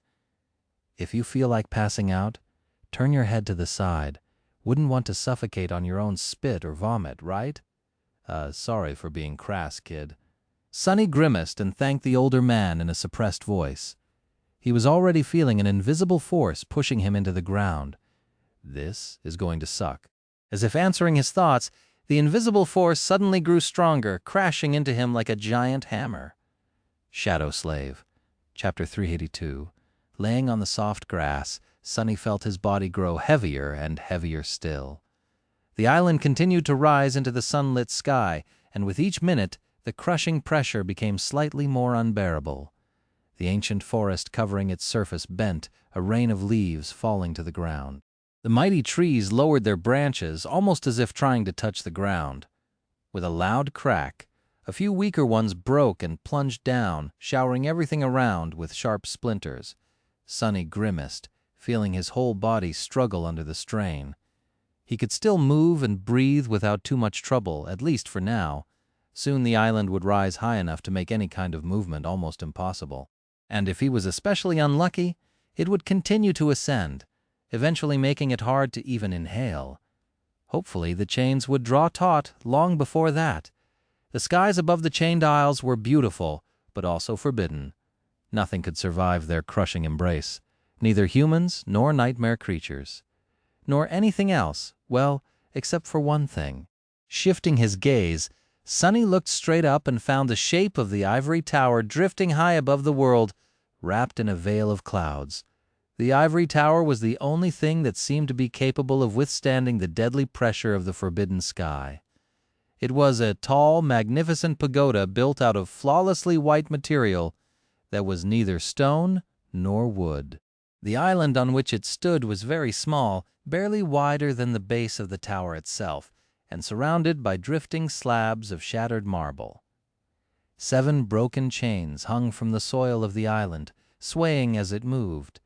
The ivory tower was visible in the sky both during the day, bathed in sunlight, and at night glowing beautifully with the reflected radiance of the moon. No one knew what the mysterious structure was and why it remained untouched by the obliterating force that destroyed everything else that dared to rise above the Chained Isles, since no one had ever managed to withstand the ever-growing crushing to get anywhere near it. Many even believed it to be a mirage. Crap?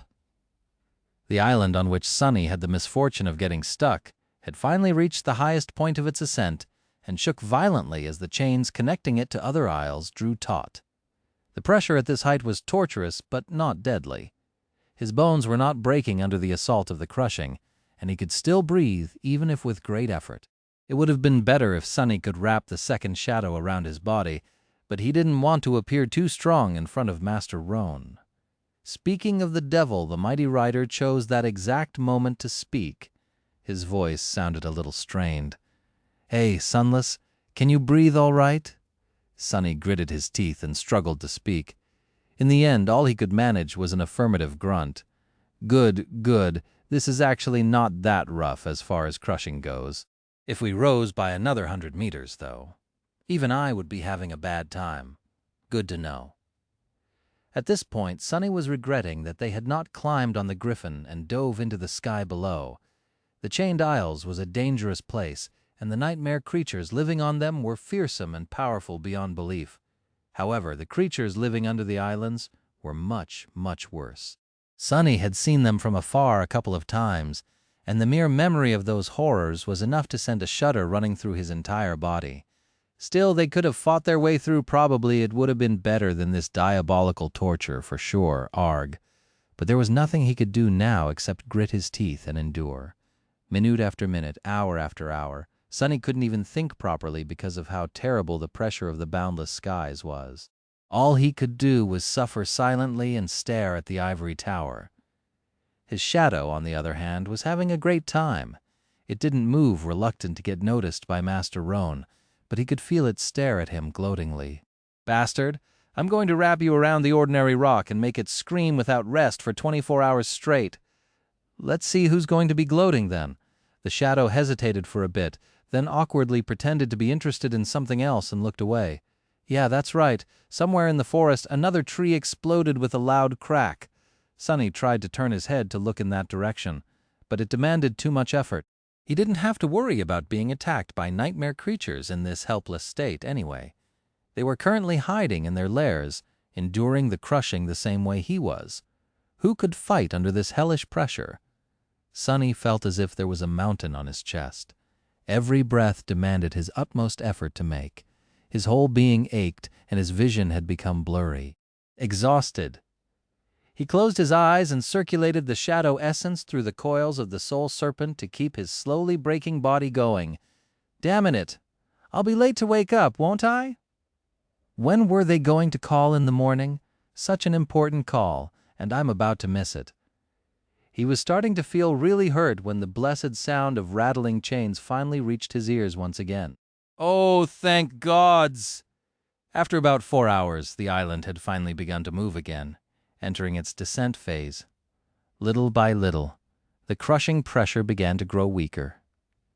Master Roan sighed with relief by his side. The worst part is over. Just wait a little bit more, kid. You're almost there. Sonny glanced at the older man and sighed. He used to hate it when people called him kid, but not anymore, at least not as much. He just felt a little wistful. He didn't feel like a kid. Not for a long time now. Not since coming back from the forgotten shore. A dozen long and torturous minutes later, the island descended enough for them to move, and then slowly stand up. The crushing was over. Shadow Slave. Chapter 383. Sonny slowly rolled on his stomach, then rose to his knees. He was breathing heavily, and his whole body felt as if it had just gone through a meat grinder. Master Roan, on the other hand, looked almost unperturbed. The rider was already on his feet, tying the blue scarf around his neck with a relaxed expression on his face. The forest around them let out an almost human sigh of relief. The ancient trees creaked and cracked, rising their branches back toward the sun. Those that had broken remained on the ground, adding to the nearly impenetrable layer of deadfall. Sonny glanced at the older man with a bit of envy, then stood up and tried to shake off his exhaustion. After spending a few minutes resting and drinking greedily from the endless spring, he almost felt alive again. Glancing at the tall man, he asked, "How are you able to fly up there on your griffin? I mean, no offense, but that seems like something only a crazy person would do." Roan laughed. "I don't rise too high unless I really have to. Usually you can fly above the descending islands without experiencing too much pressure. After a while, you develop a sense of how much your body can handle, and for how long." He massaged his broad shoulders and added, a note of pride in his voice, "Plus, I am a master, after all. I can withstand much more than an awakened would. You did exceptionally well, however.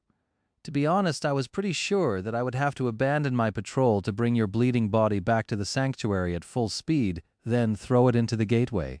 I guess it's true what they say about you, forgotten shore kids." Sonny blinked a couple of times and asked cautiously, "What do they say?" The older man smiled.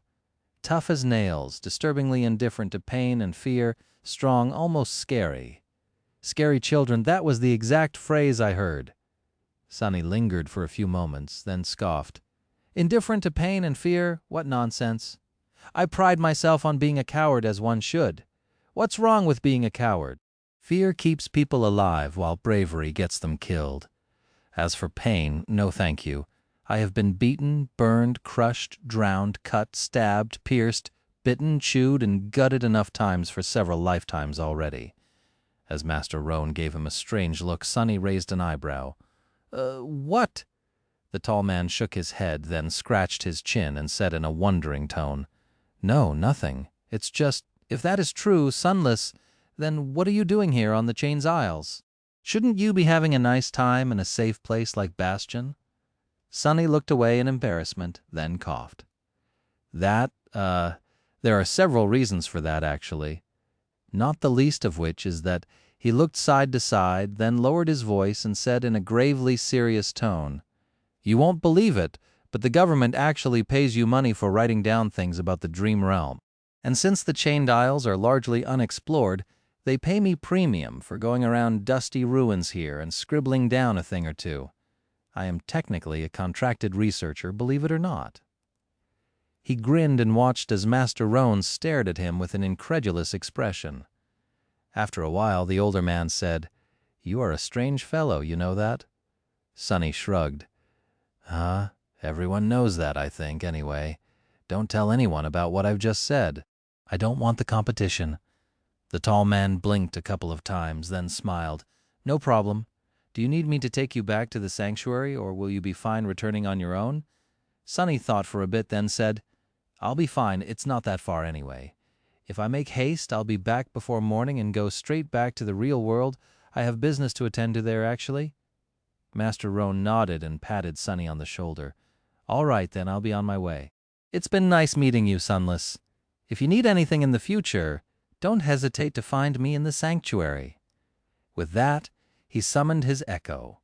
A sea of white sparks appeared out of thin air and swirled, slowly turning into the figure of the mighty griffin.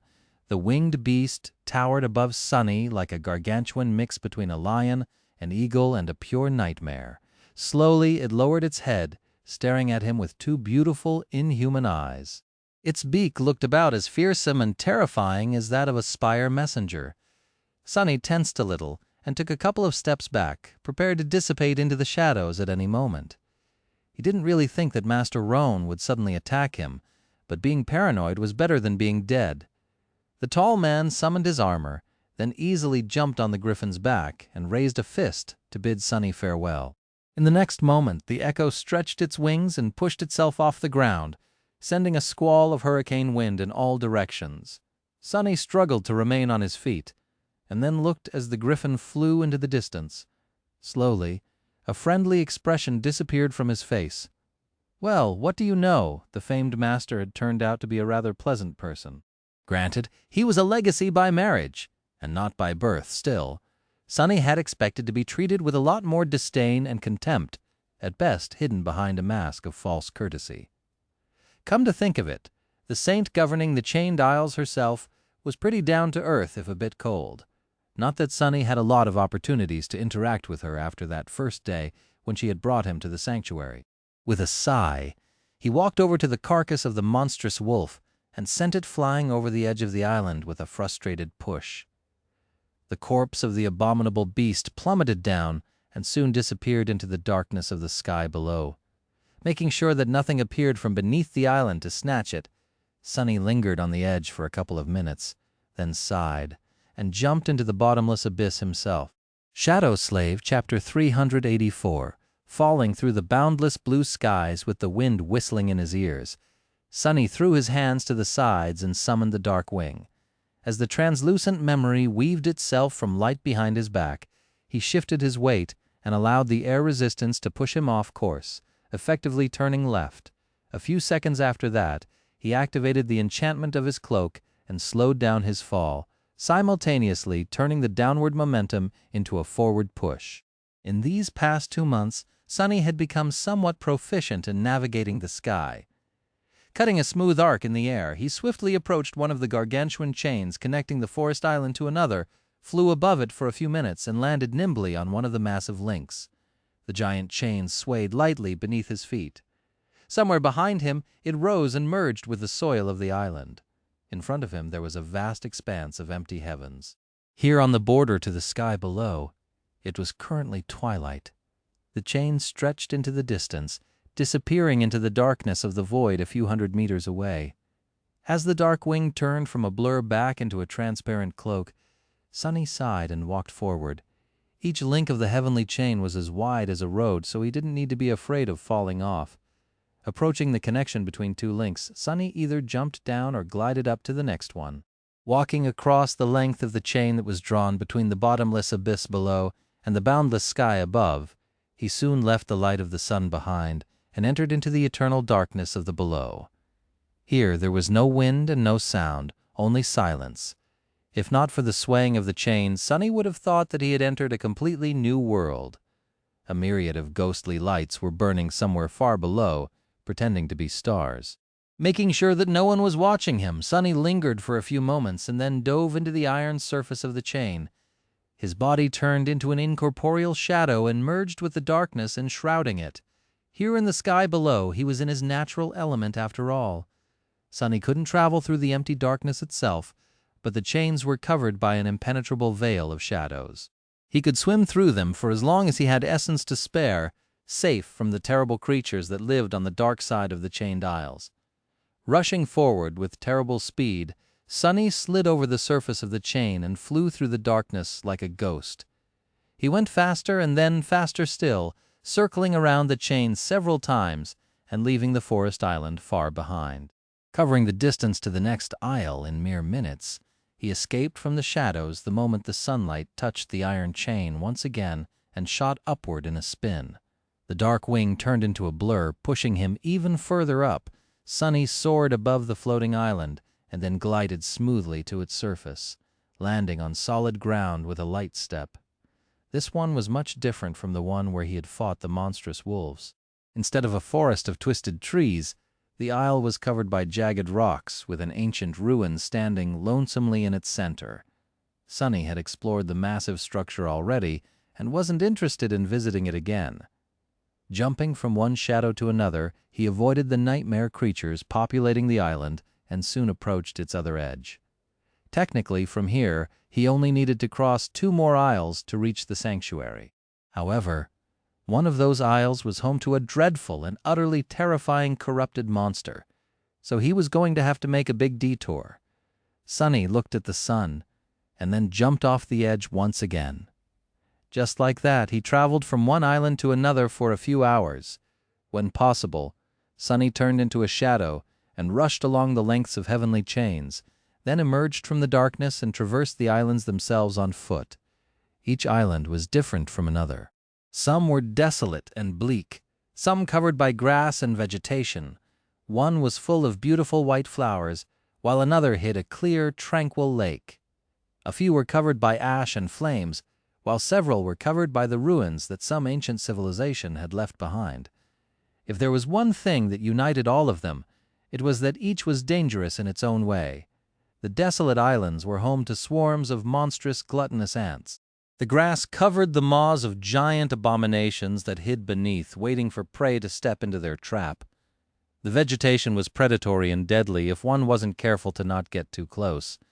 The beautiful white flowers could put a person to sleep from which they would never wake up. The tranquil lake was home to a creature so terrifying that Sunny did not even dare to approach its clear waters, and these ones were on the safer side as far as the chained isles went. Due to their proximity to the sanctuary, they were well explored, and anything dangerous enough to pose threat to the citadel had long been destroyed by St. Tyrus herself. Sunny had been to these islands already too, so he knew his way around them. Each was either descending or ascending. The former were easier to cross, while the latter forced him to walk while suffering from the early stages of the crushing. If an island he wanted to use was too high, Sunny had to change his plan and seek out another way. After a while, his reserve of shadow essence became dangerously low. Knowing that he will have to make a stop, Sunny chose a relatively safe island and headed toward it. Gliding to the surface, Sunny tiredly dismissed the dark wing and looked around. The island he was currently standing on was rather close to the sanctuary and usually empty of any nightmare creatures. However, it was wise to make sure. Sending his shadows in different directions to scout for potential danger, Sunny sat on the ground and summoned the endless spring. When his thirst was satiated, he crossed his legs, put his hands on his knees, and closed his eyes, concentrating on the coils of the soul serpent. With a part of his mind observing the world through the shadows and another concentrated on hastening the accumulation of shadow essence, he meditated for a while, and then suddenly opened his eyes. One of the shadows had noticed something interesting. Shadow Slave, Chapter 385. The island Sunny was resting on was a strange one. It was rather large and covered in soft grass, with ancient stone columns protruding from the ground here and there. Most of them had long toppled and been shattered to pieces by some unknown disaster. The ground itself was full of depressions and generally uneven, as if it had served as a battlefield for giants once. The reason why Sonny had come up with such a metaphor was not coincidental. The main feature of the island was situated at its center and appeared to be a giant rusty metal hand, hence the isle was unimaginatively called the Iron Hand Island. It was well known to the awakened anchored in the sanctuary because very few nightmare creatures ever came here, and thus many humans used it to rest during their journeys. However, today, Sonny wasn't the only visitor to the peaceful island. A rather ugly monstrosity lay dead in the shadow of the giant Iron Hand, its blood forming a large pool. It had a body like that of a snake, two powerful hands protruding from a human-like torso, a head with a long and toothy muzzle, and two leathery wings. From the looks of it, the creature had landed on the island due to heavy injuries, and then succumbed to the most recent crushing. Its body seemed broken and flattened, with sharp bone splinters protruding from the torn scales. Sonny's interest was naturally piqued because it wasn't every day that he stumbled on free soul shards. Additionally, and more intriguing, the shadow had noticed something glinting on the ground near one of the abomination's hands. Huh? Standing up, Sonny looked around and then headed to the center of the island. Soon he reached the rusty metal arm and dove into the shadows, emerging on top of it. Standing a good 10 meters above the ground, he stared at the carcass of the dead nightmare creature to make sure that the shadow didn't miss anything. Everything seemed to be fine. With a shrug, Sonny jumped down and landed softly on the grass near the massive monster. Walking around it, he approached the spot where the abomination's hand lay on the ground, its 5 long fingers ending in terrifying claws. Gee, you were a scary one, weren't you? He didn't need to wonder about who had done the monster in on the Chained Isles. Nightmare creatures constantly fought each other. Winged ones like this one were often caught by the inhabitants of the dark side, torn to pieces and devoured. This one had been relatively lucky, all things considered. Bending down, Sonny picked up the small object that seemed to have fallen out of the creature's hand and stared at it with a dubious expression. A coin? Indeed, he was holding a heavy golden coin, which didn't make any sense. Nightmare creatures were not exactly known for participating in commerce, and humans did not use coins. If they needed to trade, they either bartered with suitable items or used credits, of course. Credits didn't exist in the dream realm, but the transaction would be honored when both parties returned to the real world. So where could a gold coin come from? Sonny stared at the coin for a while, then turned it around. There was a depiction of an archaic ship on one of its sides, with a tall mast that had an actual tree growing around it. A beautiful human face stared at him from the other side, a carefree smile on its lips. The person had high cheekbones, long hair, and exquisite features. Sonny couldn't say if they were a man or a woman, just that they seemed rather charming. There was a crescent moon drawn on their forehead, and well, that was about it. Sonny studied the coin some more, and then thought despondently, "That thing is definitely cursed, right?" It just had to be. What else was he supposed to think after finding a mysterious coin near the corpse of a monster that had died a violent death? But it didn't seem to be cursed. Sonny had a rather good intuition about these things. He also had the sight of a person who had inherited a part of Weaver's forbidden lineage. Looking under the surface of the coin, Sonny expected to see a malevolent spell weave, or at least something strange, but there was nothing. From the looks of it, the coin was just a coin. The only strangeness about it was that it seemed a little bit warm to the touch. Teacher Julius would have been delighted if he brought him a sketch of a genuine Dream Realm coin. Cultural artifacts like this were few and far between. It wouldn't result in Sonny receiving any contribution points, but the old man was easy to please. With a shrug, Sonny shoved the coin into his pack and turned to the dead monster. "Let's see how many shards you're hiding, ugly lizard." He summoned the moonlight shard, enhanced it with 2 shadows, and cut into the tough hide of the nightmare creature. For a while, luck was on his side. He quickly retrieved 2 bright soul shards, so quickly, in fact, that Sonny grew sure that there had to be a third one inside the carcass. A demon, huh? That was where his luck ended. The body of the demon was too heavily damaged, so when he tried to fish out the third crystal, its stomach burst open and spilled its contents all over the ground. Curses! Sonny was so disgusted by the idea of being doused in the putrid, slimy mass that he instinctively teleported a few meters away. Then, he tilted his head and stared down. Covered in repulsive, acidic liquid, 3 more coins, as well as something that resembled a piece of a wooden chest, lay in the quickly melting grass. Did this guy try to eat a treasure chest? Sonny shook his head, walked around the disgusting mess, and quickly retrieved the last soul shard. Since golden coins were rather useless to him, and he already had one to sketch, he had no intention of retrieving the rest. No thank you by that time. He had recovered enough shadow essence to return to the sanctuary, so nothing was holding him on the island anymore. Throwing one last look at the giant metal hand, and wondering what terrible strike could have separated it from the rest of the theoretical giant, he turned away and walked toward the edge of the island. The sun was already setting, so he didn't have a lot of time left to return to the citadel and use the gateway before the morning came. Shadow Slave, Chapter 386. Soon Sonny was walking on the last chain he had to traverse as he approached the sanctuary of Noctis. By then, it was already night. Up above, the pale disk of the crescent moon shone softly, its light reflecting off the white walls of the ivory tower. Countless stars shimmered on the dark velvet tapestry of the night sky. Without the light pollution that the giant city where Sonny had grown up produced, they were beautiful and bright. There had not been any stars on the forgotten shore as well, so this sight was still new and breathtaking to him. Now that it was night, the border between the sky above and the sky below was almost invisible. The empty void beneath the isles had stars of its own, so it seemed like the reflection of the real sky during these hours. The only difference between them was that it lacked both the moon and the ethereal silhouette of a graceful white tower floating through the clouds. The chain swayed lightly as Sonny walked. He felt reluctant to use shadow step this close to the sanctuary and enjoyed the sight of the night sky, the smell of clean air, and the cool embrace of the wind. So he tended to complete this last part of the return journey on foot. Even hell could be beautiful sometimes. A few minutes later, Sonny heard the murmur of flowing water and knew that the sanctuary was already close.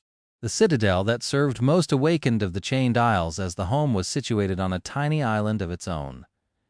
That island, however, was rather anomalous. Unlike all others, it never rose and never fell, always remaining at a stable height, away from the torturous pressure of the crushing. There was a grass field, and in its center, massive menhirs stood in a perfect circle which encompassed another, smaller one. This larger circle formed the outer wall of the citadel, while the smaller one formed the inner inside the circle. There was a tranquil park with a pool of clear water in its middle. A path of stones led to a small island at the center of the pool where, in the shade of an ancient tree, an altar cut from a solid piece of white marble stood. The altar had 3 special things about it. The first one was an obsidian knife that lay on its surface. The knife did not seem very special, with the exception of the fact that no one, not even saints, was able to lift it even by a centimeter from the altar's surface. The second special thing about the altar was that it appeared to be itself the gateway. One simply had to touch it to be transported back to the real world. Once anchored to it, the awakened would appear near the altar when they fell asleep in reality. The third thing was that a seemingly endless stream of water flowed from the altar, feeding the pool that surrounded it. No one knew where the water came from or why the altar produced it, just that it was cold, sweet, and safe to drink. 7 streams flowed out of the pool and eventually fell over the edges of the small island, turning into water dust in the wind. On a bright day, the whole sanctuary was surrounded by rainbows. It was the murmur of these waterfalls that Sonny had heard as he approached the citadel, using the dark wing to glide upward and land on the soft grass of the island. He walked over to a stone post that stood nearby and rang the bronze bell that hung on it. This was to let the watchman know that he was a human and not a nightmare creature that needed to be destroyed. Soon a whistle came out of the darkness, and Sonny walked forward on a path that led to the towering menhirs. A few minutes later, he had walked between 2 massive stones and entered the sanctuary of Noctis. No one really knew who Noctis was, and why this place was called in their honor, if that name even belonged to a living creature. It was just what the spell called this place, so humans followed suit. In any case, the space between the two rings of menhirs had been made into a place for the awakened to rest and recuperate between their ventures into the wild expanse of the Chained Isles. The White Feather clan had built walls to close the spaces between the standing stones and recruited several people with useful utility aspects to make living conditions better for those who chose to come here or were sent to this region by the spell. Currently, there were about 200 awakened populating the sanctuary, which was enough to keep it functioning and safe. This late at night, most people were either sleeping, resting, or had already returned to the real world, so Sunny did not meet anyone as he headed toward his assigned living quarters. Like everybody else here, he was assigned a small room after becoming anchored to the sanctuary. It was situated near one of two entrances, so he didn't have to walk for a long time. Entering the room, Sunny quickly took off his pack and placed his trophies, a scattering of soul shards, a few weird-looking fruits, and the golden coin into a chest standing near the bed. Then he threw the pack on the floor, lingered for a few moments, and left. Usually he would have stayed until the morning and went to either the kitchens or the improvised marketplace at the park to trade the shards for memories or credits, chat with other awakened to learn the latest news and important information about the Isles, or simply relax, but today he had to hurry to the real world. Entering the park, Sunny approached the deep pool of clear water and stepped onto the first stone of the path that led to the altar island. Soon he was standing in front of the white altar, surrounded by the tranquil sound of rustling leaves and running water. Glancing at the obsidian dagger, Sunny resisted the urge to try and lift it.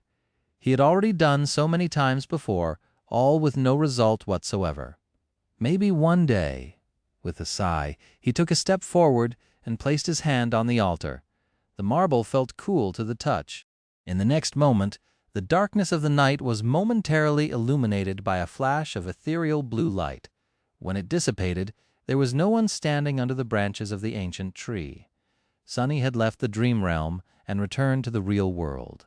Shadow Slave, Chapter 387. Sunny opened his eyes in the cool cradle of the sleeping pod. The lid was already sliding away, and the lights in the room were gradually turning brighter. The panoramic wall in front of him opened to a view of one of the Academy parks. The eastern horizon was already painted lilac by the rising sun, but the world was still shrouded in darkness. Made it, with a sigh, he rose from the pod and lowered his feet to the cold floor. These first moments after leaving the dream realm were still strange to him. It just seemed weird to be able to escape it so easily, without having to fight through a sea of monsters and struggle against terror, desperation, and pain. How could something so meaningful be so simple? And yet it was. In the past 2 months, coming and going from the dream realm had almost become a routine for him. Not that he had done it as often as most awakened did. Standing up, Sunny grimaced, then massaged his shoulders and glanced at the sleeping pod darkly. Now that he was an awakened, the Academy had granted him a personal living space in one of the dormitories. These quarters were much the same as the room he had lived in during his preparations to enter the dream realm for the first time, but with one significant difference. There was a smaller room adjacent to the main one, housing a humble meditation space and an individual sleeping pod. The problem was that pod was not at all as advanced and state-of-the-art as the ones used for the sleepers. It did its job fine, as long as an awakened remained in the dream realm for about 8 to 12 hours, as most of them did. However, Sunny was in the habit of spending much more time there. His recent adventure, for example, had lasted 3 whole days. He had to work hard to not fall behind, after all. As a result, his muscles felt sore and heavy. Circulating essence through his body to chase away the remnants of sleep, Sunny walked to the bathroom and got into the shower. As streams of water caressed his skin and flowed down the scales of the black serpent coiling around his lithe body, he sighed and closed his eyes for a moment. At least his mind felt refreshed. Visiting the dream realm was not exactly equal to good sleep, but it was somewhat similar. Mental fatigue still accumulated little by little, but it was easy to remove by meditating or actually sleeping on the other side of the gateway. Few awakened ever did, however, since no place there was really completely safe.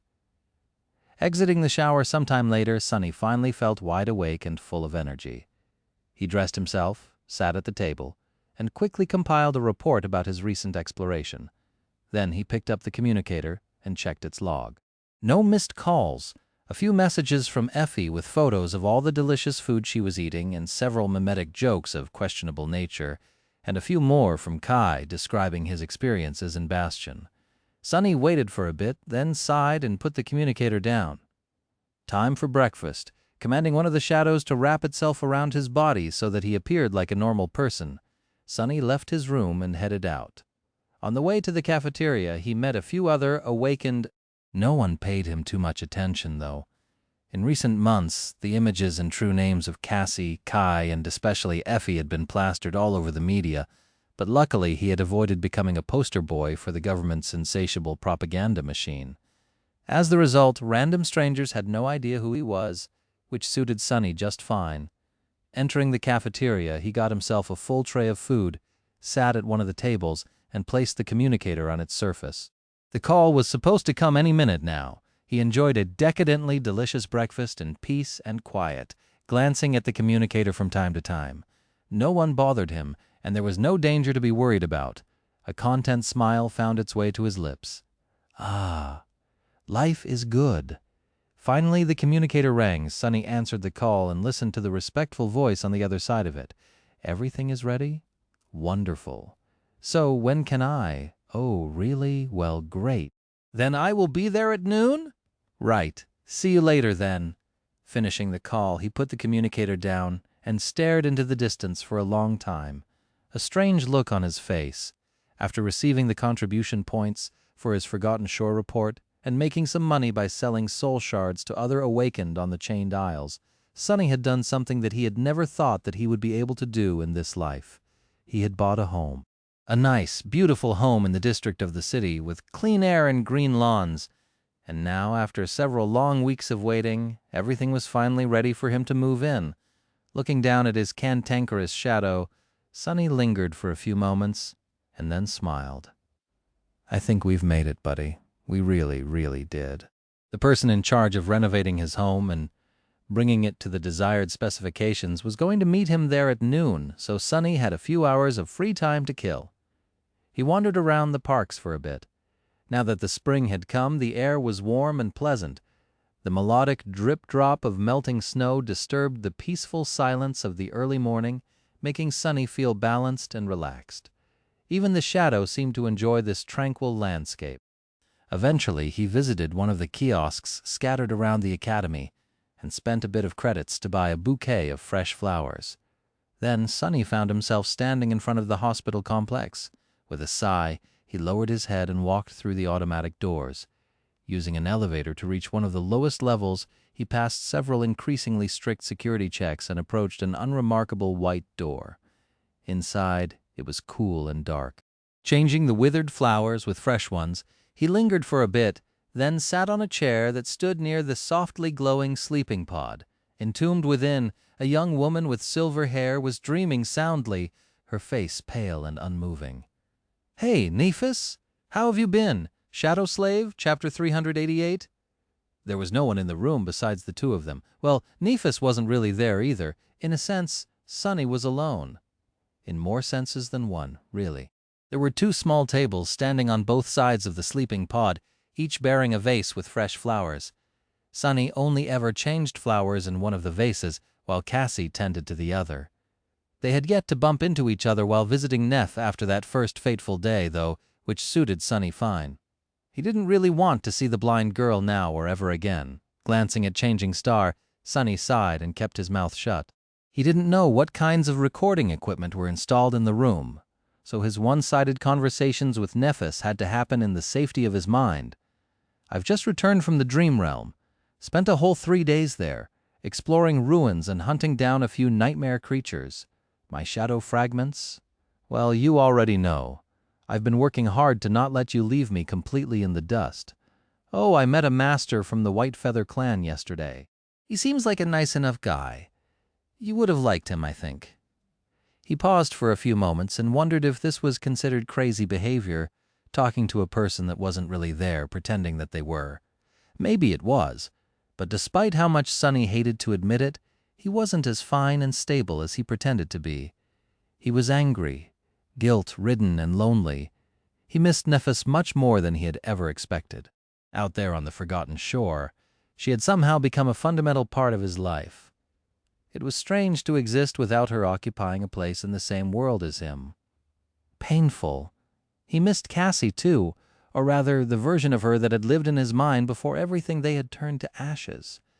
He missed their friendship, their camaraderie, their trust in each other, things that had been broken and lost.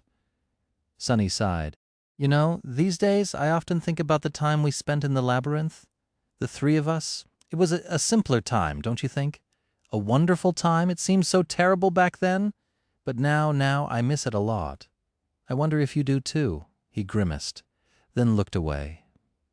Anyway, what else? Oh, that house I bought is ready. Kai and Effie are doing fine. They are both very busy, though.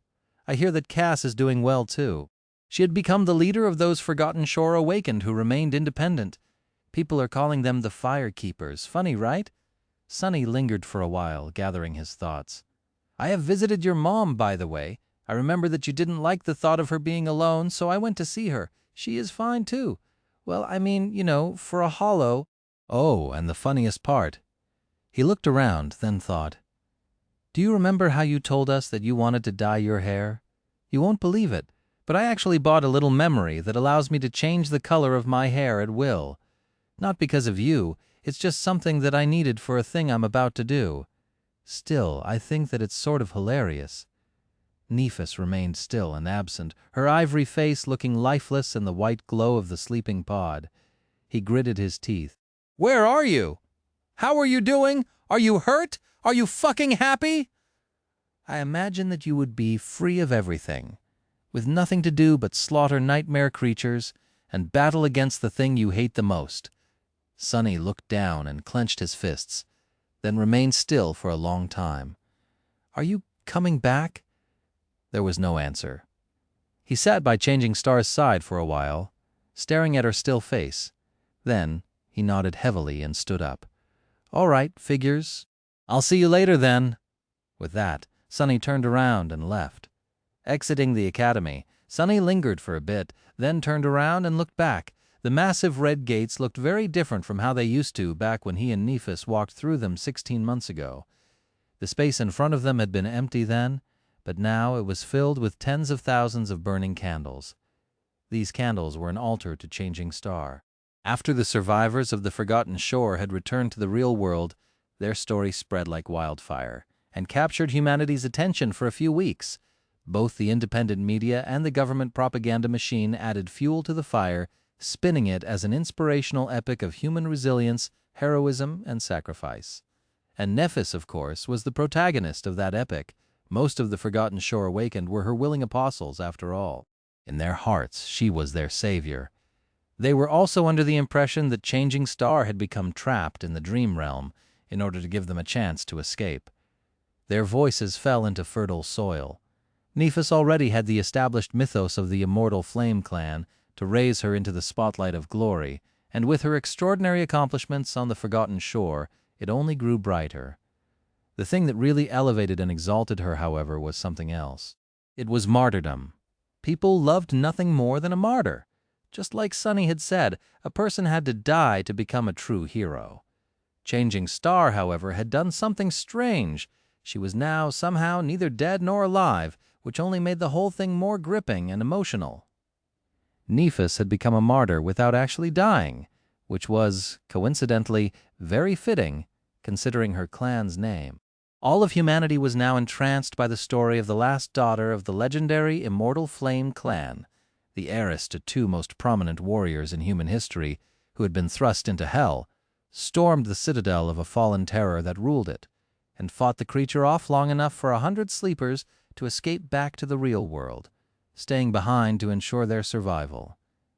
From the outside, she seemed like a paragon of humanity. Sunny didn't know who came up with the idea of placing candles near the gates of the academy, but it was rather ingenious. People seemed to believe that the immortal flame would not be extinguished as long as at least one candle continued to burn for Changing Star. So the academy had unexpectedly become a place of pilgrimage for thousands of humans who wished for her to do the impossible once again and return alive. The idea was so poignant that even Sonny himself had felt compelled to light a candle a couple of times. Zealots, with a dismissive shake of his head, he turned around and walked away, leaving the sea of candles behind. None of them really knew Nephis, only he did. She didn't need their candles to escape the dream realm. Perhaps it was the dream realm that needed help escaping from her. Shadow Slave, Chapter 389. Sonny spent some time in a crowded carriage of a public train. Since personal transport vehicles were rare, expensive, and demanded a special government license to purchase, most people in the city used public transportation to move around. Magnetic trains, usually simply called trams, were the cheapest and most popular form of it. During his time in the outskirts, Sonny rarely had a reason to use one, but when he did, people didn't pay him any attention. Sometimes they even went out of their way to not notice him. But now, things seemed to have changed. Sonny had his eyes closed, observing the carriage through the shadow in case there was danger. There wasn't, however. He was surprised to notice that people, especially young women, threw curious glances at him from time to time. Huh? Is the soul serpent showing? But no, his sleeves hid the coils of the shadow completely. Strange must be the clothes then? Sonny had not ventured out of the academy a lot during the past 2 months, but on one of those expeditions he had bought himself some unassuming but pricey civilian clothes. According to Kai, they were understated and stylish, whatever that meant. Sonny basically just went for the only comfortable thing the store had in dark colors. He sighed. That just shows how shallow people are, a simple change of wardrobe, and suddenly I'm at the center of attention. Why are girls so materialistic? To be fair, many guys stared at him too. By the time Sonny reached his stop, he was a bit flustered. Leaving the crowded train behind, he sighed with relief, hid his hands in his pockets, and walked out of the familiar tram terminal. The part of town he came to was somewhat near its center, as far removed from the outskirts as one could imagine. It was peaceful, quiet, and green. The air was almost as fresh as that of the dream realm. The houses in this district were also the opposite of the human hives. Sonny was accustomed to, weirdly. They were all very low, no more than 2 or 3 stories high. The ground itself rose and fell in artificial tiers, each street existing on its own wide terrace. Out here, the snow was already gone, revealing beautiful lawns and greenery. The whole district looked like a garden. Obviously, not everyone could allow themselves to live here. Most of the locals were either reasonably wealthy or worked for the government, however. As far as citizens went, they were not of the highest ranks. There were other, much more affluent districts in the city, and the real elites, as well as most awakened, lived there. But that was one of the things Sonny liked about this place. He could do without being around other awakened all day, every day. Or anyone, really. It took him around 15 minutes to walk from the terminal to the desired address. Of course, Sonny could have reached it much faster by jumping through the shadows, but he preferred to not use his abilities outside of the dream realm and the academy. It made him feel more human. Finally, he stopped in front of the home that was going to be his, and stared at it for a few minutes. The house in front of him was 2 stories high, with gray walls and a slanting tile roof. It had a synthwood porch, a lawn, and a big window opening to the view of a spacious living room. There was even a garage for a PTV, and a hedge fence to separate it from the neighboring homes. It was like something out of a fairy tale. Extravagant. Ahem, awakened sunless. Sir, Sonny was aware, of course, that a PTV had just parked nearby, and that a man got out of it, approaching him from behind. He was just too consumed by the weight of the moment to show it. Turning around, he glanced at the person who called out for him. It was a short, overweight man wearing a very expensive tailored suit and an antique luxury watch. Despite his outward appearance, the man was full of confidence and had a wide, polished, professional smile plastered to his face. Sonny stared at him with a dubious expression, then said, "Lannard, right? The man who was the representative of the agency responsible for outfitting Sonny's new home?" Nodded with enthusiasm. "That's me. The fact that you have remembered my name is very flattering, sir." "Really?" With that, he gestured to the home and smiled. "How do you like it?" Sonny hesitated, then feigned indifference and shrugged. "It's fine, I guess." Leonard lingered for a moment, then smiled even wider. Of course, a person of your caliber must be accustomed to much more luxurious accommodations. But I can assure you, you won't be disappointed by our work. This home might not be as high class as what you're used to, but we did everything per your specifications. Although I must admit, your choice of location gave us a challenge, especially with the need to keep the exact nature of the modifications discreet. Sonny kept a straight face and tried to understand what the hell Leonard was talking about and who he thought Sonny was. To be honest, when he had decided to buy a home, he just contacted Master Jet, told her where he wanted the house to be located and a couple of things he hoped to fit inside, and instead of giving him advice on how to proceed, she simply arranged everything with a couple of phone calls. And now, here he was. Meanwhile, Leonard glanced at him with a bit of curiosity, hesitated for a couple of moments, and then asked cautiously, "By the way, if you don't mind me asking, sir, how does this beautiful house stack against your previous place of residence? I am interested from a purely professional standpoint, of course. Think of it as a client survey." Sonny looked at the cozy gray home, thought for a bit, and then answered honestly, "Well, my previous place was about 100 times bigger, built mostly out of natural stone and marble, with antique wooden furniture and a very special secret dungeon. Oh, and security was taken care of by a fallen devil." Leonard stared at him for a while with the same wide smile. His face, however, had slowly turned gray. After a while, he coughed a couple of times and said hoarsely, "Wonderful. That's wonderful. Ahem. Shall we take a look inside?" Shadow Slave, Chapter 390. The interior of the home was tasteful and minimalist, governed by a design philosophy that seemed stylish, spacious, and a little bit empty. The first floor contained a living room, a dining room, a kitchen, a pantry, a bathroom, and a guest bedroom. Everything was furnished and fully stocked, including a refrigerator that was stuffed with all kinds of expensive food. Leonard looked around with a sense of pride and went on a long tirade about all the hidden security features the unassuming house actually possessed. There were thick plates of armored alloy hiding behind the siding panels. The wide windows were outfitted with titanium shutters that could come down at a moment's notice, and both air and water filters could withstand not only the usual environmental toxins but also most known forms of biochemical threats. Such extensive security measures might have seemed like overkill, but in fact even mundane humans strive to turn their homes into compact fortresses. No one knew when the next gate would open and how close to them it would be. Even though most homeowners were never going to use these protective features, having them made for a big quality of life difference. Leonard spent a weirdly long amount of time describing all the lighting fixtures his agency had installed, his voice bursting with enthusiasm. It seemed that the man had a thing about designer lamps. Sonny didn't have the heart to tell him that he would not be using any of them, most of the time. He could see perfectly well in the dark, after all. The house is connected to the city electrical grid, but there's obviously an autonomous energy source for emergencies, Spelltech, of course. Power units are easily accessible for purchase and last for a very long time. By Spelltech, he meant that the autonomous generator was built by combining modern technology with awakened powers.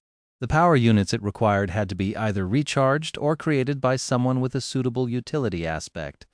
Devices such as this were considered to be a luxury for the commoners, but in fact a very large part of the city's infrastructure functioned on Spelltech. Not everything in the world was created by the awakened, but almost all industries required their participation in one way or another. Even the air filtration system Sonny's mother used to assemble in an underground factory on the outskirts contained fiber grown by one of the nightmare spell carriers. That was why, while utility aspects were often useless in a fight, people who possessed them were so valued by society. Sonny asked a couple of questions about the entertainment system built into the living room, scratched the back of his head after receiving the answers, and expressed his desire to see the second floor. The second floor contained the master bedroom and two smaller ones, each with its own bathroom, and a brightly lit home office. There was also the latch to the storage space in the attic. Leonard described a few things about the furniture they chose and then mentioned the soundproofing of the master bedroom several times for some unknown reason. Sonny frowned and gave him a strange look. I mean, sleeping in peace and quiet is nice, but he does know that I can't sleep in the real world, right? What a strange man.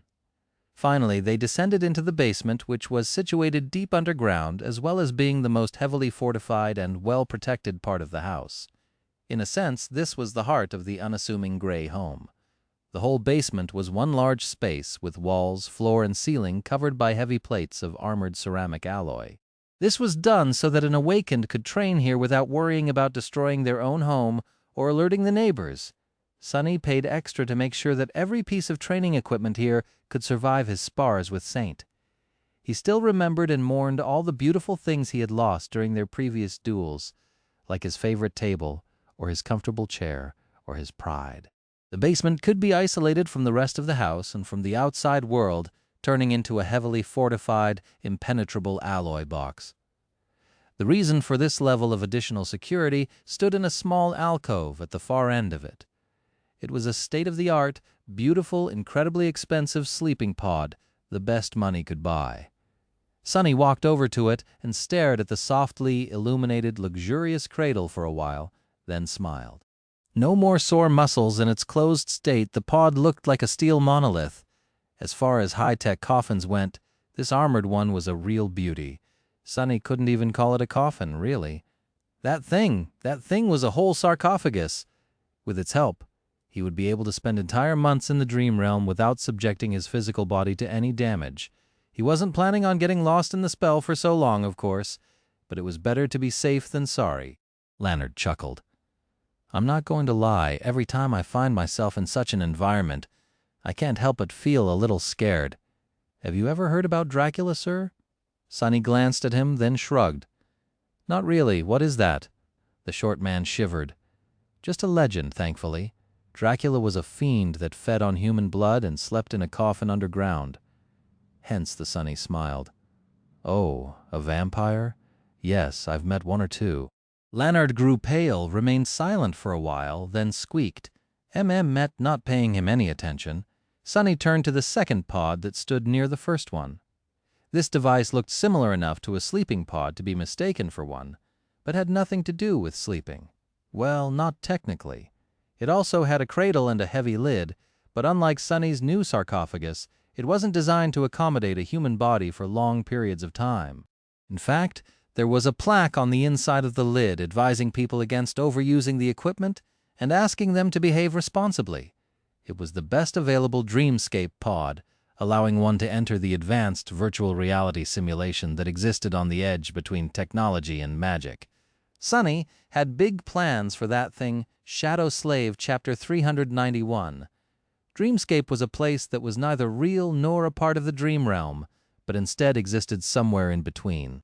It was created and maintained by a combination of advanced modern technology and a very special aspect ability that a certain master, now already a saint, possessed. Their power had to do with illusions, and so that was what Dreamscape was, a massive illusion that countless people could share. However, that illusion was not entirely malleable and functioned according to a set of absolute rules. It reflected reality instead of being a complete replacement for it.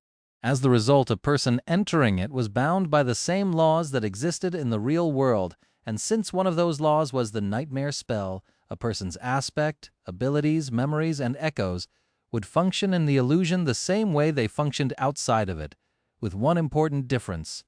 One couldn't be hurt, wounded, or killed in the dreamscape.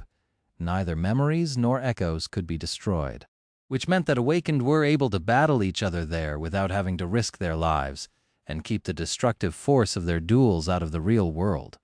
This application was the primary use of the dreamscape. Well, in a sense, at the dawn of it, the dreamscape was mostly used by the legacy clans and the government to train elite awakened that served them, but it was quickly deemed as only being marginally useful.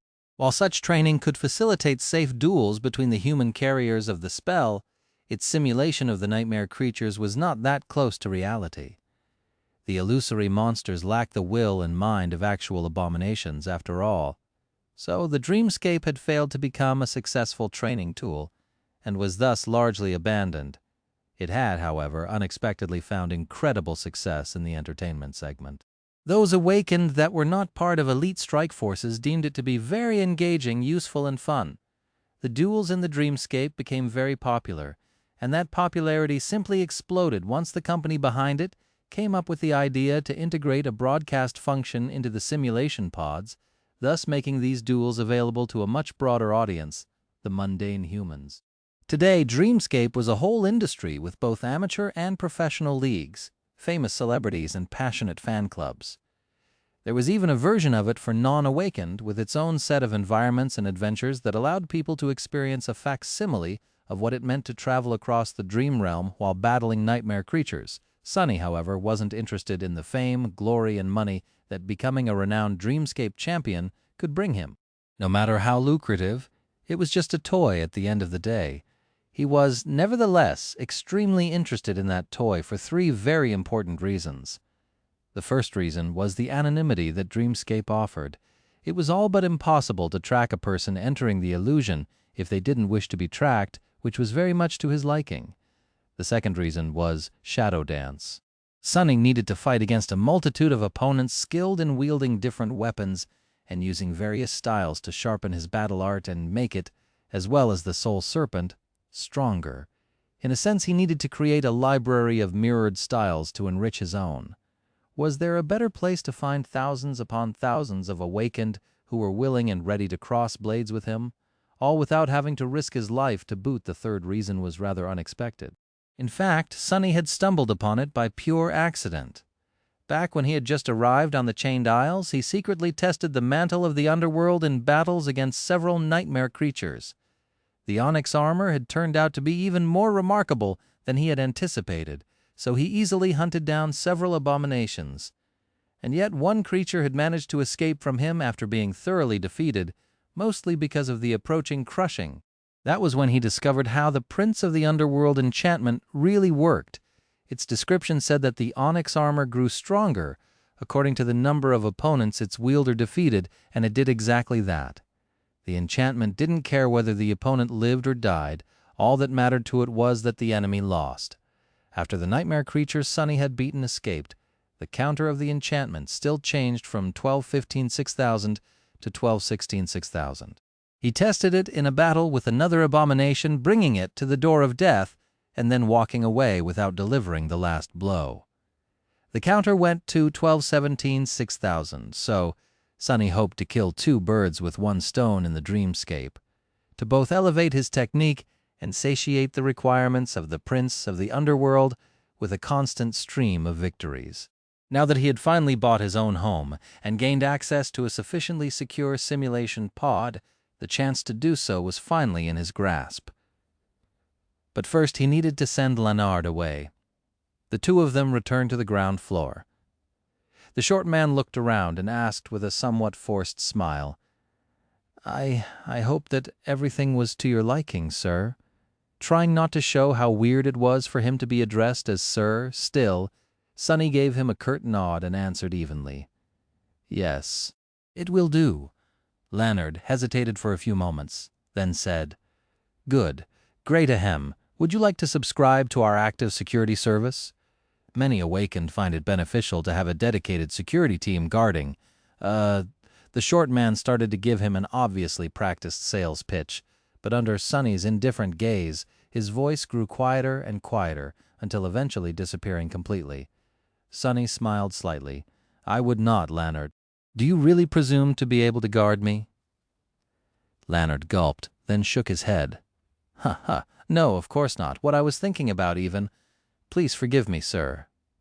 He looked away, then hurried to change the subject. "In any case, as you can see, the interior is rather empty. We left space for to fit your, things. If you don't mind me asking, when are the movers arriving?" Sunny stared at him, then shrugged. "They're not. I don't own a lot of things." By which he meant that the clothes on his back and the stuff in his pockets were the total sum of his worldly possessions. Leonard sighed, then nodded. How profound. Indeed, people these days are too preoccupied with material possessions. They define themselves through the ownership of things, not noticing that those things actually own them. I envy your wisdom, sir. What on earth is that guy going on about? Sonny stared at Leonard's tailored suit and antique watch with hidden envy. Those had to be expensive. The short man caught the direction of his gaze and blushed with embarrassment. Anyway, if no one is coming, then we can conclude the deal right here and now. I wouldn't want to take too much of your precious time. They signed a few documents. All payments had been made in advance, so this was just a formality. But despite that, completing this meaningless ritual made Sonny feel a deep and powerful emotion. In a few minutes, Leonard was gone, leaving him alone in his new home. The first home he had in many, many years. Shadow Slave, Chapter 392. For a while, Sonny stood motionlessly in the living room. Then he slowly wandered around the house, looking at its walls and tastefully furnished rooms. Finally, he found himself near the refrigerator and took out a glass bottle full of clear, pure water. With it in hand, Sonny walked outside and sat down on the porch. The terrace district was quiet and peaceful. The air was still cold, but the sunlight was already full of warmth, promising a vibrant spring. The wind rustled the leaves gently, and streams of meltwater murmured softly as they ran down the pavement. Sonny stared at the piece of land that he now owned and opened the glass bottle. He spent quite a while there, sipping water and looking at nothing in particular. As hours passed, several PTVs drove by. He saw a few people in clean and warm clothes. A bit later, droves of children and teenagers in school uniforms walked past on their way home from their studies. After that, he sighed, retrieved his shadows, and went back inside. Bringing the empty bottle back to the refrigerator, he stared at it for a few moments. Inside there was food, so much food, enough food to last him for a month, all easily accessible, delicious, and well within his means. Before Sonny knew it, his fist slammed into the door of the refrigerator, easily piercing the thin metal sheets and turning the vegetables stored on the other side into vapor. Pieces of metal and plastic flew in the air, and the whole house trembled slightly. The refrigerator itself cracked and deformed, nearly bursting apart from the force of the impact. Sonny stared at his hand in shock, then awkwardly retrieved it from inside the devastating device and looked at the broken thing with dismay. Crap!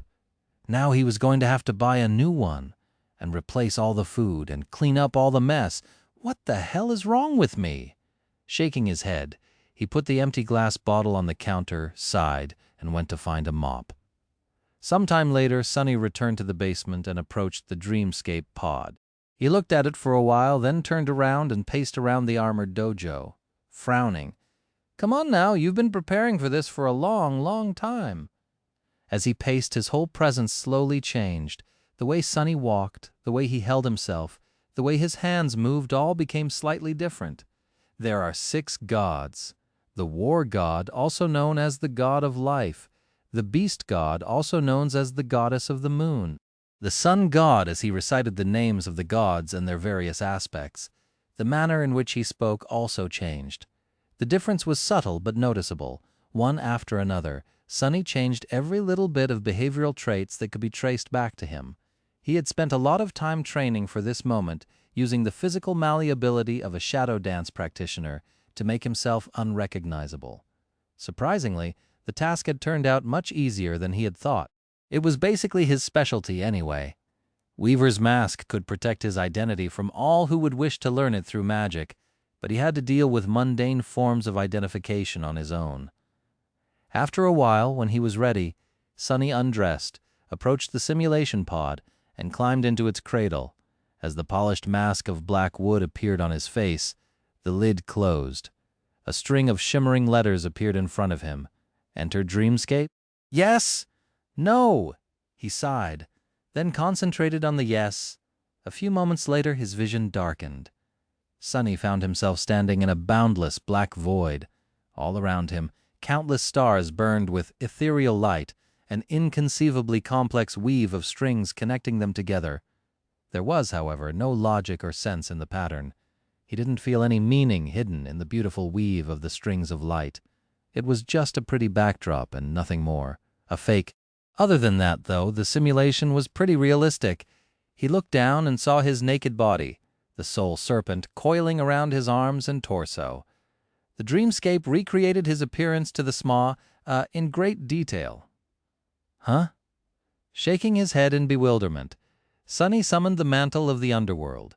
It weaved itself from black threads and covered his body. As soon as it did, a pleasant voice resounded in the darkness. "Challenger, welcome to the dreamscape!" Sunny summoned the autumn leaf, a small charm that allowed him to change the color of his hair. After a short hesitation, he made them appear white. "What next? How do I fight people?" The pleasant voice promptly responded, "Before proceeding further, please choose an alias." He blinked a couple of times, then scratched the back of his head. Oh, right, an alias. After some, though, Sunny remembered the legend of Odysseus that Neff liked to talk about, and smiled. Nobody. That would be a good alias. He could already imagine how funny it would be to hear something like, "Nobody has defeated the enemy," or "Nobody has won." His thoughts, however, were interrupted by the voice of the dreamscape. Alias, "Nobody is taken. Please choose another." He did not expect that. What would be a better alias? Is taken. Please choose another. What? No, wait. Alias what? No, wait, is taken. Please choose another. Sunny shut his mouth, then thought for a while. His alias had to not only sound nice, but also be the opposite of what he would ever call himself in real life. Just like his movement and speech patterns, it had to be a part of the disguise. That's why coming up with one was not that easy. In the next few minutes, he tried a dozen different aliases, all to the same result. The level of coolness of the aliases he could come up with rapidly dropped, while the level of his irritation quickly rose. He felt as if the damn simulation was mocking him. Finally, Sunny growled in frustration and said the first word that came to his mind, "Mongrel." The dreamscape was silent for a while, then it said, "Welcome, Mongrel.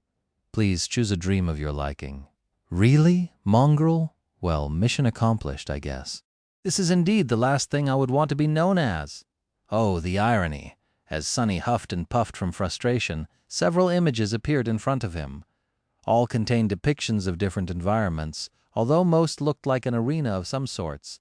From his research, Sunny knew that the choice of an arena decided what type of opponents he would get to fight against.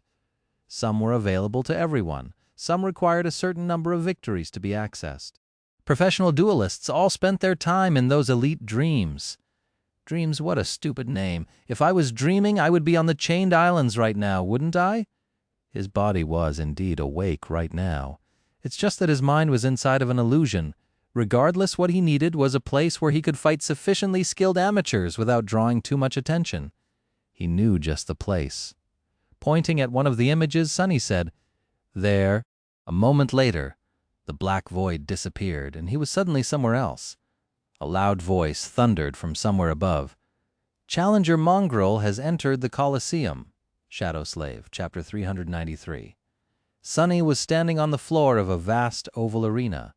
It was covered by sand, which had long ago turned red from all the blood spilled between these ancient walls.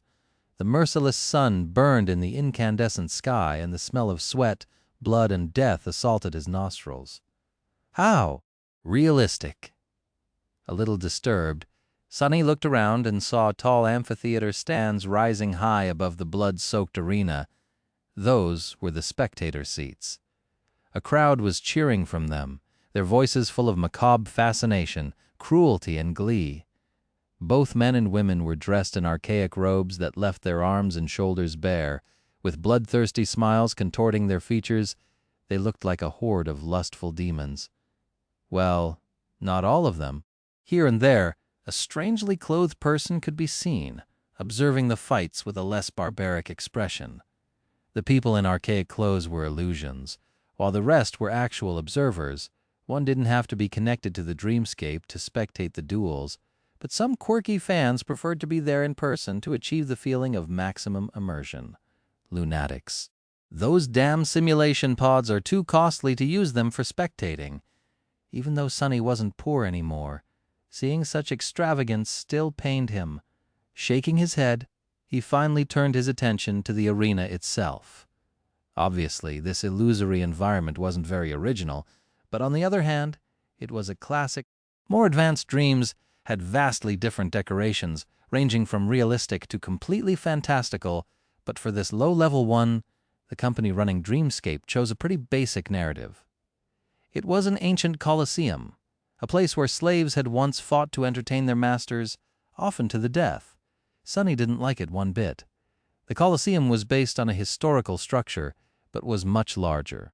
Hundreds upon hundreds of warriors roamed the sand of the battle arena, some engaged in fights, some searching for an opponent. Out here in the Colosseum, most of the participants were awakened of high enough skill to be considered the elite among the amateurs, but not skillful enough to enter the professional leagues. Just what Sonny was looking for, maybe? Overall, while many of the duelists in the dreamscape were talented fighters at the end of the day, there were very few true masters among them. Real elites spilled blood in the dream realm, not in an illusion that had been conjured for the purpose of entertainment. So the level of competency of these people remained to be seen. Commanding the Soul Serpent to assume the form of the fearsome Odachi, Sonny put the blade of the great sword on his shoulder and waited to be challenged. Due to his menacing black armor and fearsome mask, however, people seemed to be reluctant to approach, at least for a while. Soon a young swordsman in a striking blood-red armor approached, a long and graceful espadon resting on his shoulder. With a smile, he looked at Sonny and said, "Haven't seen you around before, mongrel. Are you new to the Colosseum?" Sonny tilted his head and studied the letters that appeared around the swordsman. "Paradise in red, victories 157, defeats 103, good enough." Lowering the Odachi, he answered in an even tone, "I was born in the Colosseum." The swordsman smiled, then stepped forward. "Let me welcome you back, then." The voice of the dreamscape immediately spoke, announcing the start of the fight. Paradise in red has challenged Mongrel. They clashed on the bloodied sand, moving with enough speed to cause the wind to howl through their armor. Sonny had left one of his shadows on the ground and wrapped another one around the autumn leaf, where it could do him no good. He didn't want to be too strong so that his opponents were not completely outmatched and could properly showcase their styles. As for himself, he had completely abandoned both the flowing style that Nephis had taught him and the grounded technique that he had learned from Saint, relying only on his ability to shadow the enemy's movements. Paradise in Red was not a master of swordsmanship, but his skill level was not bad. Still, the young man wasn't a match for Sonny, even though he had to forego his practiced techniques and wasn't used to wielding the great blade of the Odachi. The material form of the Shadow Serpent was truly formidable, but due to its size and nature, using it required a lot of adjustment. It was potentially far more devastating than any shorter blade could ever hope to be, but at the same time demanded much more skill and strategy to be wielded efficiently. Any strike it delivered was potentially deadly, but so was every mistake made in the process. Sonny prolonged the fight for as long as he could, learning as much as possible from how his opponent moved and wielded the sword. In the end, however, the strain of the duel turned out to be too much for the other fighter. He wasn't very strategic at how he spent his soul essence. So after 5 minutes or so, his speed and strength decreased sharply. Sonny sighed and ended the duel with one precise slash of the Soul Serpent. The great sword flashed across the enemy's neck, sending his head flying into the air. The beheaded corpse fell to the ground in a rain of blood, then disappeared in a stream of sparks. The voice of the dreamscape thundered from above. "Mongrel has won! Too bad!" 5 minutes was not enough to truly learn the essence of a battle style. However, Sonny was certain that he would face another practitioner of this battle art eventually. There were not that many popular styles among the amateurs, after all. A few days or weeks later, he was bound to fight against someone with a similar technique again. Attracted by his flashy victory, a few more challengers approached. Sonny flourished the Soul Serpent, then stopped it abruptly mid-air. Drops of blood flew to the sand, leaving the dark blade perfectly clean. Under the mask, he grinned. "Ah, so cool. Good thing that I learned this trick from Saint, too. Arg, are you even human?" Another awakened fell to the sand, blood flowing from his mouth. Sonny took a step forward and slashed down with the Shadow Serpent, easily cutting through the opponent's light armor and splitting his body in half. The great sword he wielded was truly devastating. As the corpse disappeared, he cleaned the curved blade of the Odachi with a swift flourish and answered with a dejected lie. "Human? I am not and have never been a human." By that time, a small crowd of awakened had gathered around to spectate the fights and wait for their turn to challenge him. Hearing his words, one of them laughed. "If you're not human, then what are you?" Sunny glanced at him, then shrugged. "A mongrel." Internally, though, he was thinking, what the heck? In the past several hours, he had fought 27 people, and out of them, 25 had been using the same battle style. It was a practical, but rather simplistic art that relied on straightforward, efficient movements and attacks that were optimal in terms of lethality and energy expenditure, but for the same reason very predictable. In the hands of a master, the style could have been a real menace, but with these talented amateurs, it was useless against anyone with a tiny bit of clarity. Several of the aspects the challengers possessed had thrown him for a loop, but in the end he had defeated them all one after another, gaining a solid grasp of the essence of their style by the 20th practitioner he fought. These people were not exactly untalented, but Sunny felt the difference between them and himself sharply. He had to remind himself that, unlike him, they had not spent a whole year fighting for their lives in the hell of the Forgotten Shore. Most of these young men and women had probably only experienced a handful of real battles in their entire lives, a few in the first nightmare, and a few on their way to the gateway. After that, they lived in well-protected citadels and only ventured outside the walls in large cohorts, if ever. Disappointing. Although the counter of the Prince of the Underworld had grown by 27 victories, Sunny was slightly irritated. This was not what he had hoped for. Variety? He needed variety. He needed to create a truly versatile library of styles to allow Shadow Dance to be more efficient in the future. The more basic styles he learned, the easier it would be for him to shadow a truly unique technique if he needed to. As he was thinking that today was a complete bust, a sudden wave of whispers ran both through the crowd of the awakened fighters and the human spectators observing them from the stands. A dozen or so meters behind Sunny, a tall figure suddenly appeared out of thin air. When people saw the new arrival, their eyes widened. Shadow Slave, Chapter 394. Leo Stryker appeared on the Colosseum and looked around with a bit of nostalgia. A few years ago, at the very start of his career, he had been a frequent visitor of this arena. This was where it all had started for him. Times had changed, of course. Using the few moments before he was recognized, Leo smiled widely and said, "Well, well, well. Did you really think that I would forget about the Public Mondays, guys? Of course not. This is a sacred tradition, sacred, guys. Some of the Strike Force veterans might remember how I started in the amateur arenas, and now that I am a brilliant, famous, and incredibly handsome celebrity, I have to return here from time to time to, stay humble."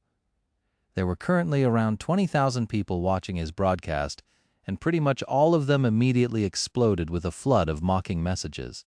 Glancing at the broadcaster interface that Dreamscape provided to popular duelists like him, he grinned and winked, humored by some of the good-natured jabs thrown his way. Leo Stryker was not the most extraordinary fighter in the Dreamscape, but over these past few years he had gathered a rather large following thanks to his skill, flair, and boisterous personality. He was so popular, in fact, that thousands of younger awakened became enamored with the battle style he and a few of his duelist buddies practiced. As the result, the Roaring Lion strike style had become all the rage among the amateur duelists, and his old mentor was now flooded by a deluge of new pupils. That fact really warmed Leo's heart. He was glad to be able to repay the old man for all his patience. Leo spent most of his days participating in top-level duels on the professional league arenas, but on Mondays he liked to visit a public dream or two, chat with fans, fight a few amateurs, and provide them with pointers as a way to give back to the community.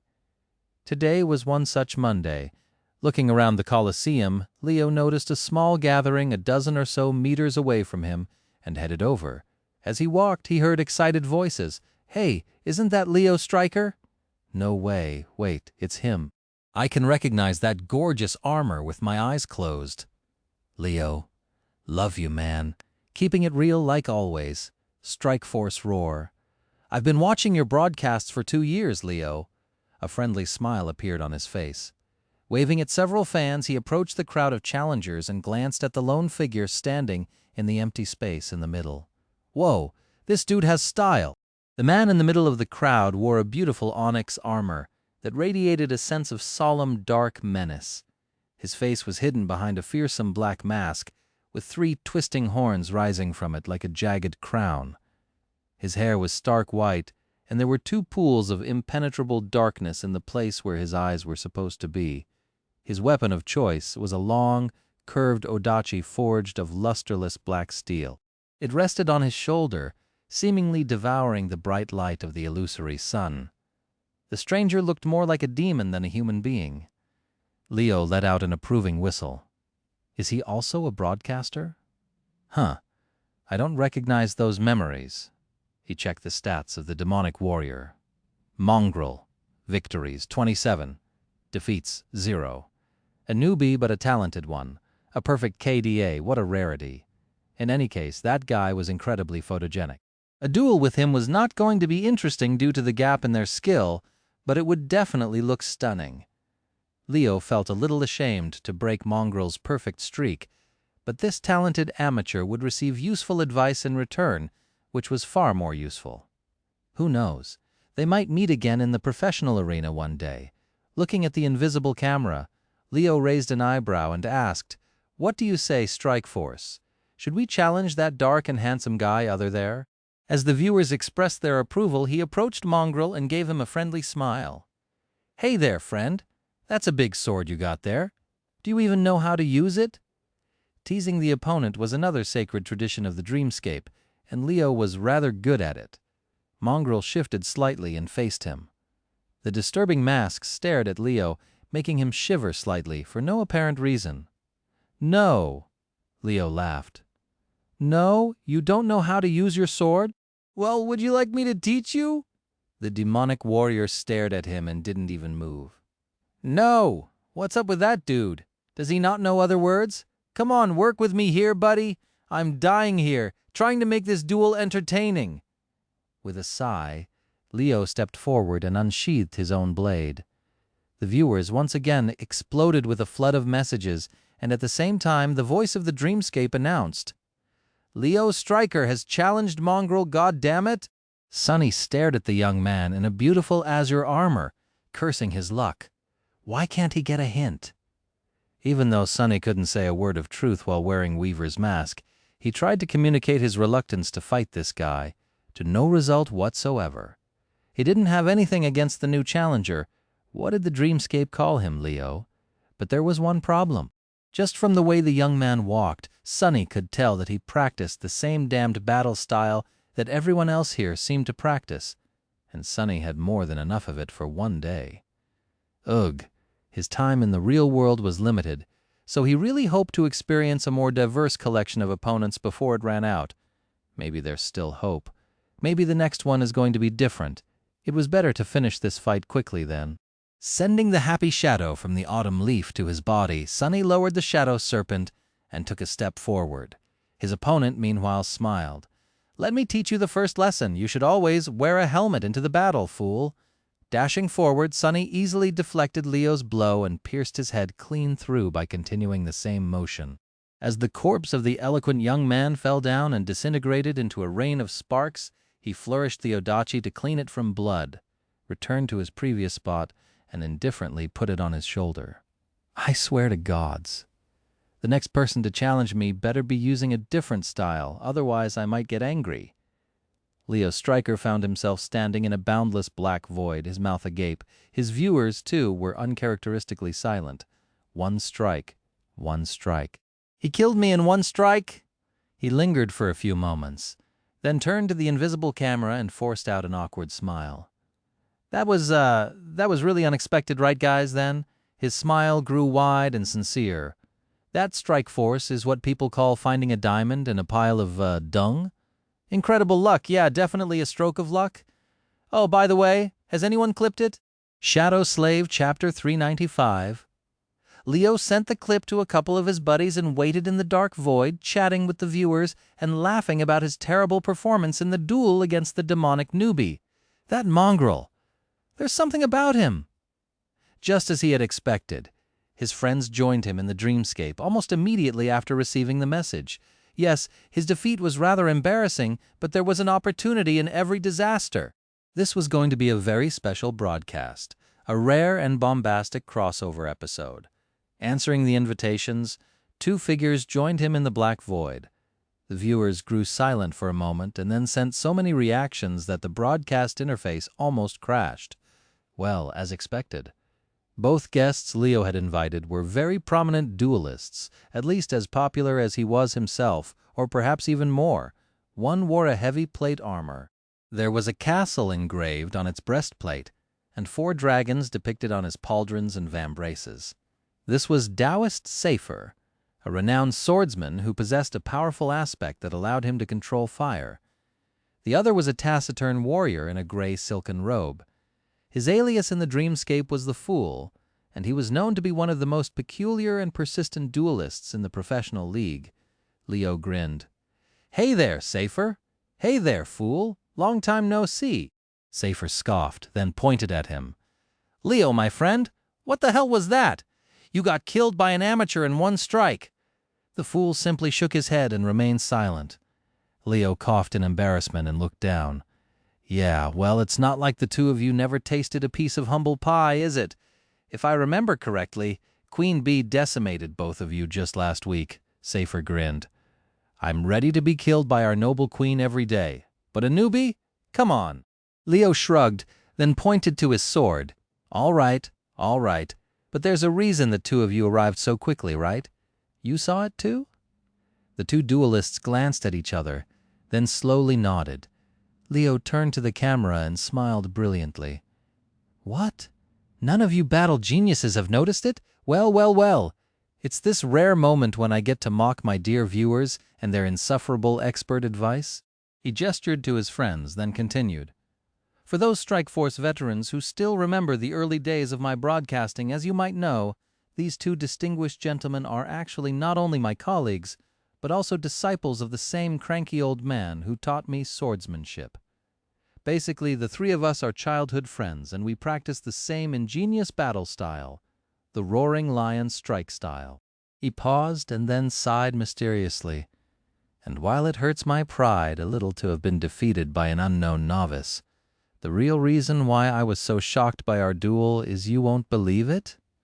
Oh yeah, before we do this, I should mention the sponsor of today's Safer rolled his eyes and interrupted him. Cut it, Leo. What he was going to say is that the masked guy used the Roaring Lion strike style to defeat that dolt. And while there are many lots and lots really people who can beat that loud nuisance in a heartbeat, the fact that someone done so while using our own style is very interesting." Leo glanced at his friend with vitriol, but then gave up on the ad break and nodded. "Indeed. So the 3 of us are going to go and see who that mongrel really is. And what is he really capable of?" Sonny felt that something weird was going on in the Colosseum after he dispatched the young man in azure armor. The other awakened seemed to stare at him with a bit of confusion, shock even. The same went for the human spectators in the amphitheater. Many had changed seats to get closer to him. What's the matter with all these people? Did I go overboard and move too fast? But no, he had measured his dash to not appear too powerful. Maybe they just liked the spectacle. Sonny was indeed giving them a good show. Not that doing so was his intention. Anyway, why is no one challenging me? Stop wasting my time, people. I'm on a tight schedule. Indeed, no one in the small crowd of awakened that had been waiting for their turn to fight him seemed willing to step forward now. Sonny stared at them in boredom for a few minutes, trying to understand what was going on. They had been very eager just a few moments ago. No. Then someone finally walked toward him, unsheathing a formidable-looking sword. The guy was wearing plate armor with an intricate engraving of a castle and 4 dragons decorating its polished surface. He looked strong, noble, and experienced. You must be kidding me. The same style, he was obviously practicing the same damn style. As Sonny's eyes narrowed, the voice of the dreamscape announced, "Taoist Safer has challenged Mongrel." Before the guy in plate armor could even attack, Sonny unceremoniously bashed him in the face with the pommel of the odachi, swiped his foot, and then viciously thrust the tip of the great sword into the narrow crack of his visor. As blood flowed from the steel helmet, the voice of the dreamscape thundered once again, "Mongrel has won." The faces in the crowd grew a bit pale. What the hell is wrong with these people? Is there no one here who knows a different style? Before Sunny could even clean the blade of the Shadow Serpent, a new challenger approached. This one was wearing a gray silken robe. The fool has challenged Mongrel. The bastard was wielding a heavy saber and using the same cursed battle art. Sunny let out a low growl and dashed forward. The fool turned out to be more nimble and aware than the last two fighters. He managed to sidestep the attack. Sadly, it had turned out to be just a feint. Before he could correct his footing, the Odachi pierced his chest and exited from his back. Sunny tore the great sword out of the enemy's body and stepped back in frustration. The man in the gray silken robe swayed and stared at the growing red patch on his silk garment. Looking up at Sunny, he silently gave him a thumbs up, then collapsed to the sand in a rain of sparks. "Mongrel has won! Curse it all! Do I need to go to a professional arena to find a proper opponent?" These people were not exactly bad fighters, the three last ones especially, but why on earth were all of them so similar to each other? Sunny looked around and noticed that the Colosseum was deathly silent. Everyone was staring at him with strange expressions. "Wait, don't tell me," he scowled behind the mask, a terrible suspicion entering his mind. Is this whole arena meant for practitioners of a single style? Was I breaking some unspoken taboo this whole time? That would be a bastard move. No, wait, that doesn't make any sense. I was using the same style as them. Suddenly, a familiar face approached him from the crowd. It was the young man in the azure armor, Lion Beater or whatever, no? "Oh, gods, please, no. I don't want to fight him again." The young man stopped a few meters away from Sunny, hesitated for a few moments, then smiled and asked in a light tone, "Mongrel, my friend, if you don't mind me asking, what are you even doing here in this amateur arena?"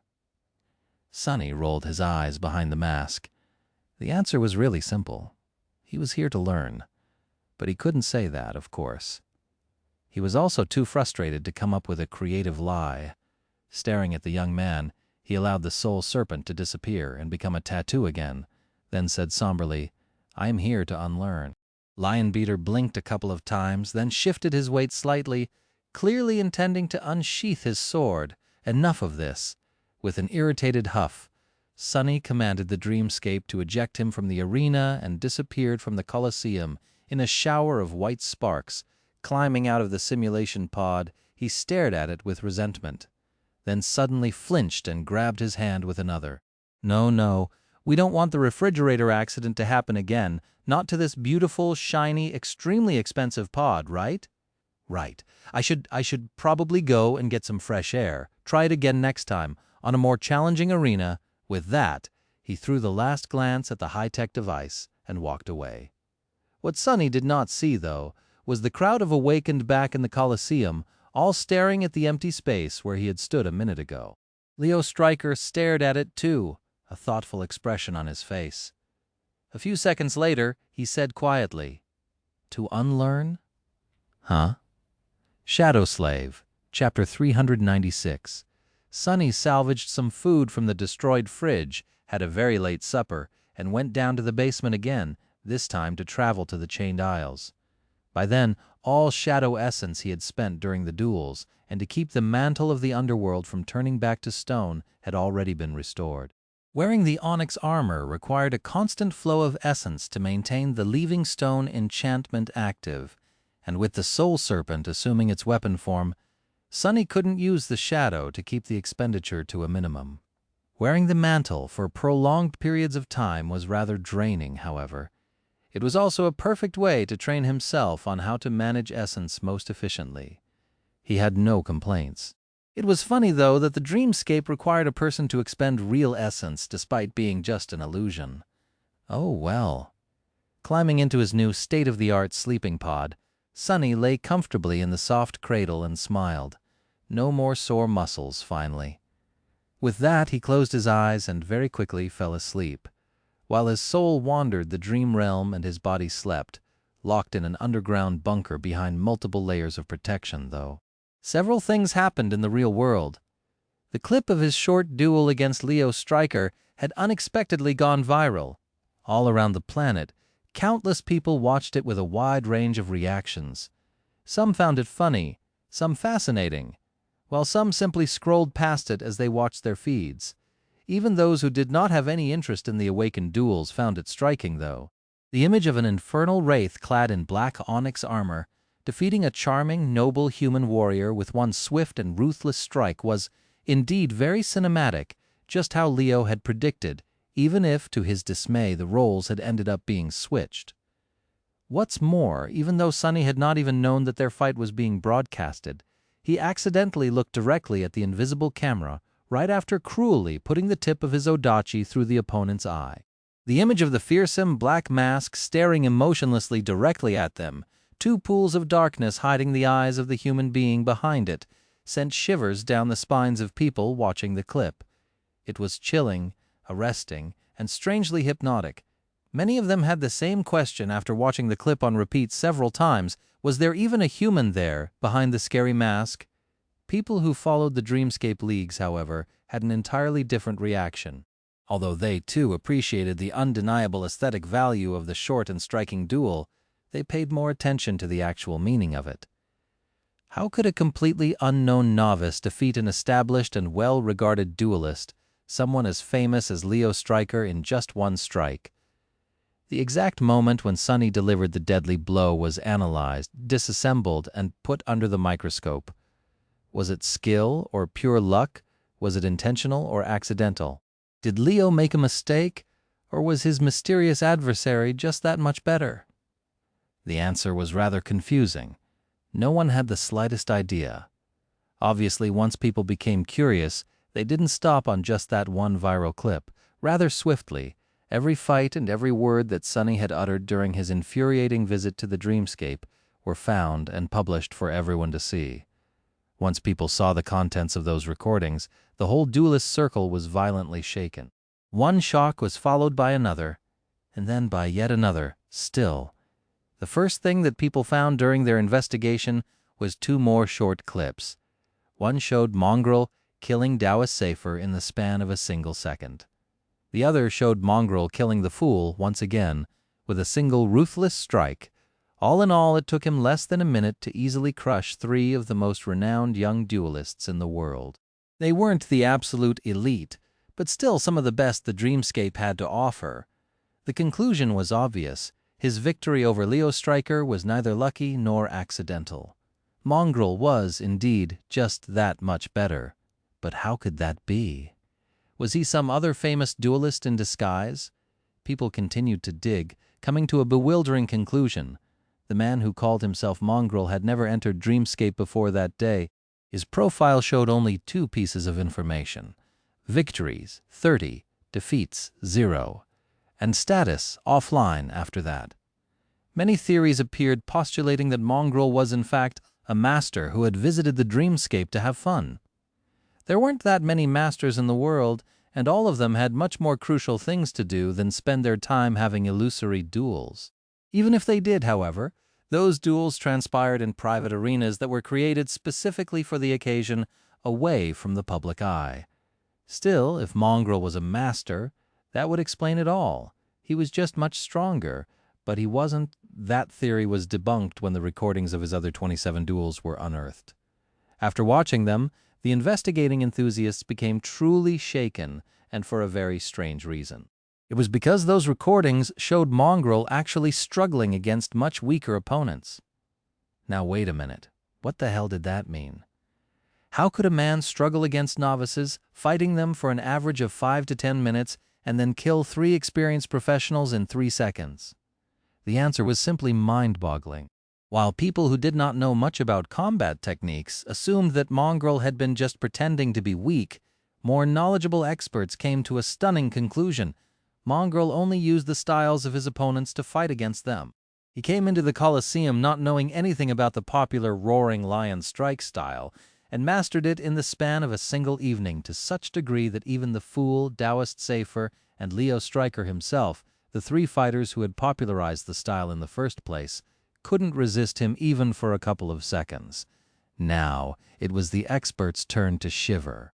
Ironically, after understanding what exactly had transpired, they were left with the same question that the people who knew knowing about awakened duels had after watching the viral clip.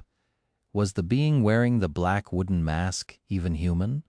And all of them, regardless of their interests and level of knowledge about battle arts, were now wondering the same. Who the hell is Mongrel? Shadow Slave, Chapter 397. In the absence of any new information, people had no choice but to look back at the existing recordings of Mongrel. Fascinated by the mysterious demonic warrior, they disassembled his every action and every word, trying to find some hint to his identity, background, and standing. Although there was not much to learn, they gradually came to perceive his sayings as rather meaningful. In fact, people ended up finding too much meaning in them, even though there was none. It was all just awkward lies Sonny had come up with on the spot to fulfill the requirements of the simple trick. He had never, ever intended to say something profound. But when had good intentions ever stopped people from overcomplicating things? Without Sonny knowing anything about it, Mongrel had gained a philosophy. Are you new to the Colosseum? I was born in the Colosseum. Sitting in a school cafeteria, two students stared at a cheap communicator, their eyes burning with enthusiasm. One of the boys frowned, then asked in confusion, "I don't get it. What does he mean? Isn't the Colosseum just a dreamscape arena? How could a person be born there?"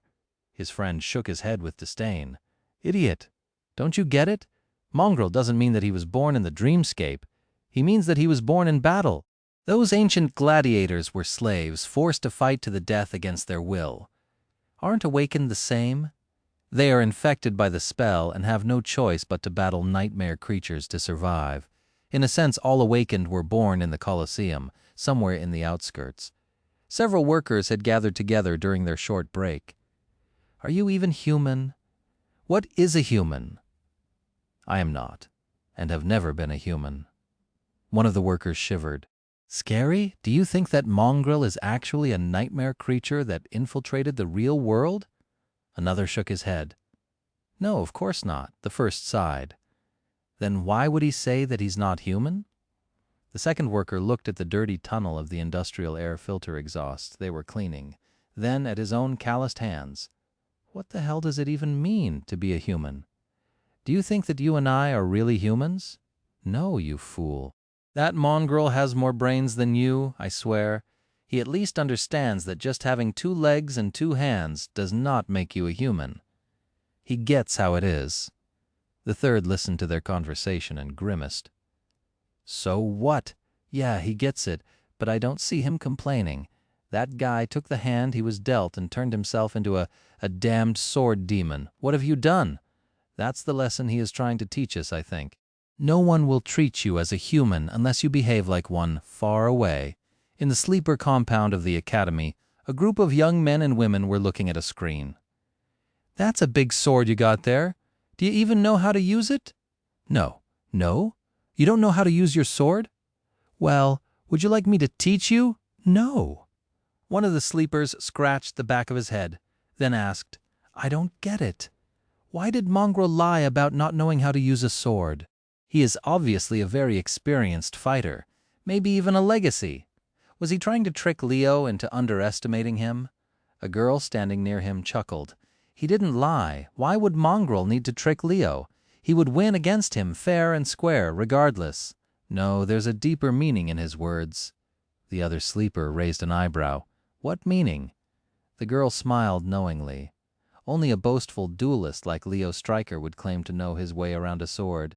A true master, one who battles nightmare creatures in the dream realm instead of playing games with pampered awakened in the dreamscape, would know that they have infinitely more yet to learn than they already know. That's what Mongrel meant. No matter how good he is, he understands that in the grand scheme of things, his skill and power are like that of an infant. Her friend was quiet for a while, then asked, If that's the case, then why did he say that he doesn't want to learn more? The girl shook her head. He didn't say that he doesn't want to learn. He said that he doesn't want Leo to teach him. The true enemy of an awakened is the spell, not other humans. That's why Mongrel doesn't want to be taught by battling humans, even if he has to. And also, if someone is strong like Mongrel, they can end a fight with one strike. But true strength is not needing to strike at all. Maybe that's what Mongrel wants. To become powerful enough so that he never has to bear his sword again. and just a few hundred meters away from them, on her way to the Academy Hospital complex, a young woman in a wheelchair was staring at her communicator with an amused expression on her face. "What are you doing here, in this amateur arena?" "I'm here to unlearn." This quote, especially, had become a topic of heated discussion across the network. Among the duelists, it caused a whole philosophical storm. Countless awakened were passionately debating its meaning. No one knew what exactly mongrel meant, but everyone had at least a theory. The only thing everyone agreed on was that his short statement hid profound, fundamental wisdom about the nature of combat and ways to become a master of it. Not Effie, though, looking at her communicator. She shook her head and said, "To unlearn, that guy must have hit his head one too many times. What a dimwit." Then she looked at the image once again and added, "And also, what's up with that armor? It looks so familiar. For a moment, I thought that Sonny's echo has run wild." "Ha, what a fun idea." The look on his face would have been priceless. With that, she shook her head, deactivated the communicator, and continued on her way. Effie had more important things to do than waste her time thinking about mongrels. The rest of the world, though, apparently did not. Shadow Slave, Chapter 398. Blissfully oblivious to the storm his visit to the dreamscape was causing back in the real world, Sonny opened his eyes on the altar island of the sanctuary. Because of how much time he had spent fruitlessly searching for worthy opponents on the Colosseum, he arrived on the Chained Isles much later than he usually would. The sunset was still a few hours away, and the sky was clear and bright. He was welcomed by the familiar murmur of flowing water, the rustling of leaves, and a cool breeze. Sonny flinched slightly and threw a resentful glance at the deep pool of clean water surrounding the small piece of land on which the altar and the ancient tree stood. During his first visit to the sanctuary, St. Tyrus herself had brought him here from the real world. Both of them had appeared near the altar. There had been a small problem, though. Sonny had materialized a bit further than people usually did, and as the result plunged straight into the pool instead of landing on solid ground. Not a big setback. However, in a moment of disorientation, he almost had a heart attack. Falling into water reminded him of his first minutes on the forgotten shore just too much. For a second, he had thought that he was back in that godforsaken place. Ever since that day, Sonny never ended up in the water instead of on the soil of the altar island again. But the scare that first time had given him was still fresh in his memory. Not today! With a triumphant smirk, he left the white altar behind and headed toward the ring of tall menhirs. Now that it was day, the sanctuary looked more populated. Groups of awakened rested on the grass of the park, some discussing upcoming ventures into the wilderness, some simply killing time until they were able to return to the real world. One couldn't just enter the gateway immediately after appearing in the dream realm, perhaps because the soul wasn't able to withstand traveling between worlds too often, perhaps because the spell did not wish for them to return too quickly, or perhaps for some another unknown reason, awakened had to wait several hours before being allowed to use a gateway again. The exact time they had to wait was slightly different from person to person, but in general it was somewhere around 10 hours. During these hours, those awakened who did not wish to risk their lives in the wild expanses of the dream realm usually went about their business or fulfilled their duties to the Citadel. A lot of work went into keeping human enclaves in the dream realm going. Apart from the obvious demand to keep watch on the walls and fight off attacking nightmare creatures, mundane tasks like cleaning and preparing food were also shared among the inhabitants of the citadels. In a sense, each citadel was a settlement. Some were small, some large enough to house thousands upon thousands of the awakened. The population of the 3 great citadels was even higher, with hundreds of thousands of humans visiting them every day. The sanctuary was a rather tiny citadel in comparison, so each of the awakened anchored here had to do their share of work to preserve it. Luckily, Sonny had been assigned a role of an advanced scout. In exchange for his reports about the things he noticed during his expeditions and the movements of nightmare creatures across the Isles, he was all but freed from other tasks, only occasionally having to do a small chore or stand watch during the darkest hours of the night. He was rather happy with that situation. Sonny greeted a few people he was on somewhat friendly terms with, entered the interior of the sanctuary, then headed to his room. Now was a good time to finish the things he had not done during his last visit, namely exchange the soul shard he had collected for memories or credits. Oh, and to properly study the ancient coin to draw and describe it for Teacher Julius later. But the useless coin could wait. Right now, Sonny really wanted to satiate his avarice. Unlocking the chest that stood at the foot of his bed, he fished out the soul shards off its bottom and unceremoniously threw them into the pack.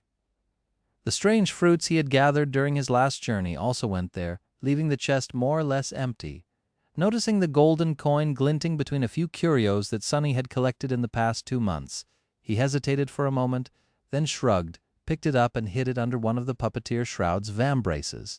All set. It was time to haggle. Returning to the park contained within the inner circle of the sanctuary, Sonny glanced at the awakened gathered there, walked over to a big, sun-washed rock, and sat down on it. Taking out the soul shards, he placed them on its surface and waited patiently, pretending to be bored and indifferent.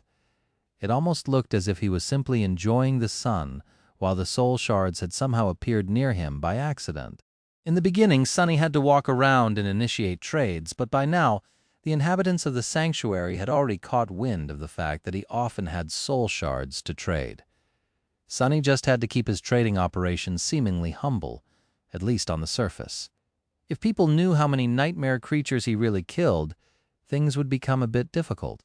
He was known to be from the Forgotten Shore, which gave him a bit of leeway of how deadly of a hunter he could appear to be, but it was still wise to keep the full extent of his competency to himself.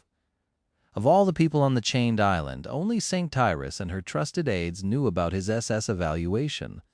So whatever soul shards Sonny didn't sell to the local awakened, he sold directly to the White Feather clan, leaving all parties satisfied by the arrangement. Soon the first customer approached, looking at the gleaming crystals with burning eyes. Sonny smiled brightly. "Oh, hey there, looking to trade for a shard or two? Well, you're in luck, my friend. Sonny's brilliant emporium is currently open for business." Shadow Slave, Chapter 399. If there was one thing Sonny missed about the Forgotten Shore, it was how scarce the resources out there were. As the result, the value of soul shards was way higher there than back in the real world. Well, the parts of the dream realm that were better connected to the real world, at least. Not that shards were cheap here, it's just that the deals Sonny was able to make were not as lucrative as the ones he had made in the Dark City. He was also not able to bring the soul shards back to the real world with him, which also affected the final price. In the end, the collection of crystals he had gathered during his last trip through the chained island, including those retrieved from fallen creatures, only landed him 3 memories of questionable utility. He fed them to Saint, bringing her shadow fragment counter to 163,200. Not bad, I guess.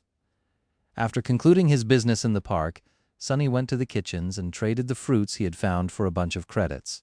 The fruits were a very rare commodity on the chained isles. They could not be made into anything even remotely useful or advantageous, but some bright mind in the sanctuary had once come up with a method to make them into a very hard-hitting and tasty wine. Sonny himself had sworn off alcohol after his experiences on the Forgotten Shore, but he wasn't against making some money from it. In the early days of the sanctuary, the wine was all the rage among the local awakened. Not too long after it had been established, most of the man-eating vines that grew the fruits had been hunted down to extinction on the islands surrounding the citadel. Now, only people who went further and risked their lives more had a chance to find several fruits, so the cost was rather substantial. That should buy me a new fridge, I think. Sonny had only a very vague idea of how much refrigerators cost, but suspected that this recent exchange would be enough to cover the expenses of shopping for a new one.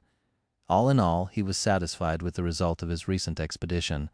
He was progressing at a steady pace and slowly gathering everything he needed to make it even faster. Just in time, considering that Nephis was days away from becoming a devil. With a slight frown, he exited the ring of menhirs and looked up. The trades took him several hours to complete, so it was already night. The crescent moon was visible in the dark sky, and the winds grew cold and forceful. Up above, heavy clouds were gathering. I think it's going to rain. Suddenly, in a sullen mood, Sonny sighed and thought about his plans. Usually, he would be charting out a route for his next venture into the Isles. either going for a yet unexplored ruin or a habitat of the nightmare creatures he was preparing to challenge and kill. But these excursions took several days to complete, and he had a lot of business to take care of in the real world right now. Can I return already? He had only spent around 4 hours in the dream realm, but sometimes that was enough for him at least. Sonny had no idea why his experience with the gateways was different from most other people, but suspected that it was either because of his 2 cores or because of the fact that he had spent an entire year in this dead world even before becoming an awakened. Maybe the spark of divinity had something to do with it too. In any case, he tended to avoid returning to the real world too fast, too often, in order to not attract unnecessary attention. Today, however, he was willing to forego extra caution. The things waiting for him back there were very important, or at least pressing. With a shrug, Sonny headed toward the altar island. Walking on the stone path in complete darkness, he looked up at the veil of clouds hiding the moon and sighed. Not like I would really want to venture out in the rain anyway. Approaching the white monolith of the altar, Sonny hesitated for a few moments, then put his hand on it. Nothing happened. Oh, I guess it's too early after all. What a disappointment. With nothing to do but kill time and wait for the opportunity to activate the gateway, Sonny paced a little, stared at the depths of the clear pool, then paced some more. Finally, he returned to the altar and grabbed the handle of the obsidian knife laying on its surface, purely out of boredom. Sonny strained every muscle in his body and tried to lift the damned thing, but no matter how hard he pulled, the knife didn't move even by a millimeter. Move, damn you! However, there was no response. Giving up, Sonny grimaced and let go of the knife. Well, that's a bust again. As he did so, though, a heavy gold coin slid out from under his vambrace and fell on the polished surface of the altar with a melodic ring. It rolled a few times and then landed flat, the face of the beautiful person, with the image of the crescent drawn on their forehead, looking at him with a carefree smile. Oh, right, I have forgotten about that thing. Sonny moved his hand to pick up the coin, but at that moment the veil of clouds split slightly, letting through a beam of pure, pale moonlight. The light fell on the coin and made it gleam. A moment later, the surface of the coin suddenly shone with ethereal radiance. The features of the person etched on it became sharper, then disappeared into the light. When the light dissipated, the coin was gone. Sonny stared at the empty spot where it had been just a few seconds ago with a bewildered expression. It was then when the spell suddenly whispered into his ear, "Your shadow grows stronger." Shadow Slave, Chapter 400. Your shadow grows stronger. Sonny stared at the place where the coin used to be, then blinked. What just happened? He dropped the coin on the altar. It was illuminated by the moonlight and disappeared. And then he received a shadow fragment. No way. Holding back excitement, Sonny summoned the runes and read Shadow Fragments 198-2000. The last time he checked, there was only 197. He had definitely, without a doubt, just received a shadow fragment from the strange golden coin. So it wasn't an ordinary coin after all. A satisfied smile appeared on his lips. Not only was the coin special, it was even not cursed. On the contrary, it was blessed. Well, that was the easiest shadow fragment I have ever received. Suddenly his eyes widened.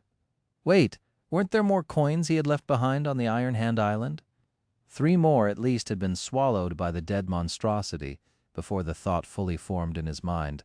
Sonny was already leaving the altar island. 2 things, there are 2 things. The first one was that other coins could potentially turn out the same as the first one and reward him with free fragments. The second one was that where there were 3, there could be more, much more.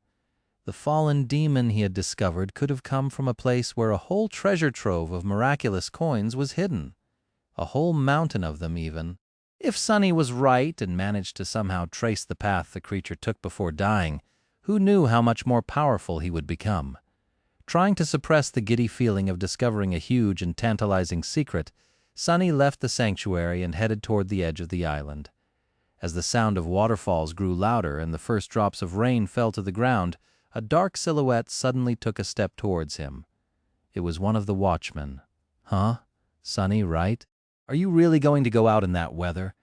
Most of the watchmen here in the sanctuary already knew that he was comfortable in the dark, so their initial surprise about seeing someone leave the citadel at night had more or less disappeared by now. It was still strange for some of them, though. Sonny halted for a few moments, then smiled. "Yeah, don't worry, I will be fine. I'm not going far anyway, just want to check something on the Iron Hand Island." The watchman hesitated, then shrugged. "All right, be careful out there. Night vision or not, this is not the time for humans."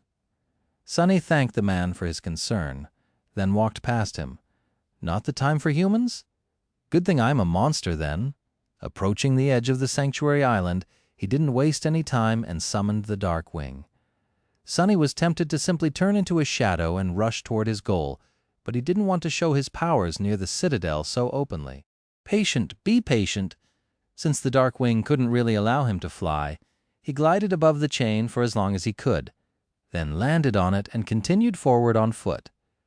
By that time, the rain was already falling rather heavily. The iron surface beneath his feet was treacherous and slippery, so Sonny had to be careful and watch his step, lest he plummeted down into the sky below.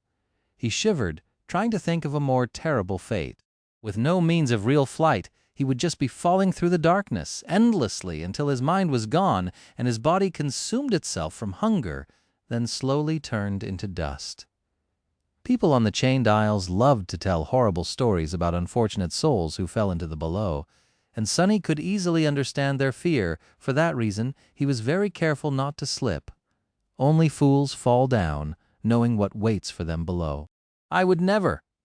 As if to answer his thought, a gust of wind suddenly crashed into him from the side, and a distant bolt of lightning illuminated the sky. To hell with this. Not wishing to tempt fate, Sonny dove into the shadows and continued his journey as one of them.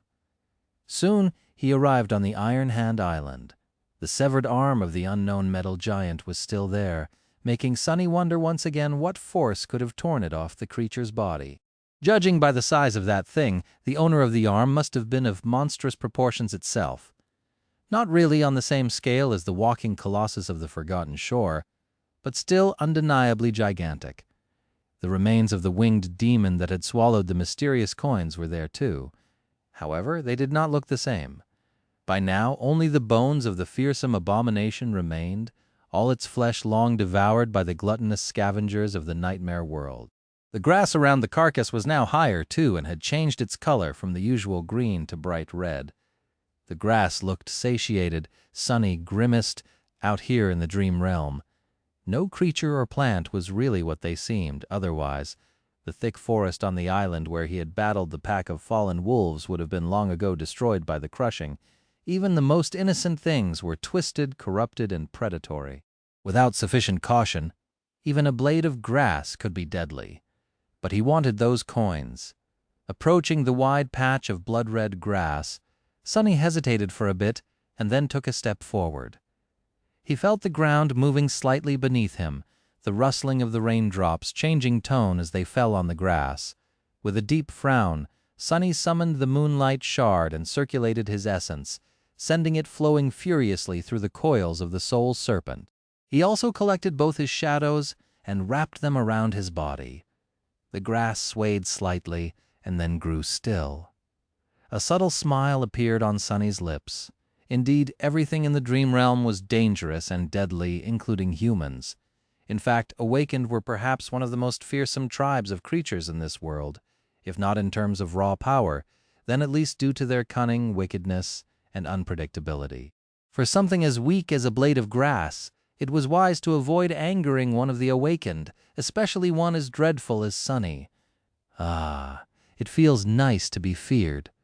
With nothing threatening him any more, he walked over to the spot where he had seen the coins last and bent down, trying to find the alluring golden discs.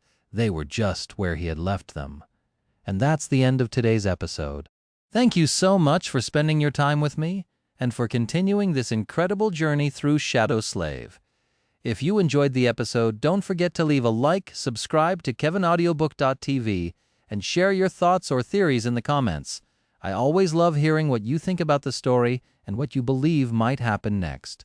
Take care of yourselves and your loved ones, stay healthy, and I'll see you in the next chapter. Until then, happy listening.